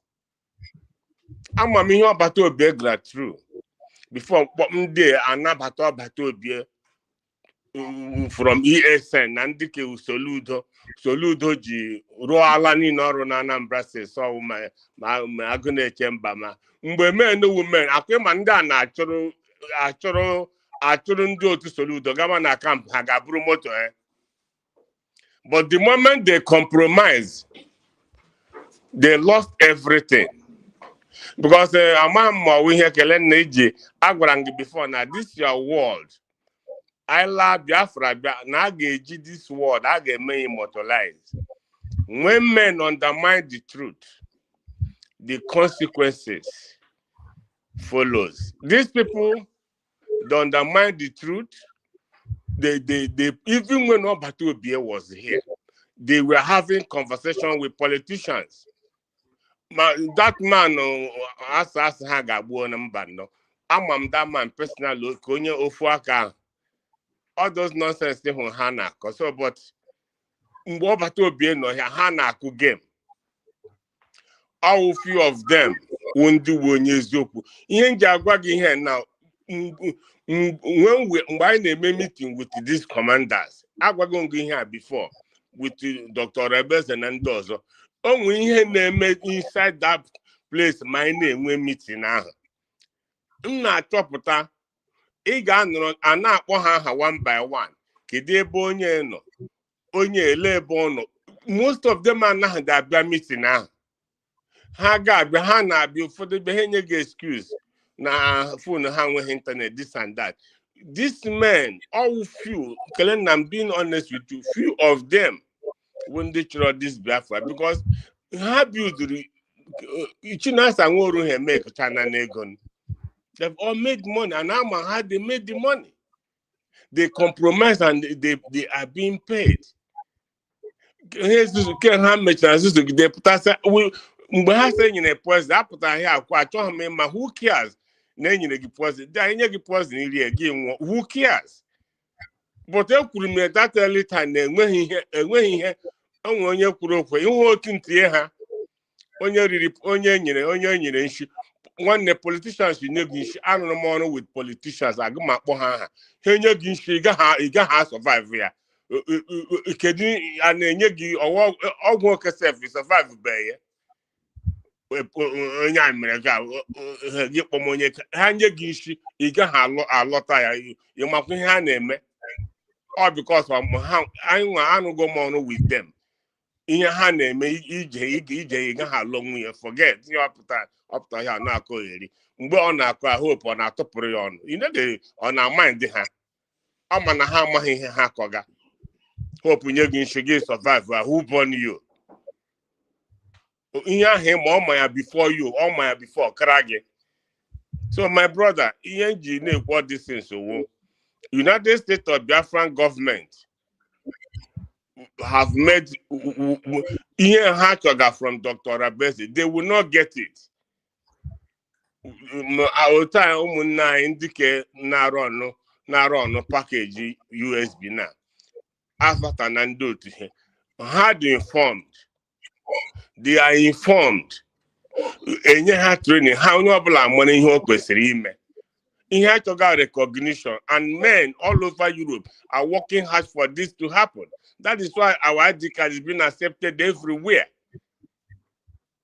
So today I want to ask this question before I conclude. I now warn her before now that the man will destroy them. In a platform, need to highly involved with the one you short her. You were gonna. Our matter of time. All but into your miss. Thunder Bahagrass, or say, but I can't be in a neighbor. Hannah video this woman, Hannah Mankata. Mbako destroyed all of them. He destroyed all of them. Hannah is Harrison. No single of them mentioned Simon Ekpa.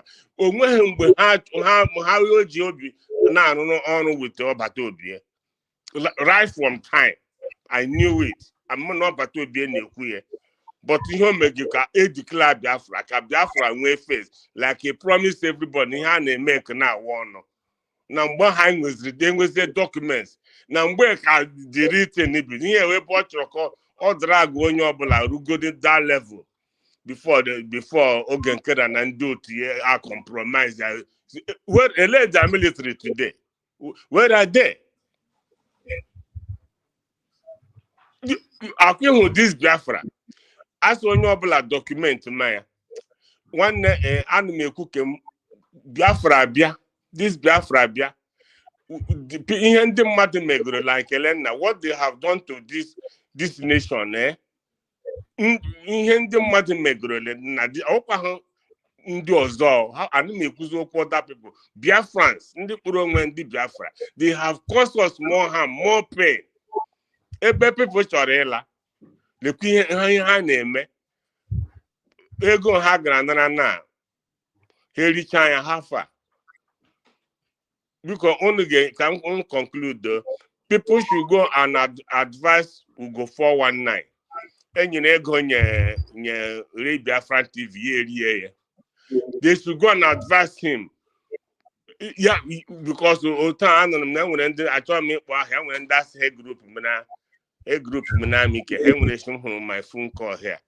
I hold one of them from my line. I had to put them on because all of us work together under Dr. Rabezi before he had structure her military. After all, I was there. Now, not him there. A new government. I was one of the people not done, and then you had advice. Say how I want many things. How former Dr. Rabeza, because she cannot open her mouth and ask you to do anything. You were military as soon as him what to do. As a commander in chief, you do your own job. Don't today. I know I'm not that circle now. Am I not still talking? Must we be everywhere? In on our defense, in on our navy, in on our air force. Everywhere. People like that. You want to be in everywhere for doing nothing, no contribution. So, my brother, thank you so much. This is our platform. It has more hours. It had all worldwide call because Nkuchoku here one. Only God. And one every sharp bomb na car. So, but all because we come here to speak, we come here to say what the truth is.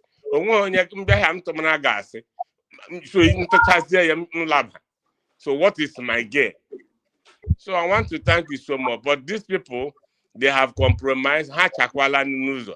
This mother rubbish, Hana, mother, Udele, Akudele has make it. Ye brog, Habalaga, happen the place. Happen the place. So, all premeditated plan to on a gap here, how to a gap. Hapta here now, custody. I can't board there. I got one accurate, but then where a quacker. Hane jubilate, but here goes that they have been compromised. And that is what it is. If you also more people like me can never believe. Now that name, mother value, just fair. Even with the message, no get with it, no got there. I'm going to take it, and he did it. One happy story. But they will not enjoy that money in Biafra land. I am telling you. I got him peace. For this country. Dr. Abezon. Right. I can't their record. There one because one who got 419 because I got Zurich. Thank you. Avatar, greetings from here. Tomaka Mele, grab the mic.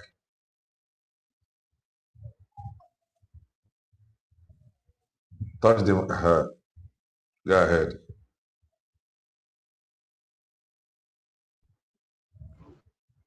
We cannot hear you. I had an opinion. Metode mic yaka.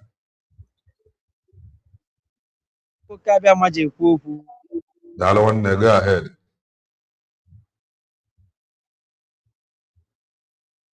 Ganiru.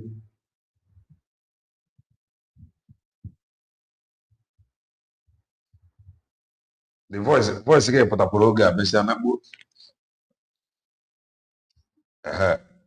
Go ahead.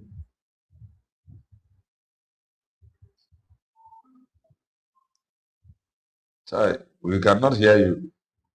My voice is but program. Today. Hey, on network. On network.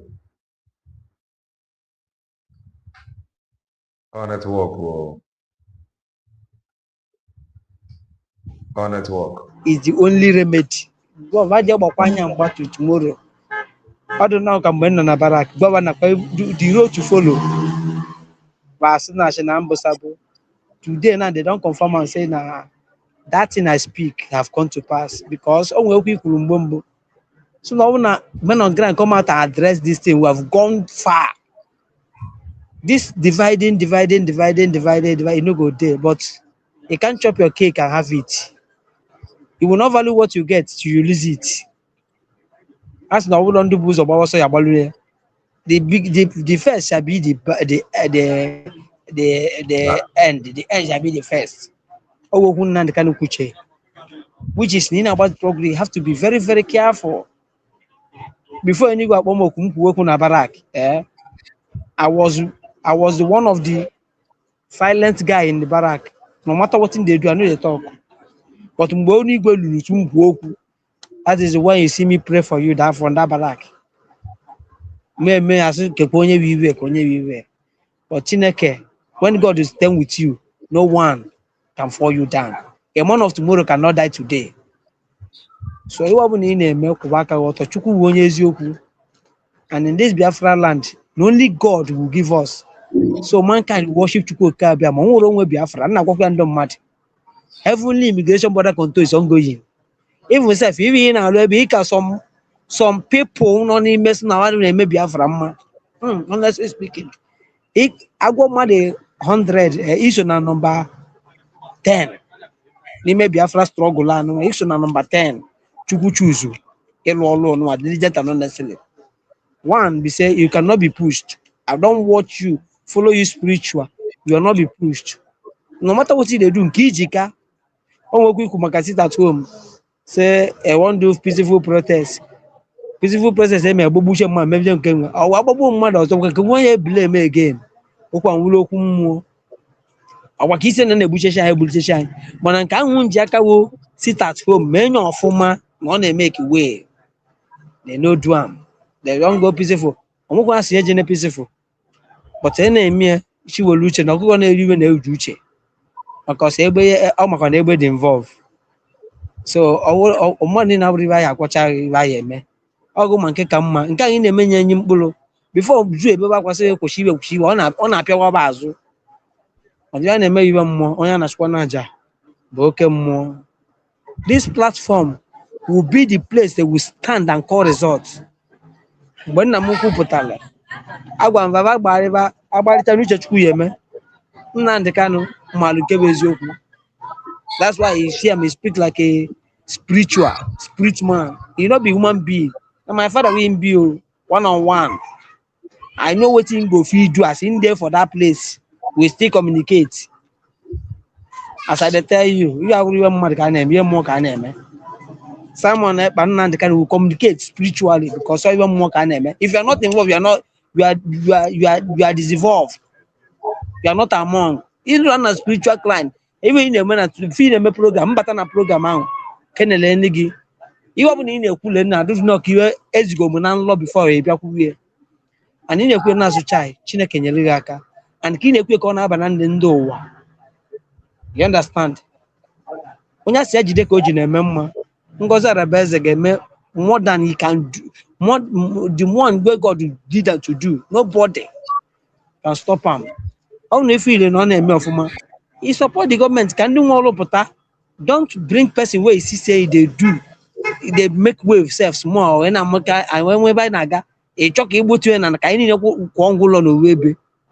Anama Kokwan Shako.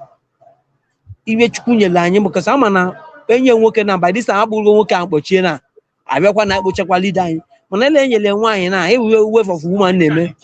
Both my devil, my edge, no one go where my business. Major business. You look at after the not Boaria, or put an even name. Poor wine upon work I do over age. Oh, no, get a Kenya even one. By this time, that 72 charge on America, go there to and self. How even in but do now man when God will see, he go when God want to build a church, he go build them in a clean place, in a clean heart, where there's no corruption. Up till today, God is working. Chukwu Kabiam, I say we go come, and only he go give us Biafra. All the Biafra one in a man's week. Number one come now like that. Or when he goes Biafra is the peace to the whole world. Any of the Masunashi, Vabakwanya, one in a yan on Obala, forever and ever. But then what the Biafra would do change one in a open walk over. Even if of national, this is a Biafra nation. Peace go let all the whole world. Goshen na Chukwu Kabiam, no na MM. No Koku na Galileo, Mezo na Cabanion. Nam Kenena, Agoziko and Genoboshin Ketata Bafianko. Nkwọ kwatara ife dị mma ọ pụrụ ndị ọjọọ ndị uke ndị na-achọ ka ị gaa n'iru ndị na-eche eche platfọm ọdịda ọ na-abara ma ntete agha eji anazelu mmiri ife dị mma na anya gbara akwụkwọ amaka ga na-emere gị kwụrụ n'ụba anyị kwụ na Chukwu Okabiama. I no need to tell you that God is speaking through you because ọ bụ edo sọ ka ọ na-alụ onwe Ellen na-alụ ma amị mgbe m gwara say follow this path. If you not follow this path, you are heading to destruction, and nothing can save you. More like a other place you can save you because now go ya Chineke nwe ko shagba ama ya. Ogwa ye no law, buy a bush stay sorry. And you can't say God no tell you. All no ko so lokun na the can. You don't need person to tell you what you go do. If they call you for this, if you don't follow money, me as you see me for life, I no get one single thing, but I want me to and when my jail no work any money me bribe ma compromise for this kingdom of Chukwu Okabiama because I want young channel one. Amam kem we mma mara for when aba mo. Ati na sika maka melu your platform. Melu ndi na kunu uzo eziokwu. Heavenly immigration border control is ongoing. You cannot chop your cake and have it. This is 5 million deaths we are avenging. So anybody that's no dey go Biafra na eji aka choose ndu ya n'olu olu ma Biafra bia. Arafu na ebucha na maga anaba na obi eze mgbe Biafra is a spirit ọ na-eji aka chuzo ihe ọ bụla o mere onye ọ bụla aghọrọ mkpụrụ ọkụlụ aka ji okwu n'ụzọ eziokwu amaka ma ele gị nna m ị ga-adị ka Chineke a na-akọ n'igwe enugwe tụwalụ gị nzu n'ọgwụ nwanne nke m ejima m agaziele I saw the post of Dr. Ngozi Orabeze. So are you grab the mic so we can join the fundraising? Good evening. Hello, sir. Yeah, Masumamaka Melege na ozi na-agbazi na ọ na-eje ụwa ọ na-agazu ụwa niile. Ana m Indonesia na-ekwunyere gị. Okay, Indonesia, Jakarta. Nọ Jakarta na-ekwunyere gị. No wonder. Na ugeche program taa wee sị ka m kwunyere gị nnọọ ka ama m n'oke ite ga-adọrọ n'ọba.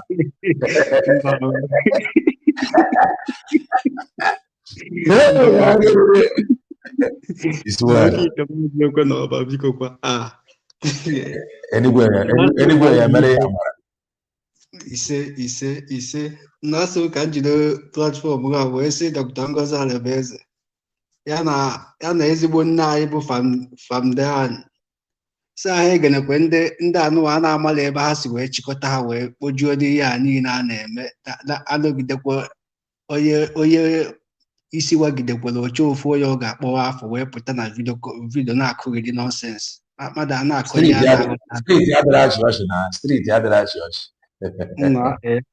ya oke kịta anụwa kịta asịwago ya bịa pụrụvuzie ihe ọ na-ekwu ebe o si wee weta dị ga-enwe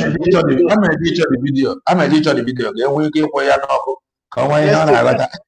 esi na ọ ga-abịakọ kịta anụwa bụ na ụmụ ngozi na-asị ya bịa mee nke ọkọrọ ihe na-enweghị isi ya ọgbampụrụvukwe nitin ọ bịakọ ihe na-enweghị isi na ndị be anyị eziokwu ya ndị be anyị dịkwa ndị be anyị amadụ m ihe a ga-eme ọkwa n'aka Chineke ka ọ dị bụta ihe si abụdatị na ha mitiri ndị machiri fa Also, because now for the action Dr. Ngozi Adebeze with the cabinet in the yefa, if you go that na energy and we put in Hana for the match to their energy. Obulo ndị na-ege fanti sef. And that's in Dr. Ngozi Adebeze ha jisikwa ike na cabinet. Anyị ga-ekwere ndị a ntị. Ifugo ọ dị ka ha na-afụ ihe na-eme echi. Ọrụ amaghị m na ọrụ Dr. Ngozi Adebeze na nnọkọ ya na Maazị PM Simon nnọkọ na ọ mụtara a lot of things. Because iwe ọchịgodo otu esi arụ ọrụ ya efu na ọ na-afụ ihe ga-eme echi. Okay, what of ndị anụwa ọ bụ ndị anụwa anyị ji wee hope nọ na anyị na-akpọ ndị men on ground anyị ji wee were hope onye akịta na nka anyị na ha ga na-ebigheri aka isi ebe a dịnwa ikwuo echi pụtakwuo obi ikwuo si o nwere ebe nke akwụ na-afụtazi hazi ifu ka ihe niile ha na-eme ojosi play na-echozi ntọ na everything to joke. Ọkịta anụwa ka m ghọtachara because ihe na-eme a na-think back because I can remember mgbe PM ga-apụta na broadcast were ị ga-afụgodo otu na nwoke pụta with full confidence asị that na very soon na a ga-etake obi nze barak na very soon na checkpoint dị otu a na ọ ga-apụ leta ha wụọ nwoke mmadụ n'ala ụdịka onye ifere kịta ka m na-afụcha n'ihe ha niile bụcha na ndị awụghọdị mgbe ha ji obi fa na-alụ ọrụ with that ha just na-alụ onwe ha their business amepụta ha eji ofu ebe ga mee ihe a na-amaghị postie mpamonsa nna jisi ike my brother na ya si bụ onye metere n'isi a ka ọ ga-esi wee buru ya. Exactly. Thank you. Obi-Wan, we are almost rounding up. You have 1 minute. We want to join the fundraising. 1 minute. Obi-Wan, greetings from here. Ndewo, Maazị Kelenna. Ocean Monster no but not Obi-Wan. Sorry, my brother. Ocean Master. Sorry, my brother. You will get it. Yeah, Makamele, or just listening since. Well, the bias in a chapter Manilo. I am near. So, one of them okay, old man who grow chapter Manilo. More than we have advised him so much. We talk to him and sympathize with him so much, but he don't want to respect his age. And now, Oga Agoria, Ugo have been a very big liar.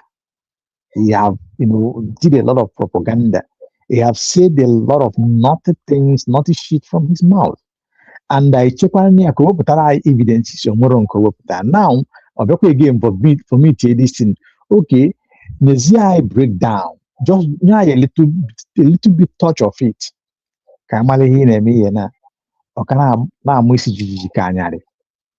Anyway, and I want to say here that the night be more here. Una have to go to us where